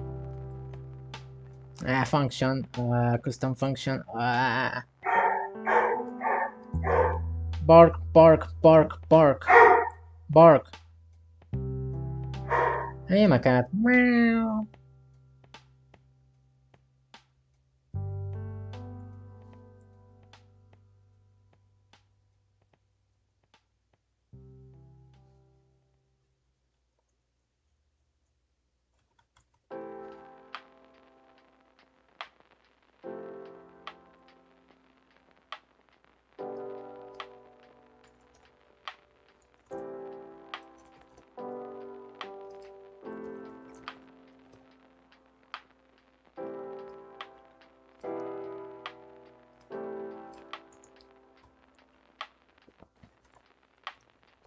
There you go. This is the perfect name. After push function, because it is performed after the player has been pushed by the collision.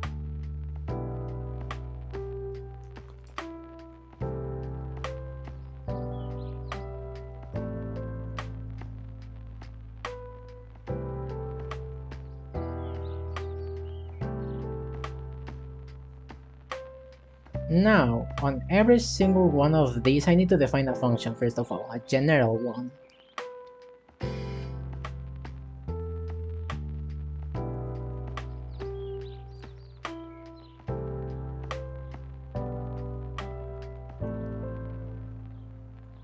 Now in here we do player stuff. If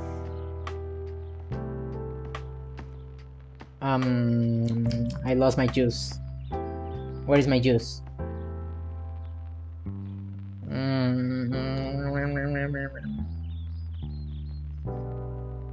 Okay, the juice returned.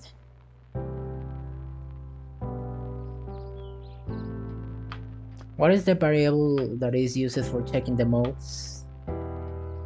Just mode, okay.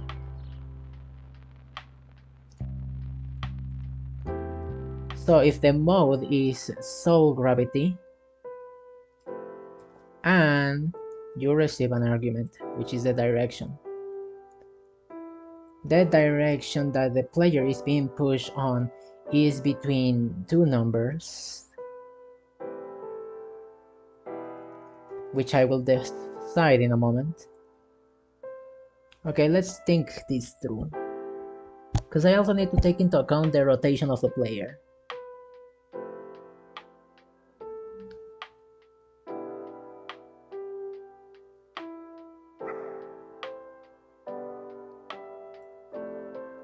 Then in that case I need a variable outside to calculate this. I'm gonna reuse the same direction, use the image angle, like apply the image angle as well.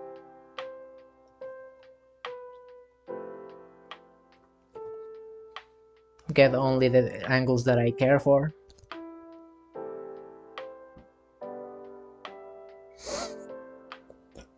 No, this is not a proper way to do this, I believe.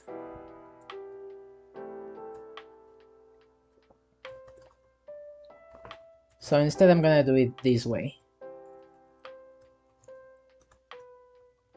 While the direction itself is greater than 0, well no, less than 0, you will increase the direction instead by this, so it's in range.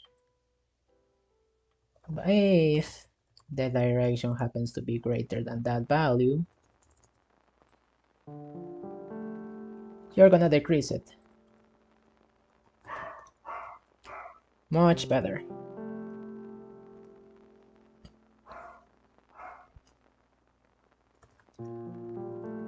Alright, so now if the direction that the player is being pushed is, if both of them are 0 and 0, then the pushing direction is actually uppy. According to this code, yeah, it's uppy.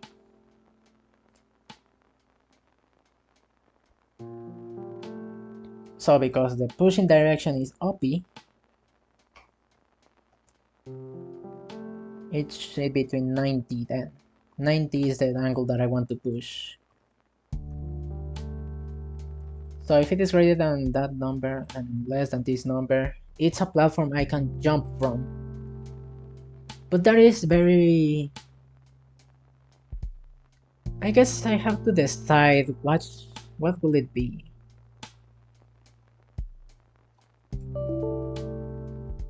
I am not pasting an image, what the heck.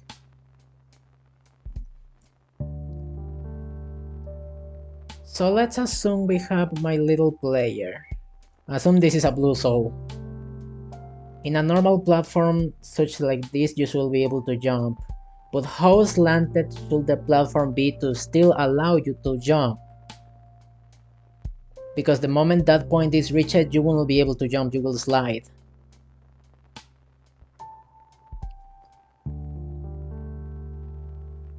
So maybe like this. 45 degrees seems a bit extreme. Perhaps 30 degrees. 30 degrees you can still jump, yeah. 35. It looks like you can still jump. 40. I guess. 45, which is the number. 45 doesn't look like you should be able to jump, will it? Hmm. This is arbitrary, not sure which side to decide. Actually, why not I don't just assign it to a variable and then let it write.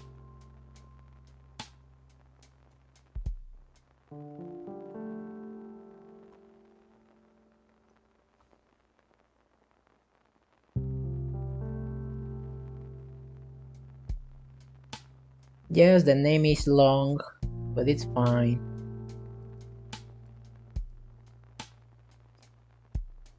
So we're gonna take the 90 number. We're gonna subtract whatever we get from that. We're gonna take it and increase it in here. So once that is performed, just the gravity's data jump gets to 0.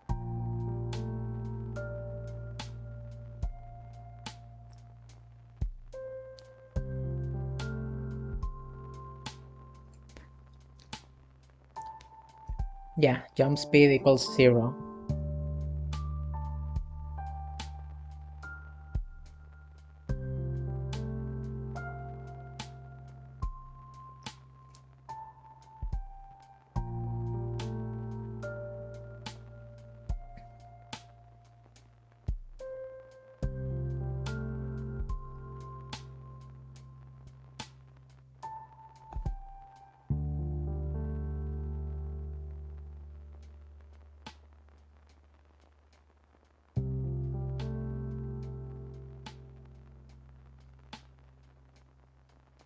We're gonna have problems with the ordering of this code because the sole collision is being in the end step. If it's set to 0 the speed, then the speed will be once again modified by the gravity, and over here the movement speed is gonna be done. I mean, why won't move? Because the jump speed is 0. After that the jump speed will be updated, and in here is checking for the position of the box. Guess I should probably move some of these conditions over there, huh? But it also depends on the angle of which the soul is angled at. Decisions. Alright. Get all the function.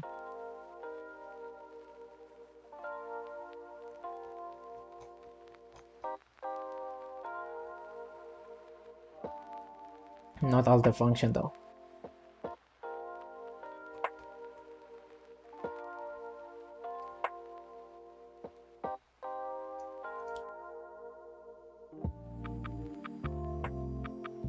Some of this code will be obsolete.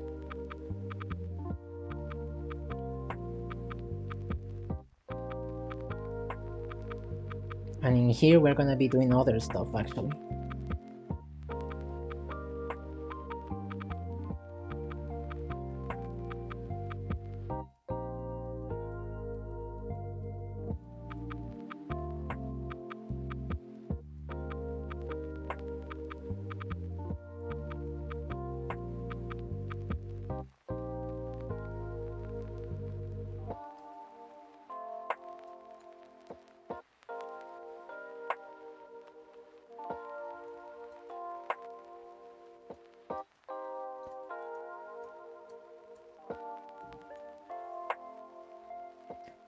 Here we go again.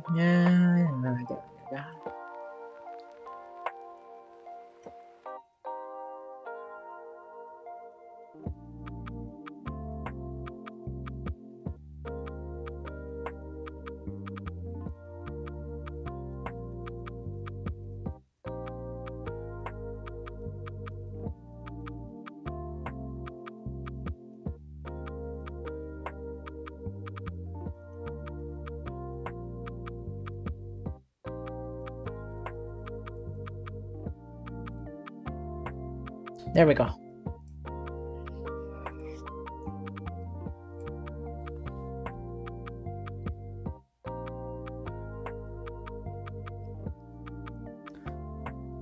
So all this code will be executed only if the soul mode is gravity.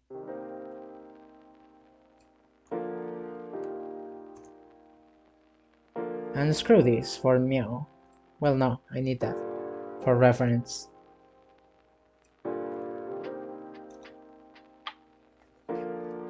So if the soul mode gravity, get the gravity, get this. If orange mode, this is for the initial velocities, which I do not care.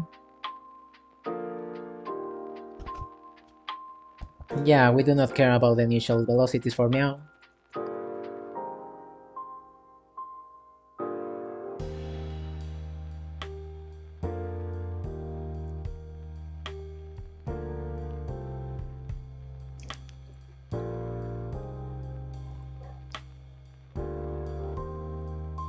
I do not care about updating the gravity nor the movements, not the variables at all.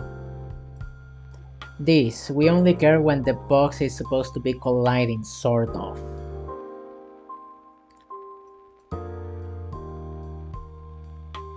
Okay, so kinda same in here. Delete everything.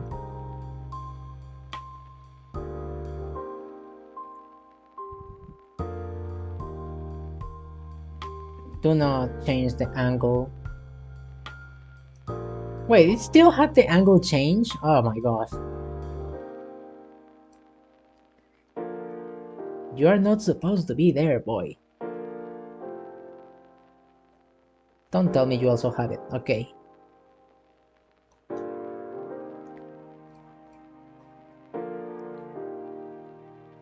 After this,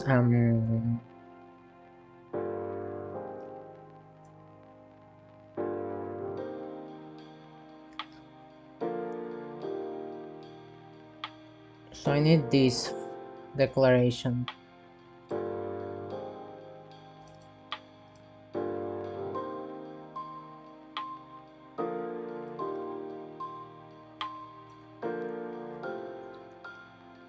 So this one.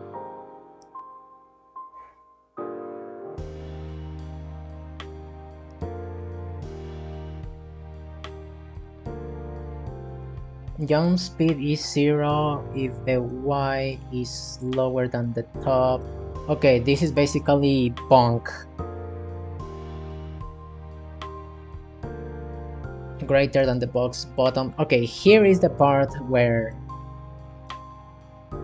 yeah, where the calculation is made.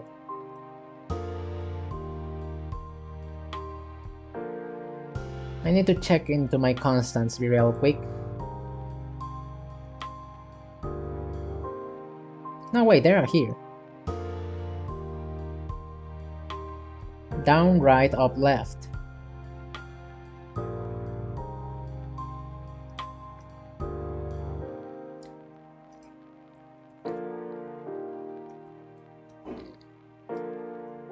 There you go. So in here, what I could do instead of checking for the direction specifically is checking for the angles for it. Wait, can I not use simply angles for this?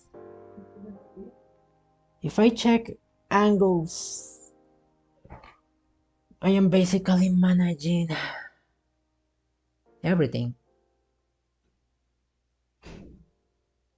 Because if a wall is 90 degrees and the direction is 0, that means they collide and no speed is given.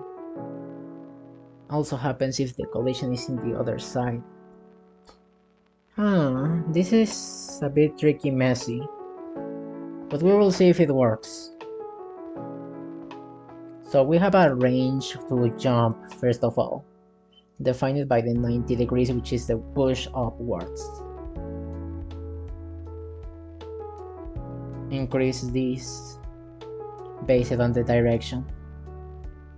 And we get the same result if it's upside down. In fact, no, it's just supposed to be 90.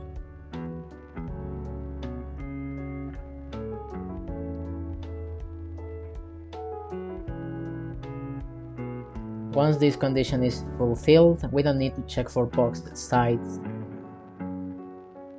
It just does the stuff.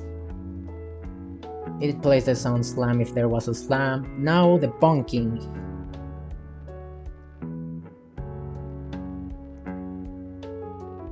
Bonking is for when you are having speed upwards.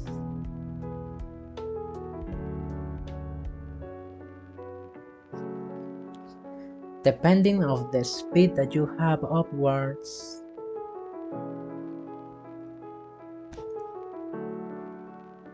I also need to take into account the movement speed though. This one.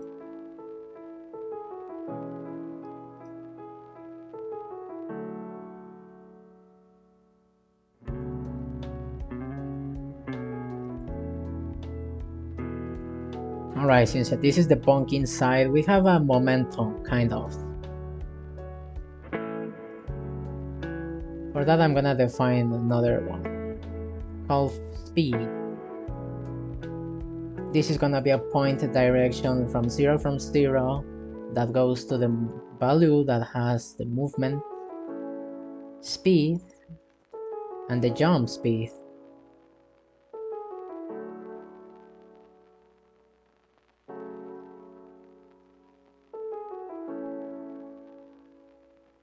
But the player doesn't increase by raw jump speed, right? It increases by this weird formula.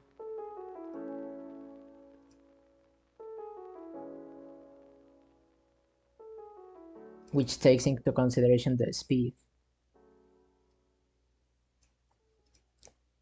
So I guess I want that actually.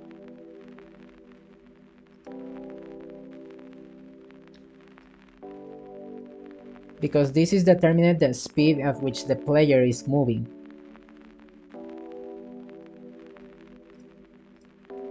But then I also need gravity to be here.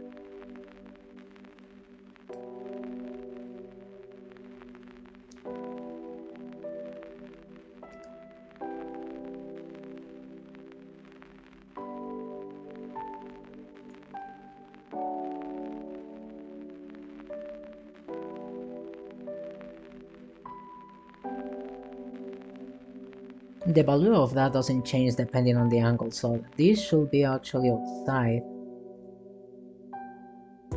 And same applies in here with the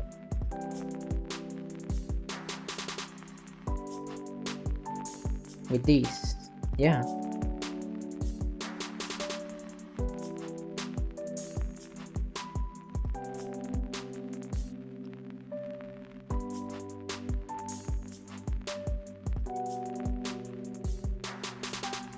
Okay.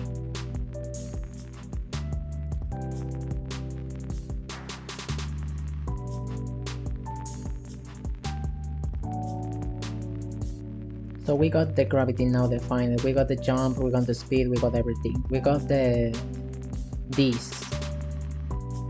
I need to reverse this formula.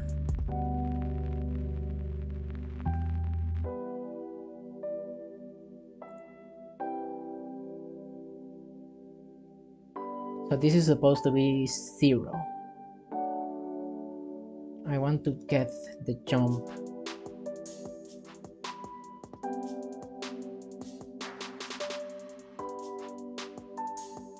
No, at any point this could be worth any value, honestly.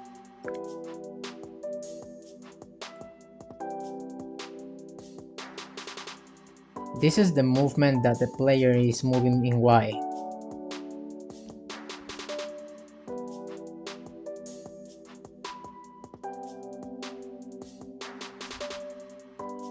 So I have to move this in regards to this.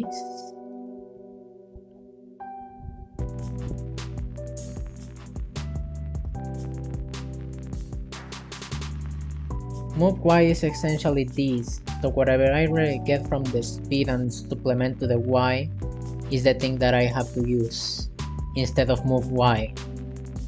Got it. So I need to somehow first of all get this variable alone.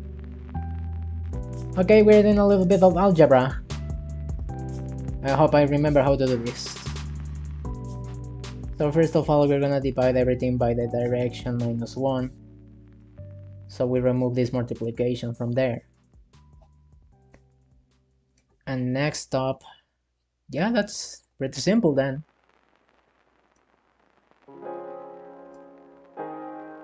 Then we're just gonna subtract by the, no, subtract, not add, by the gravity divided by 2, because it is subtracting and then we pass it adding.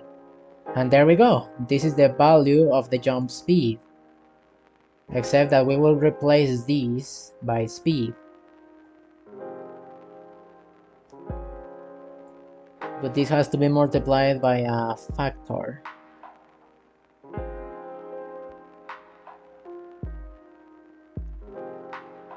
This is the speed.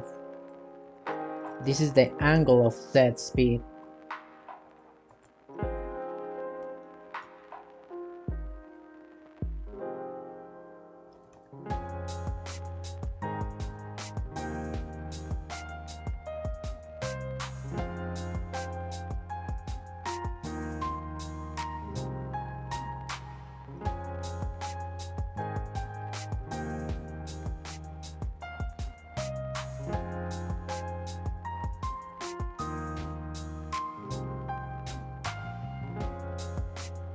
After those variables have been defined,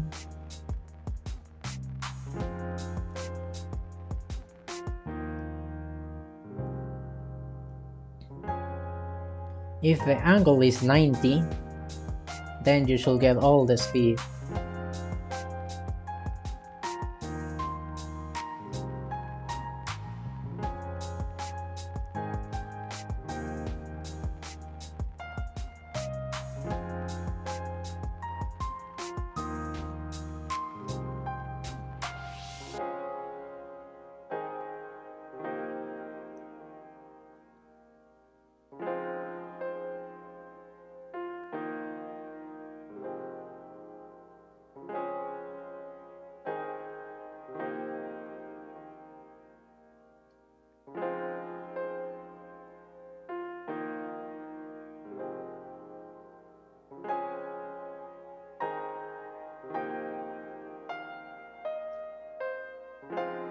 So all the other angles that are not jumping will affect in the movement and the jump.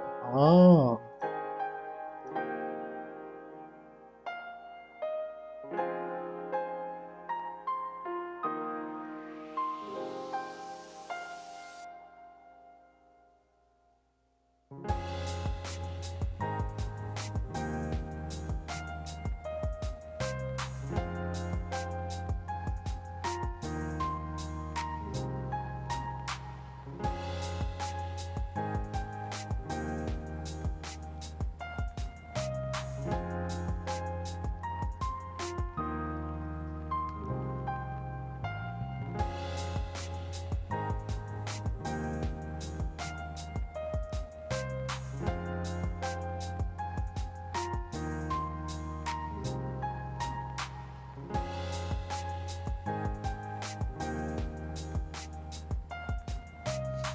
Okay, we're almost there.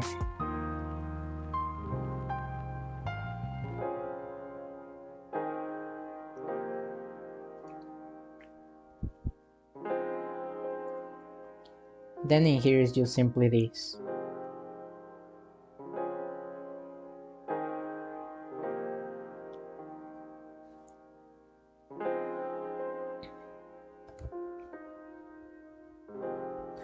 Movement speed has a constraint, I believe.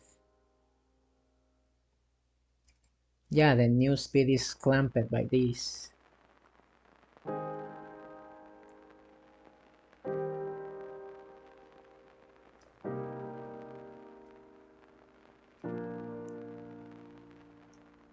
So it's gonna become clamped by that.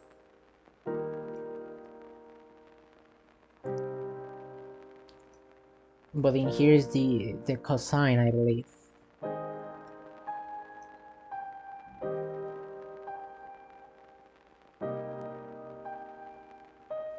This will make it so you bounce from walls, actually. I guess that's a good bonus for the orange soul, right? No, but then it also applies for the blue soul.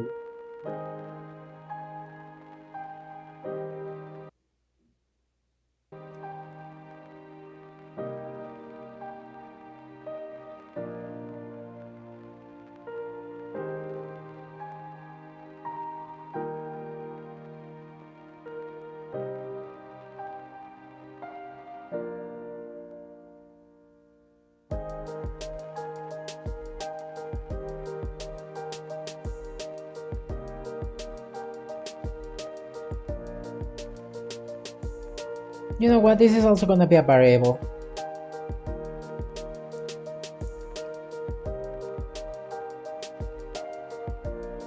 So we are gonna have to prepare a block of else.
This is complicated. Because what if my angles don't add up?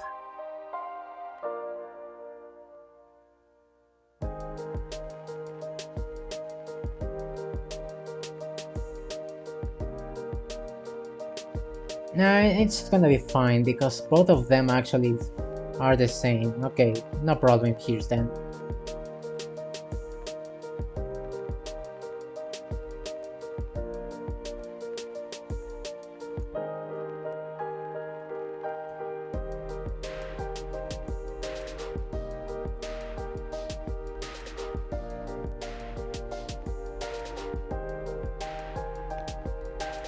No, Taufik, no, until we are done with the stream.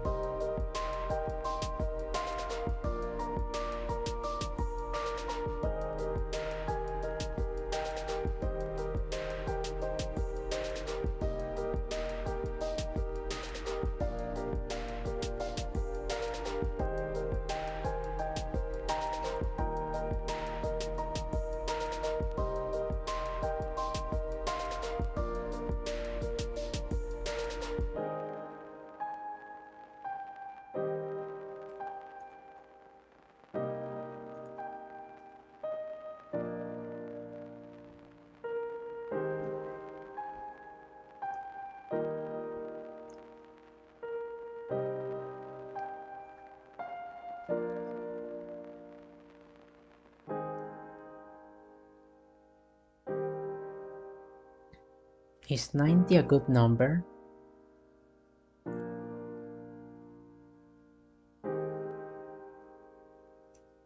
Oh, I think I will actually have to enclose everything in here. Okay, I'm gonna have to do this approach differently.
I'm gonna have to do the wild thing that I did in here for every single one of them.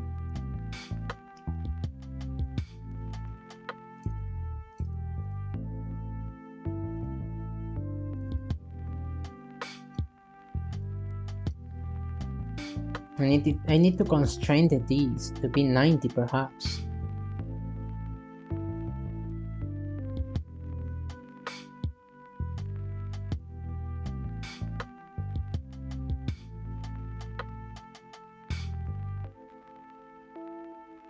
But if we have an exactly 360 angle, it will go to 0. And in that 0, if I subtract, I will end up with negatives. And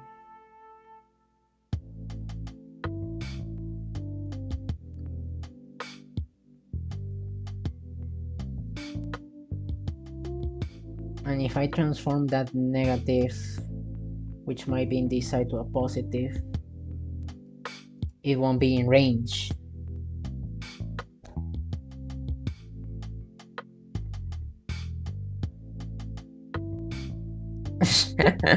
Welcome to the stream. Hey, it's going well. This engine has been in development for 2 years now, so like we are pretty much advanced. Well, I am, because I'm the only one doing this actually. I am trying to find a better way to actually do this. Isn't there a function to kind of check angles actually? There is one to check angle difference.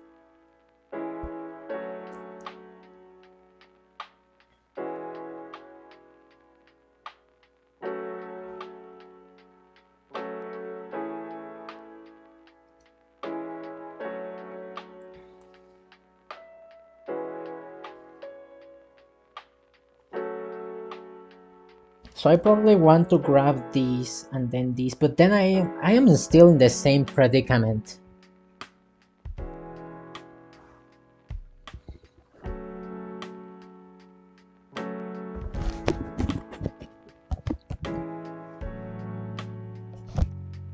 Well, I guess I have to examine the nature of my direction. My direction is always in the positives though. I guess I have to do it like this actually.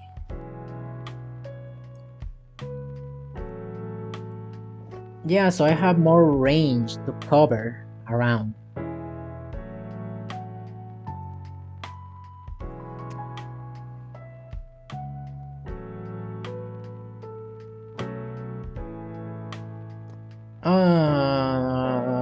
God, this is complicated.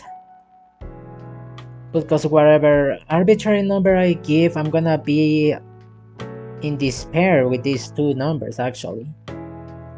Jeez.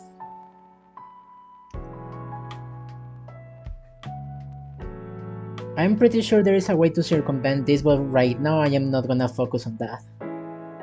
Let's hope the raw numbers actually work for now.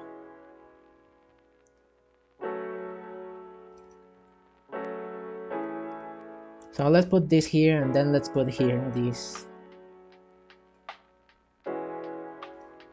I am right now trying to apply the logic of the blue soul and the orange soul, which are gravitatory souls, with the way that I implemented collisions with the box.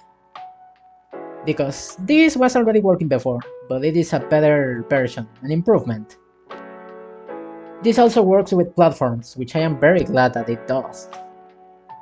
So we will see how that goes.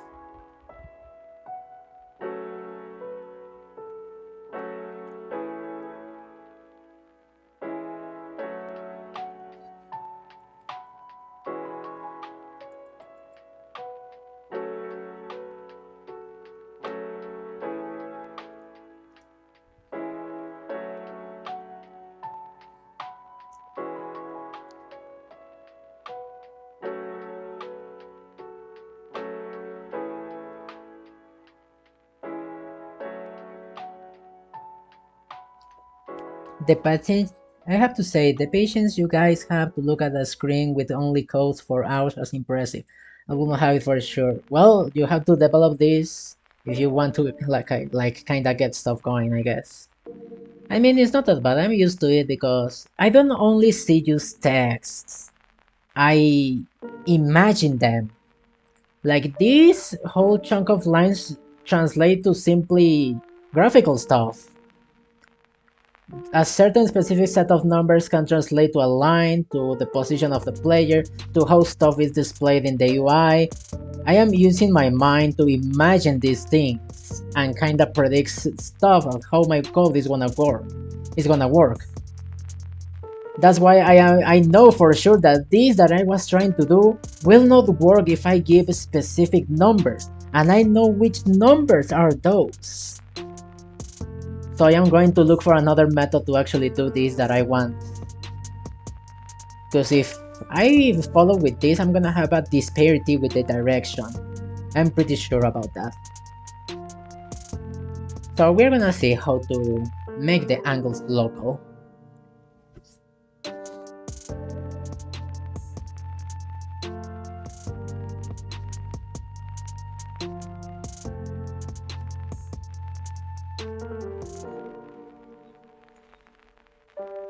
So you gotta use your imagination for this. It's not just looking at the text and writing instructions. It's about imagining how it's gonna interact with your program before you actually run it.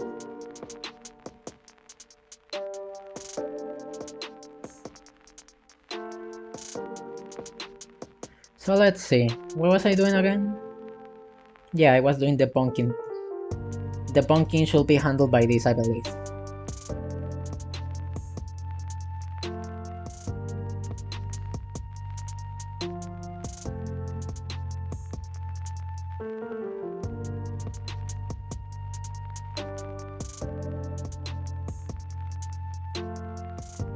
So there is a direction and there is a distance. That distance and that direction is pointing towards where the player is currently moving.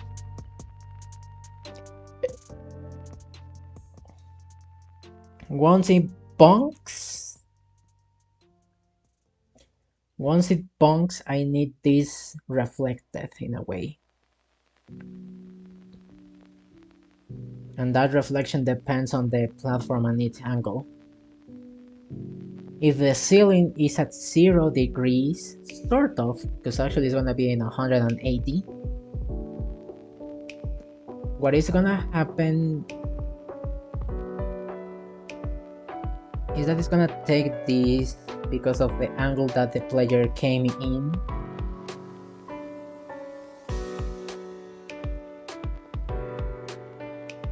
The angle of this, it's gonna decompose it. In theory it should be the same, probably.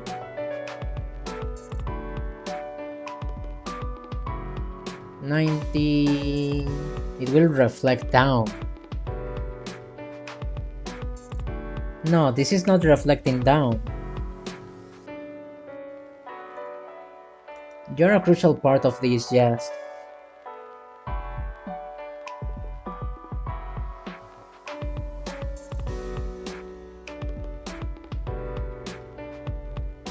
I think in here I'm gonna need an angle difference.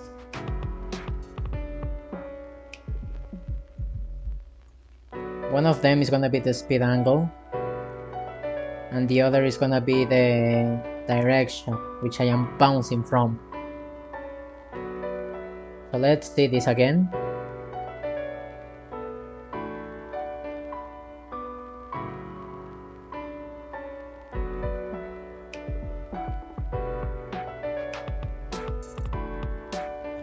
This is actually a reflected angle, grabbing from the speed angle and this.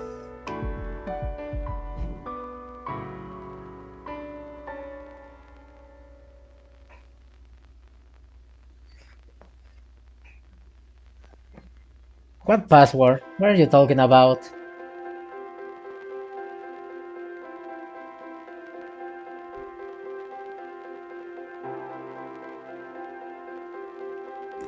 Okay, so I enter from one angle and it's supposed to be this, the reflected angle. With the reflected angle, I apply the new velocities and new data. Some of the stuff shouldn't change.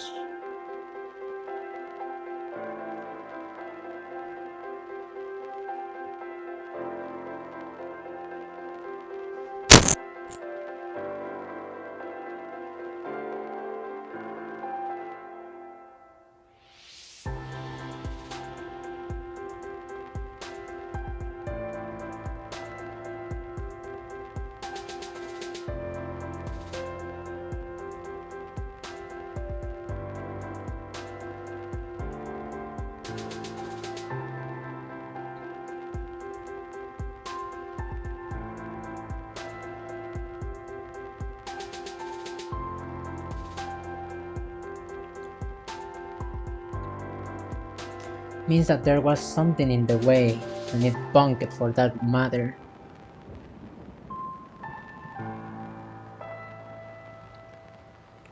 The direction of their things is actually gonna be the direction that the platform is facing. The direction that the platform is facing then is gonna be reflected based on that.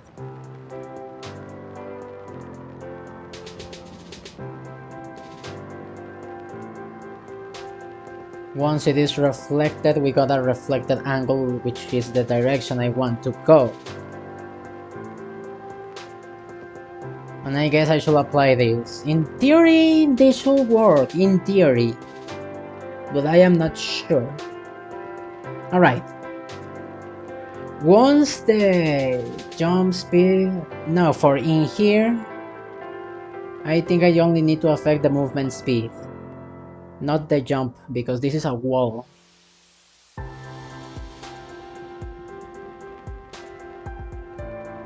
This is what is considered to be a wall, because the ceiling is where you bonk, the floor is where you jump, so the other remaining thing is a wall. What do I do in a wall? In a wall, I just constrict the movement, I guess.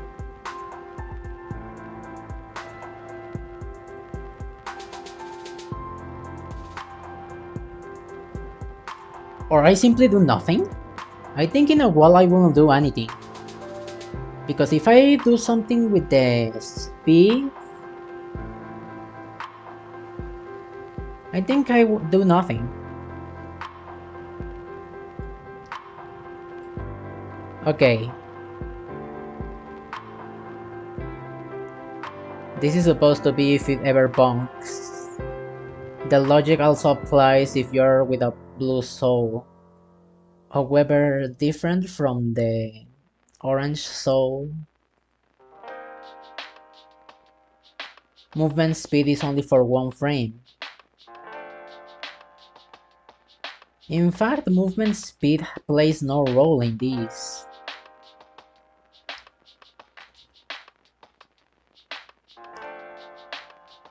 Movement speed is defined by the initial speed. Movement speed only plays a role when there is an orange mode. Okay. So this won't work for a blue soul. Got it. Alright, so we got all this logic done.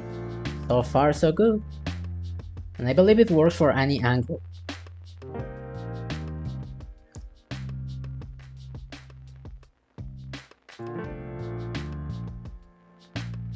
We're about to see if it actually works for any angle.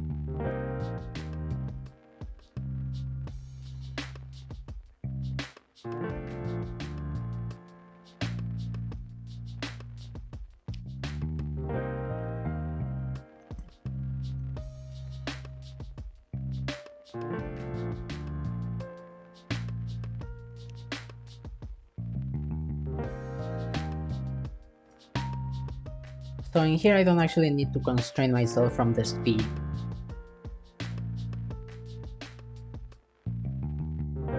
The speed will simply push me back, no matter what.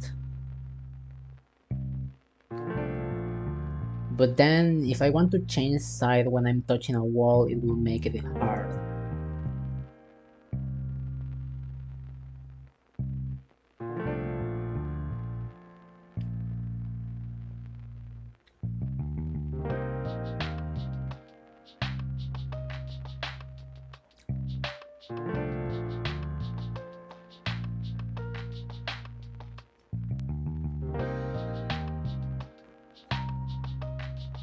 If I am touching a wall, but then in here is multi-angle.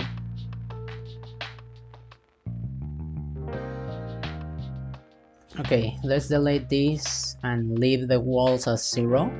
No, that doesn't make sense. I want the speed to be 0 when? The speed should be 0 once the angle that I'm being pushed on.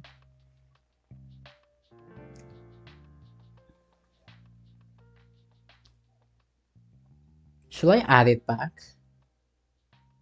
I guess, because if I go in a wall with full H speed, the H speed will be reflected directly because it's full in. And here we do calculation of angle J to be reflected.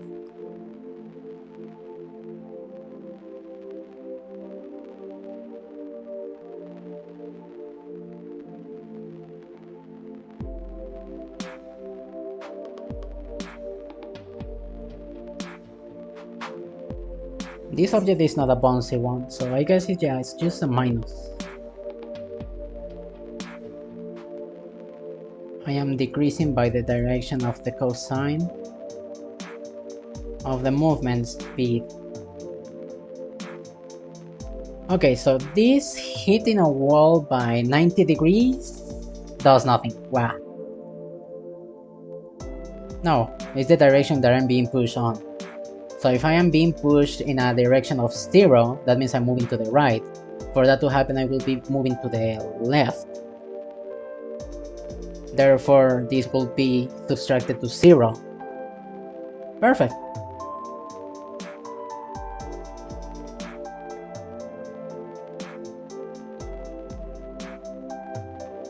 Okay, that's the solution to the walls then. This.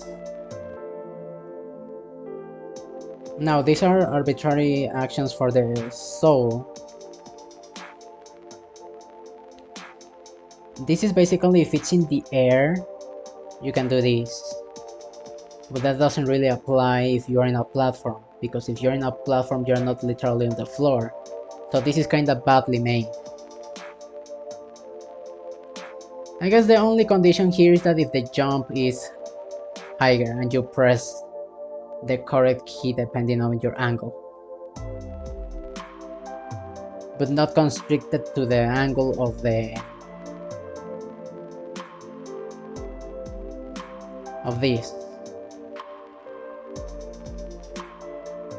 Shouldn't you be first then, because I am setting the speed when I touch certain angles.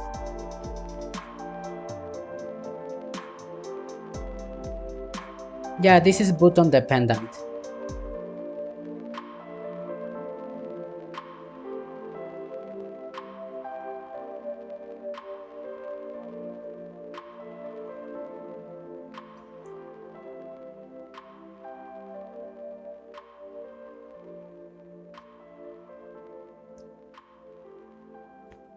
Actually, I got a better idea. Leave that there, just create a variable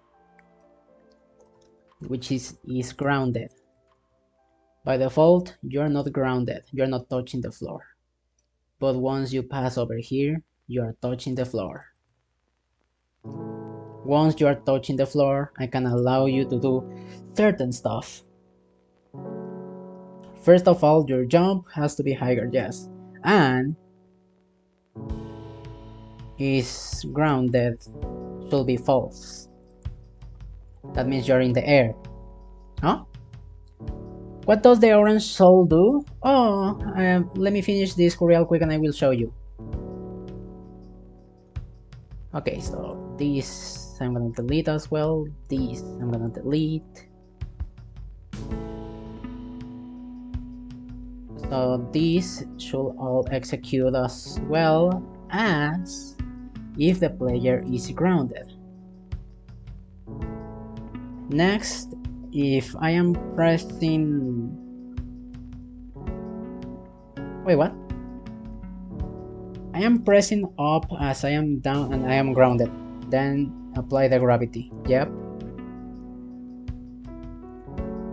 Stop holding up where you are not grounded, and the velocity is greater. Okay.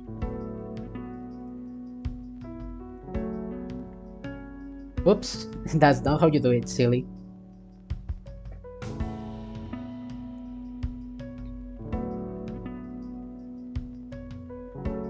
Alright, this section is complete and I just kinda need to copy paste it for the other. But as I am seeing it, this is generic angles. Because they are kinda generic angles, they should work in any direction.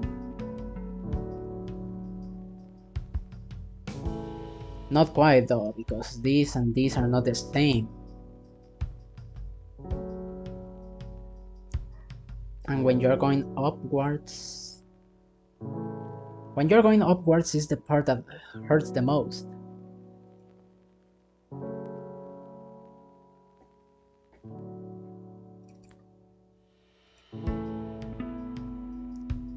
This is not affected. This is the part that is mostly affected. The one that is the bonking. But it works well because it's the point distance. No, not quite, because we have the cosine design. Okay, I need to kinda copy again this actually.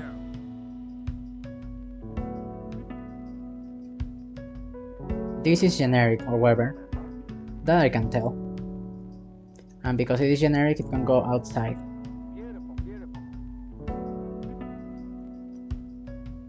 Even the music says it's beautiful. Alright, these are generic, these are outside. Now I just need to kinda replicate these, but I don't need to right now because it is in the wrong direction. Once this is completed, I need to do this. I need to implement this function to see the functionality of my soul working.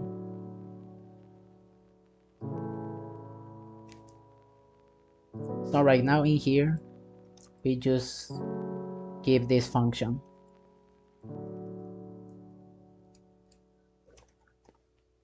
I might actually make it global, like every single time this function is gonna be assigned because it's a soul update. If I make it defined, I can just grab the entire function, define it in the player.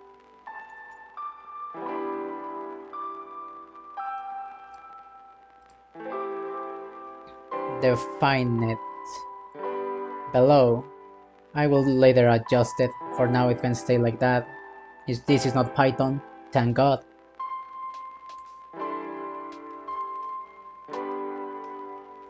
And down here where the constraint was, it's just other this thing. Yeah, because it's inside a thing.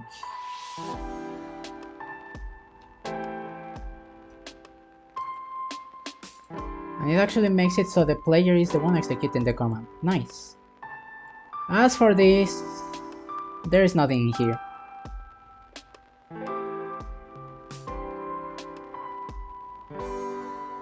I will do later the code for the platform. For now, this is not defined. Actually, the stream might not be enough for that, so I will have to do that when I'm not streaming. So in here we check that it is indeed defined the function to execute it. If not, we're gonna run into errors. Perfect, perfect, perfect. Perfect. Okay, let's hope it runs.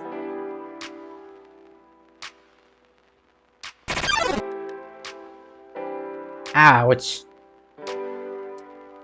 Okay, what happened here? It says that the... Oh yeah, my arbitrary values are not defined.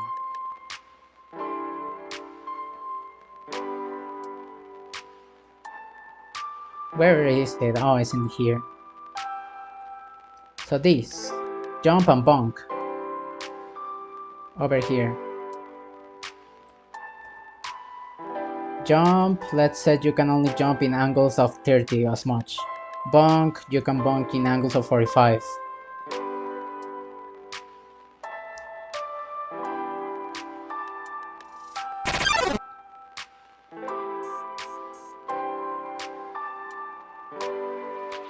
Oh, I am stuck. Help.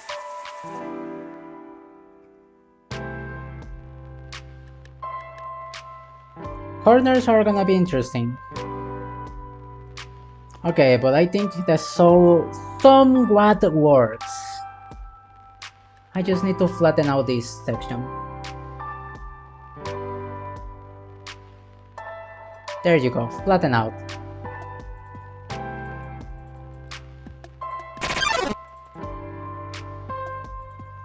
What is he said? William Ballin.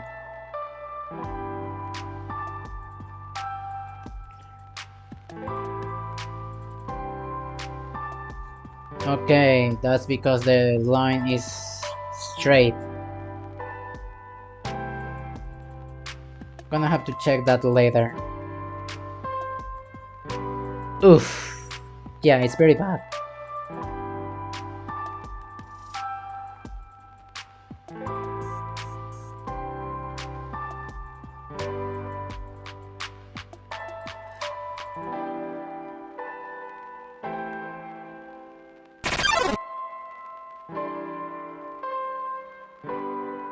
I will have to fix that later. The jittering.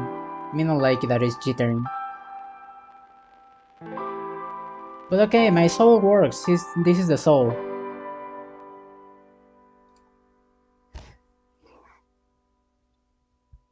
Alright, so the orange soul should work just the same. We just go in here and say that orange mode equals to true. Now if we try it out,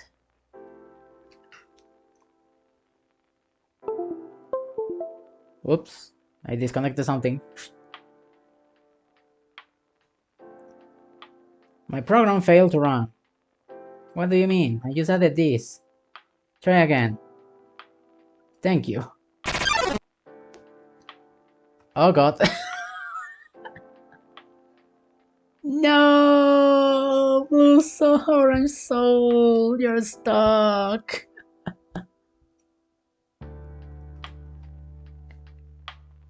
Alright, we caused an infinite loop. Let's try to not touch the corners. Okay, so this is the orange soul. You're basically always jumping, never stopping moving. You can press down to stop going up. And if I touch a wall, I get teleported.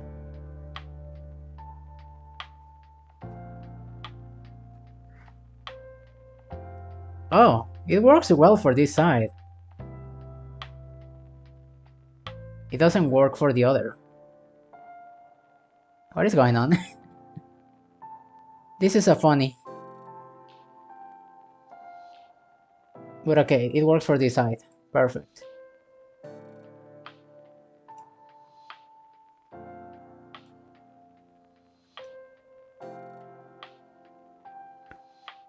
Okay, so let's see. Something is happening in here. And it's because of the direction, probably. No, but why? Okay, show me the debug of this direction, please. And why does that happen?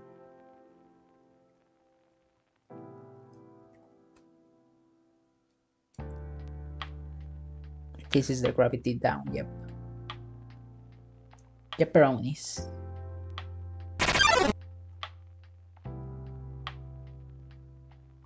180, yeah, it's being pushed back. Twice? No wonder why. Twice. It is being done twice. Because it is being done twice that the velocity gets doubled, yeah. This is supposed to be only once. Yeah, over here it's only once because I click once, you can see it updates by 1 frame.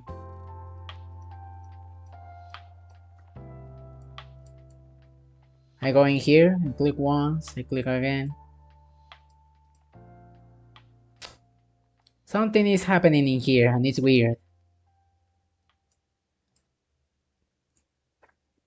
Because it touches one, click, It stays in there. Click again, teleports. It stays there. Click, it still stays there. Teleports. So every 2 it teleports.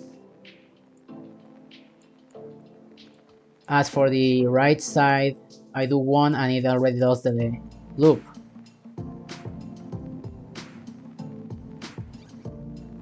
Yeah, something is going on when it's going towards that direction. That's quite a unique take. The others I have seen often make the soul take damage if it's not moving, which I think it's stupid. Yeah, I think it actually is stupid as well. Like, instead of just making you damage just because you're not moving, why not force you to move instead? I want you to always be moving. This take is actually kind of a combination of those souls, like the blue and the orange that is just moving. I just apply gravity to it because I think it's more funny. That is the take that was taken into the Tears Under Swap Papyrus fangame Battle of Benjamin, which I believe is not a TS, but whatever. Okay, so we know that the movement is being done that way.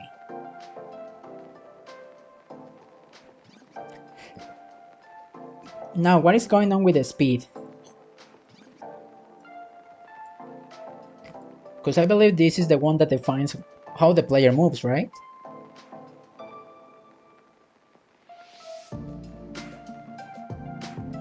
Or why is it getting such a huge push?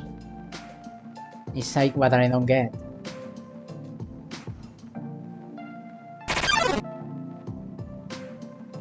It's even erroring. Oh, because I fucked up the name of the variable, god dang it.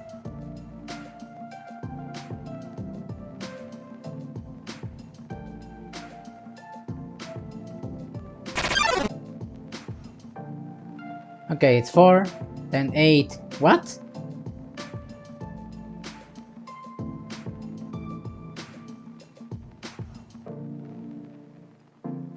Yeah, and here is 0. I expected to be 0 in the other side as well, but it's 4 for some reason.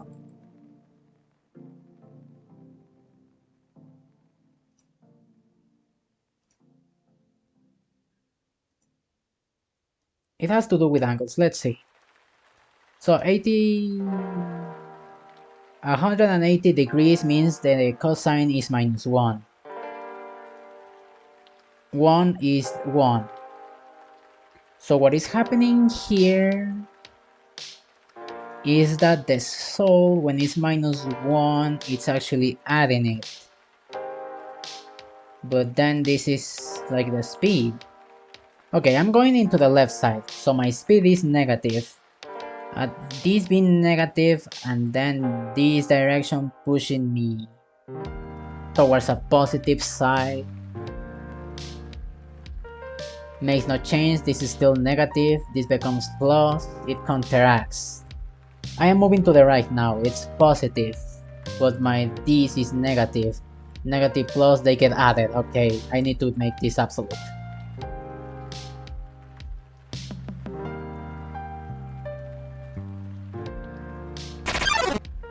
There we go, problem solved.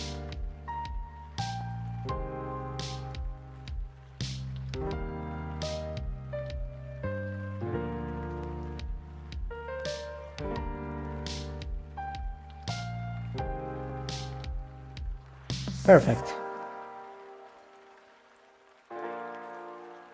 Next up, I believe...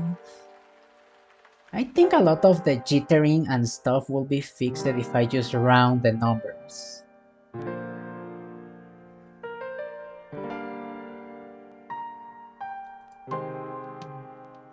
Like after all this is set, I can just simply see in here and then round the X, as well as the Y.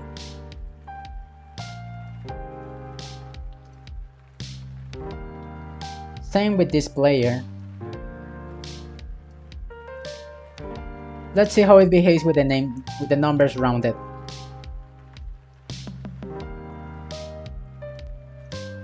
A lot of the jittering has gone away.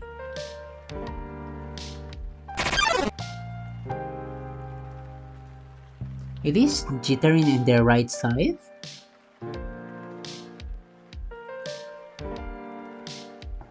I think it is jittering a little bit. Go to this side. Yeah, the rounding is making it so like that. Cool. But I think the jittering is okay because you're moving constantly towards that wall. So I guess that makes sense. Now let's remove the orange soul marking and see what's going on.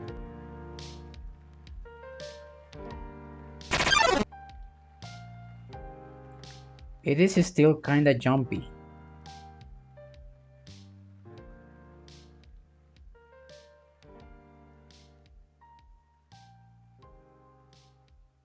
I can jump, but when it's on the floor, there is a small jittering, and that causes a little delay on the jump if it's falling.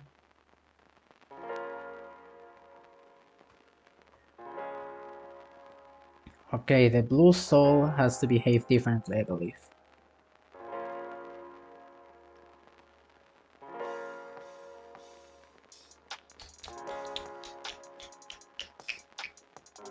And that is exactly the same problem that happens when the box is being different.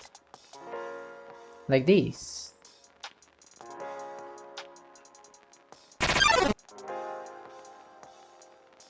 Oops. Again, my box is not supposed to do that.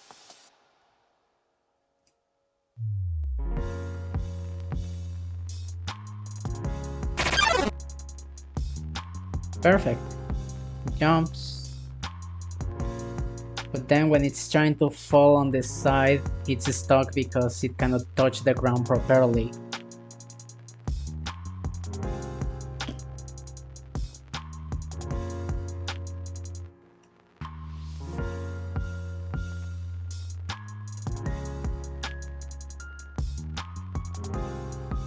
How can I do this different then?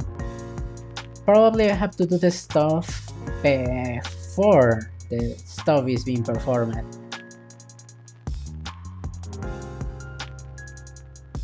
Like over here, I am moving the player and then applying the function.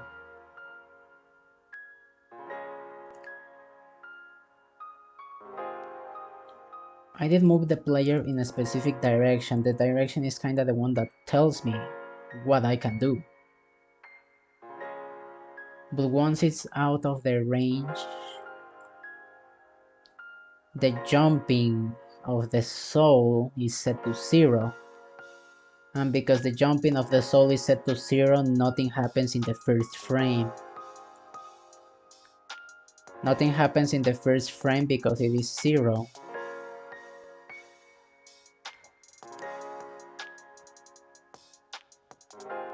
And the player moves according to that speed, but applies a little bit of gravity. So it's actually not like not moving anything at all. It is moving something afterwards. Then the speed gets implemented, but the gravity itself probably is not being enough. In that case, should I go as tail?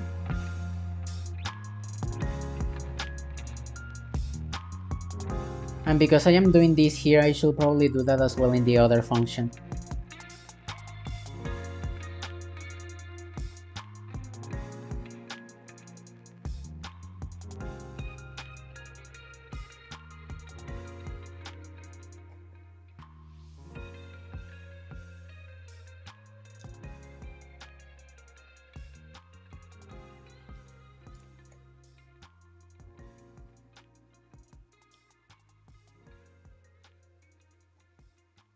Yeah, the gravity is calculated like that. So far. So how does this change the soul? I think it's jumping less. It is being now stuck in the ledge, by the way. Ooh, except if it goes into the right side. And it's stuck again.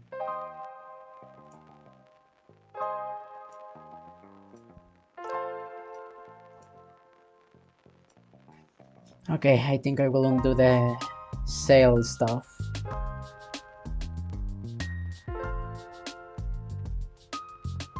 Because it's messing with my soul. And instead I'm gonna just go into the functions, and wherever it's set to 0, it's actually set to 1.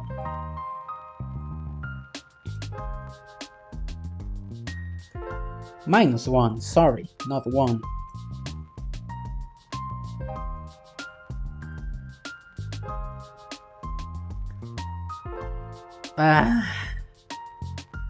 I don't think this is the solution though. Something is not right. Because in here this side works perfectly. But when I go into the other side, it don't work. No! Okay, what is going on with that side?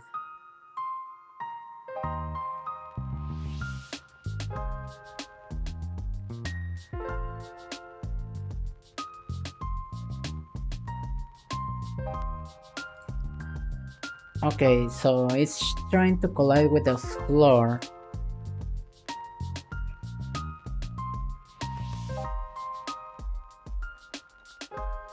Well, I better go now. It's, wow, very late. Good luck with that, thank you. Sleep well. I will be soon posting about this engine when it's complete with the platforms and stuff. It's close to its release. So if you're interested, I will be writing documentation for this as well. We will see. Okay, let's try to get this working, and then I'm gonna cut it as well, because it's getting pretty late for my end as well. We have been streaming for 5 hours. That's nice.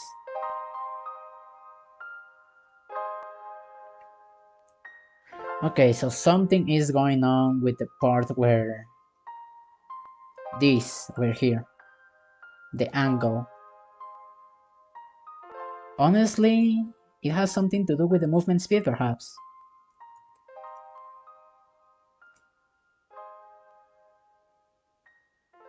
Maybe.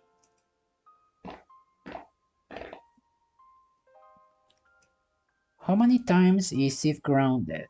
Because like if it is grounded, it should work. But at the same time, since it's not grounded, did I do something wrong in here? This, probably.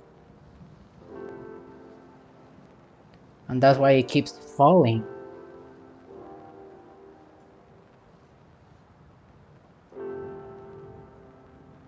Let's make a test for that.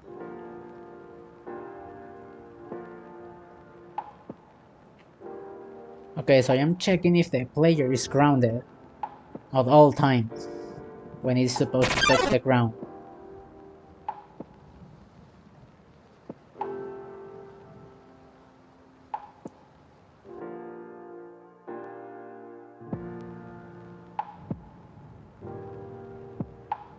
Okay, zeros appear because I am touching the wall. Over here is fine, but when I move towards this side, it's 0. Why am I not grounded over there? That means that this part of the code is not being executed. That is because the numbers over here don't add up, I believe. So let's see. Let's make a little thing. Grab the minimum angle as a string. I forgot that I have to string. Grab that. Set the chain.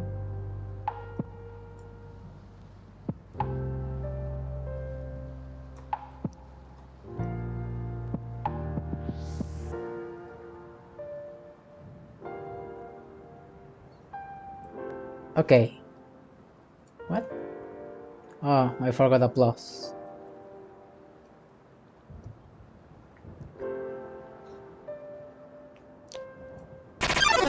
So what are the numbers over here?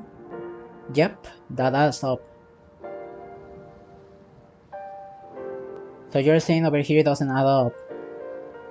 Which makes sense, I can see why. It's overflowing to a number that it should not. So I guess kinda this helps indeed, in the meantime.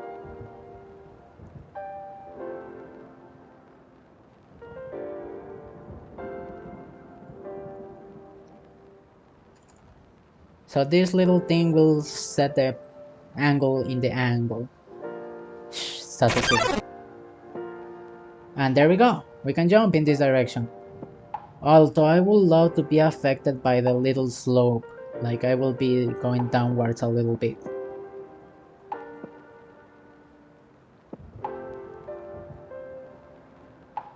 That only worked with the orange soul.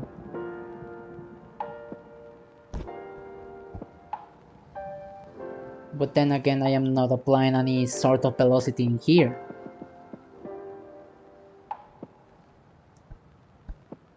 The push should be doing that. It was doing it because of that, actually. The fact that it's not grounded was actually allowing it to do that. What if I increase this to 2? Now will I get pushed?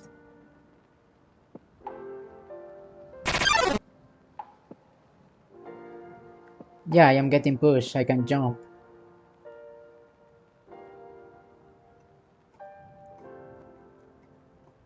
Why can I not stay in the tip of this?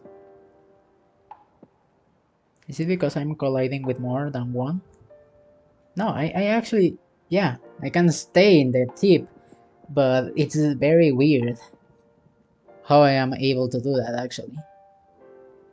It's not centered.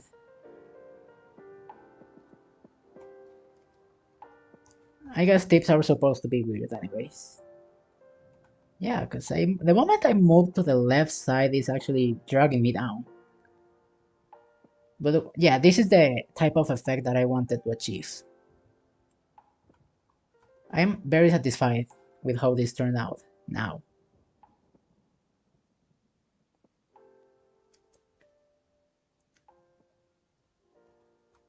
Imagine dodging an attack in this type of box. That will be hilarious.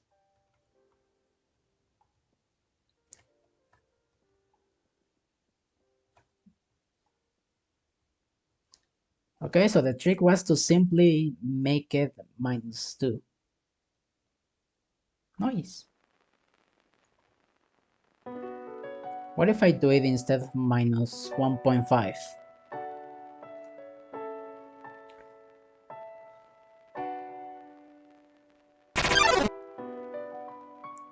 The same result, sort of. So why does it not work when I do -1?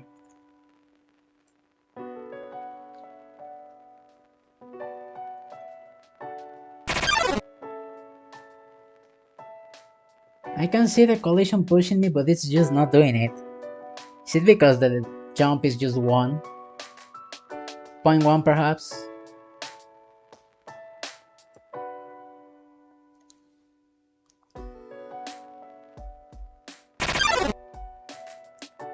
Just a little bit it does, and then it stops.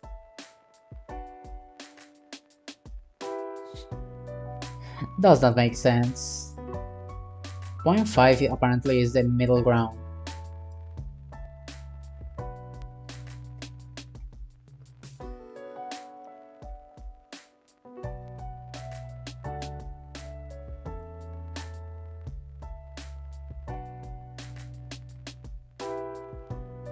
Hello, Picky Wow. Ay, qué miedo programar cobarde.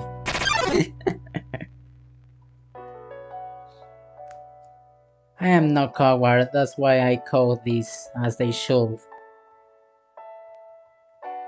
I like this. Alright, enough of that. I guess the ultimate test now. Let's make the box spin.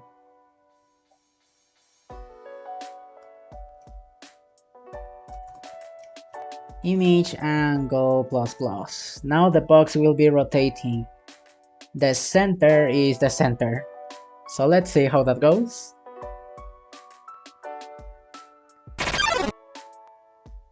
Bro, you're not rotating. Right, because the rotation is happening here, not in here. Bro, I'm too lazy to actually adjust the points, so you know what? I'm gonna return the box to the normal state it was before.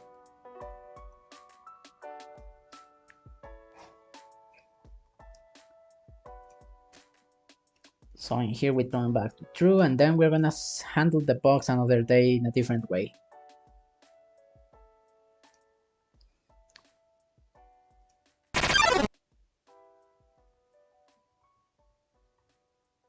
Ugh.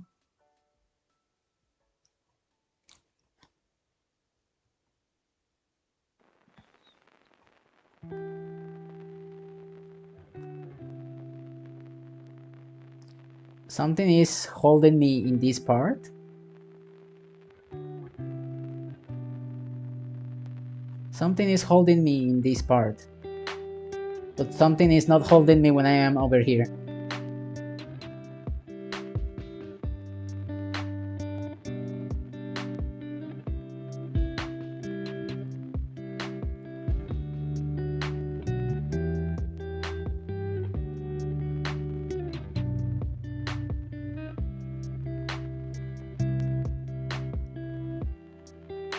Yeah, there is like an invisible wall in here that is preventing me from falling way further. But the collection of the box works just perfectly.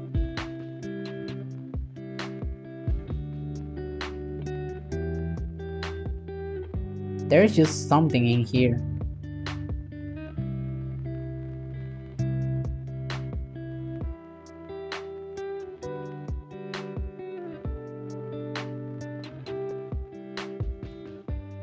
Okay, this is amazing, I love it.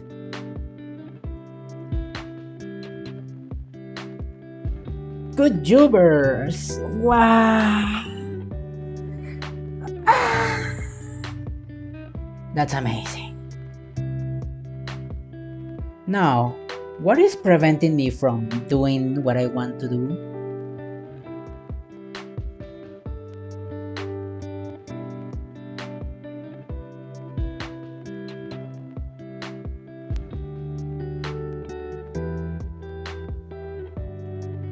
I don't think it has something to do with the rounding of these.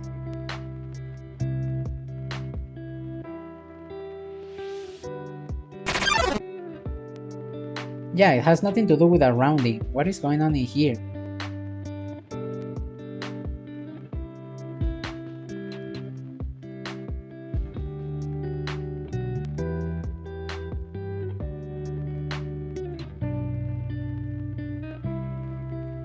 Okay, get back the rounding and then let's fix the box. Let's fix the box in a fixed position.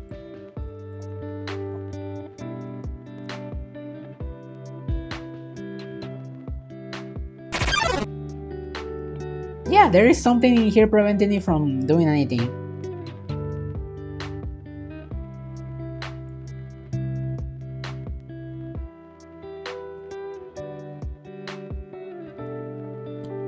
Why don't you let me go down?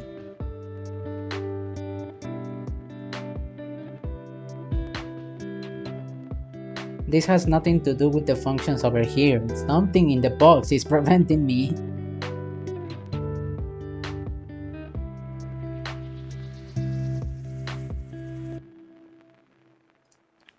Crazy idea. What if I just delete the box?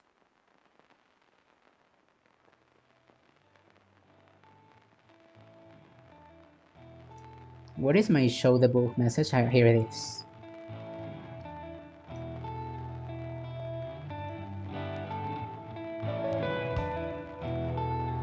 Alright, so the object box.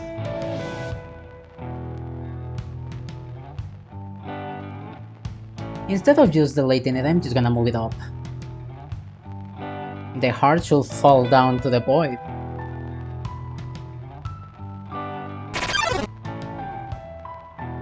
Okay, what's happening? I am stuck in the limbo. Cannot jump, cannot go down. Something is holding me in place.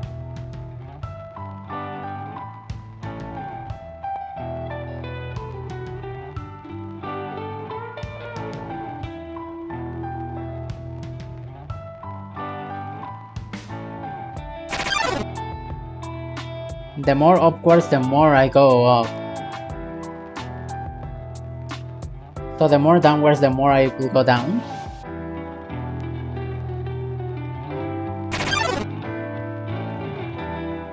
No.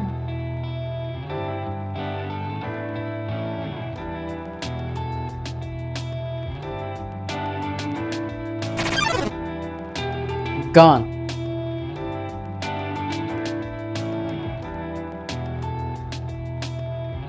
Well, also doesn't help the fact that I'm moving the box and these variables are not adjusted, so...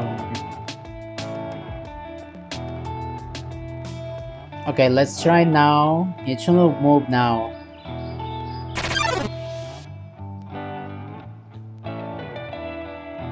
I am confined inside the box.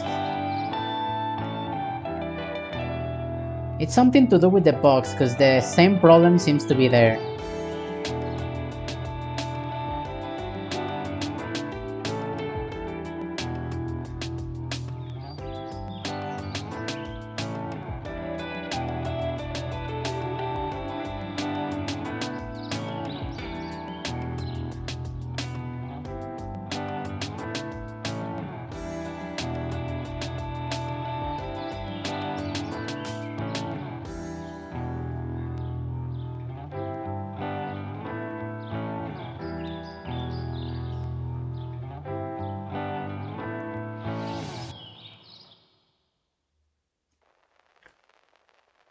Well, most of this stuff I don't need anymore, because it is already handled by the box.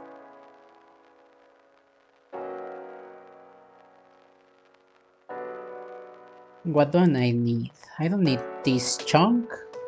I don't need you either. The box bound, yes, I need it because of that stuff, yada yada. Okay, so this is what they will be turning into.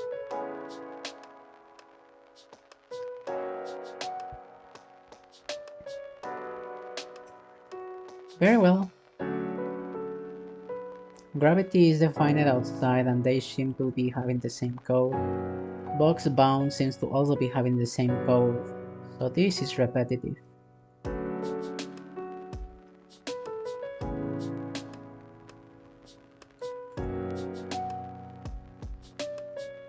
There you go.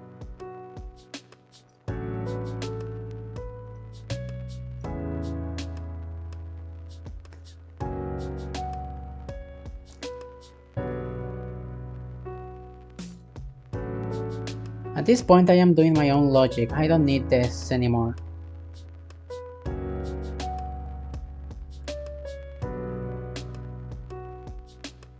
So the platforms are gonna behave differently. I need to figure out how to make them.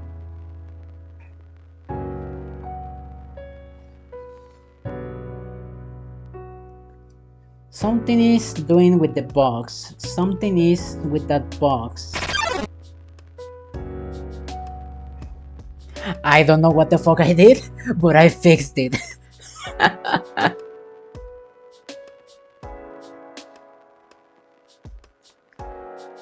There was something in these codes that were making it. Oh, I think I know what. Ah, yeah, the previous code that was here was messing things up. Yeah, I understand now. I understand now. Yes, yes, yes. Okay, so let's go back to my beautiful box spinning because I wanted to spin.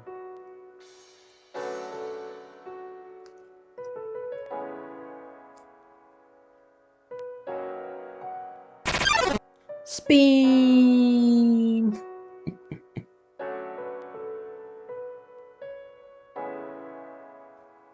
Now I guess I need to define a pretty good... when I am When I stop pressing up, the soul is not going to stop. That is because it is not colliding at the moment that happens. Okay, little oversight. So the section of code responsible for the inputs is wrong. This section, when pressing up, it does the jumping, which is what I want when it's grounded, yes.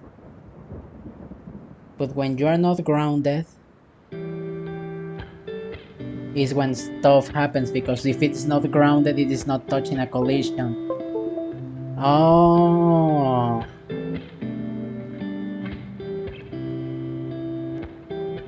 So in here, the grounded and not grounded actually plays a role.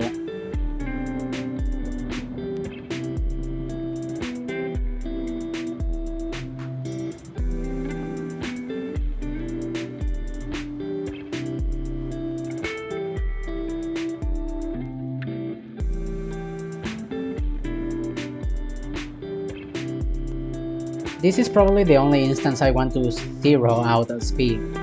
This is when it's grounded.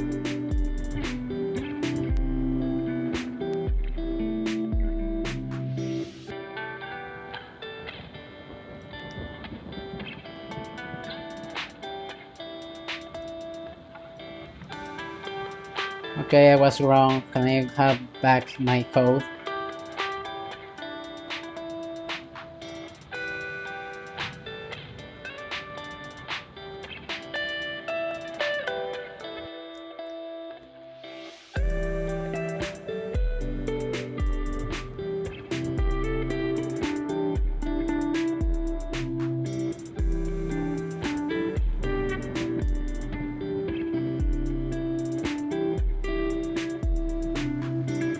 There you go, this is the code that I want back. So I want to get rid of these, because these are irrelevant. But I want to keep the input. What type of input though?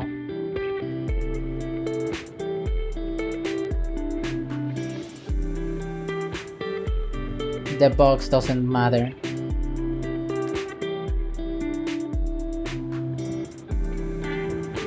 So if I press this and the velocity is greater than 0, then zero it out.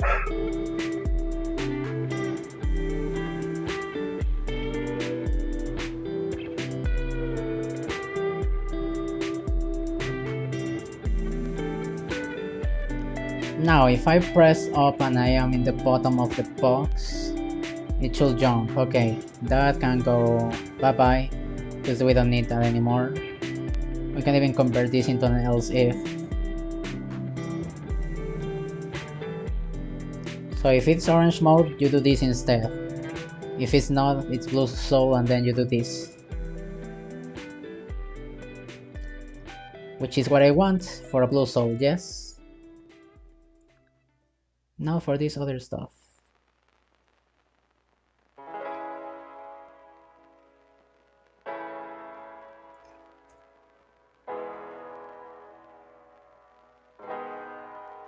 That is okay, but we do not care about the position of the box anymore.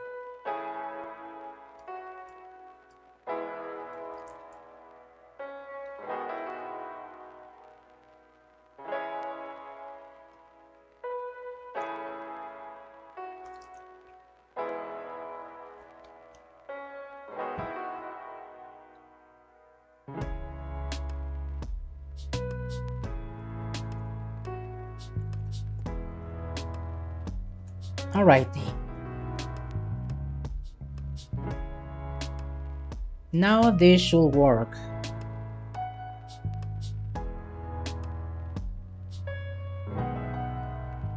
I copied some code over here, but I don't remember what it was. It was this, I believe.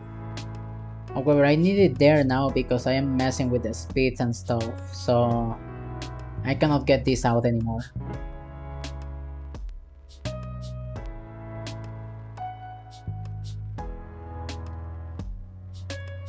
No, it's not over here. I moved it to create, I forgot. Over here, the only things that matter is if it's grounded. So if it isn't grounded, it does not matter. So if it is orange, nothing happens. This other part that requires you to not be grounded doesn't matter either. The is grounded helps with the collisions that are not floors. So this is what happens. And I need to add this as an extra filter. Alright. And then this converts only into a single if. Perfect. Copy this in here because it's the same. We have still to change this.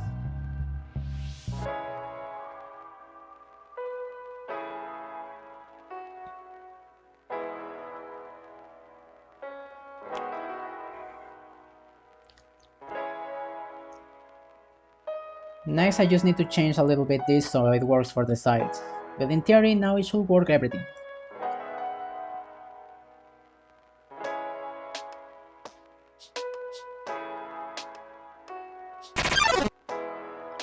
Perfect.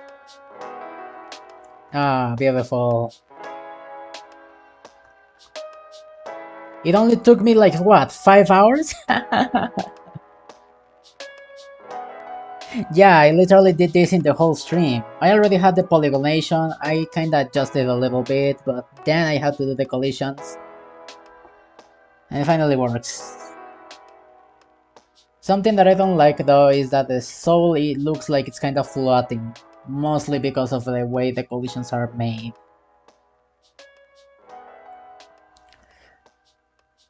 But that's just how it is, because in the side it looks nice. I guess that blank space that is in the soul in the corner is actually affecting the way it looks and touches the floor. But messing around with that makes it a bit more complicated and tricky to handle collisions. So I think I just don't touch it and leave it like that. Looks weird, I know, but come on, who's gonna be paying attention to that? This is perfect. Alright, what do you mean?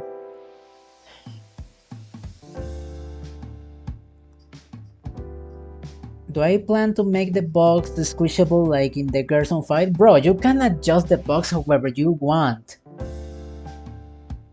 Because the box will be point defined now, it's a polygon.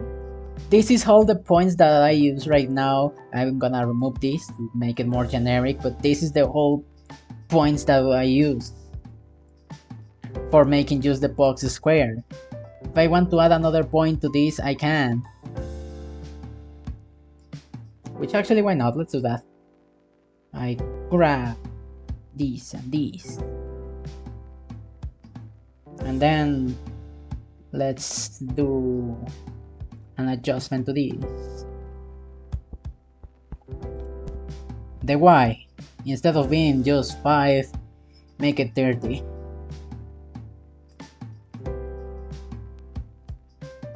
Let's see. Wait, I almost forgot. The X position should be 0 out.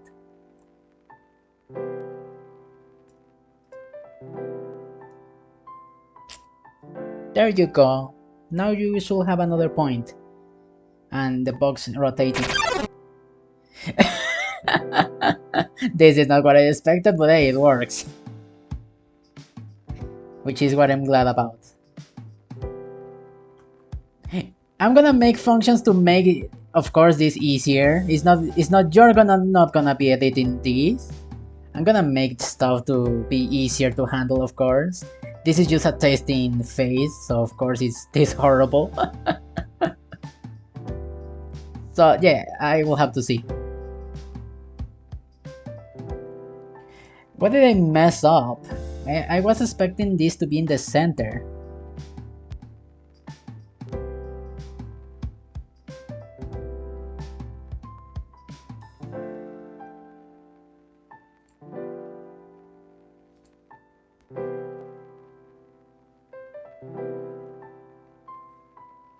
It is in the center, I think, right?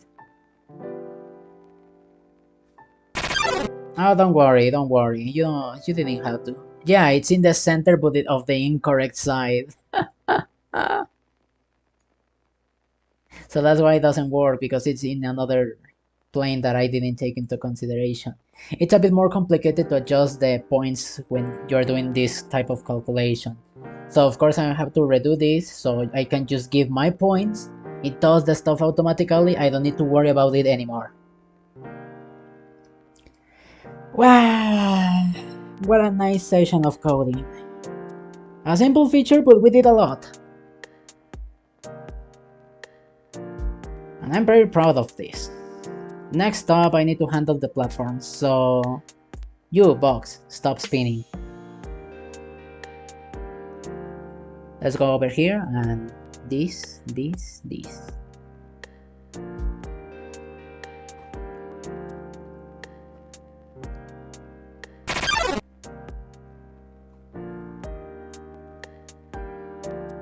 Oh yeah, I forgot that the side doesn't work yet.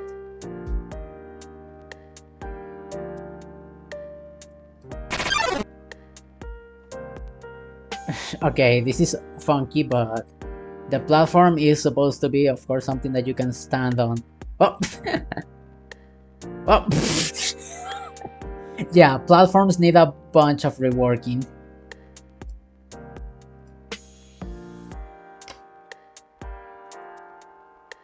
Don't worry, we will see how to handle the platforms.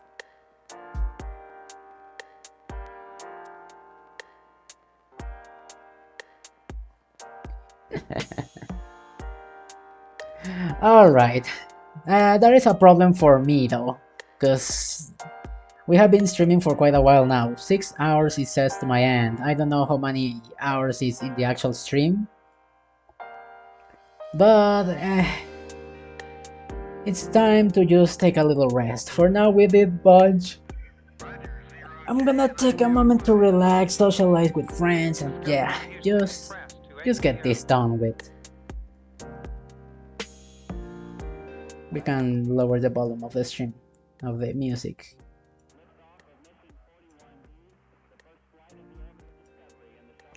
No idea what the guy in the radio is saying. Anyways, it has been fun. Thank you for everyone that joined it that tuned in the stream and that are still here. I'm gonna be taking my leave now.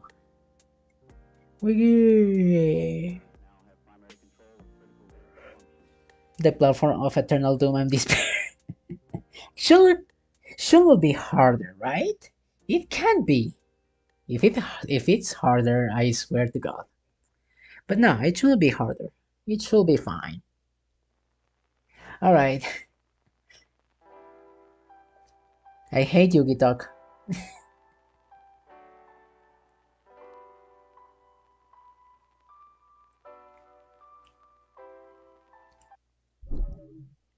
All right. You're getting banned. You're getting banned. Nah, just kidding.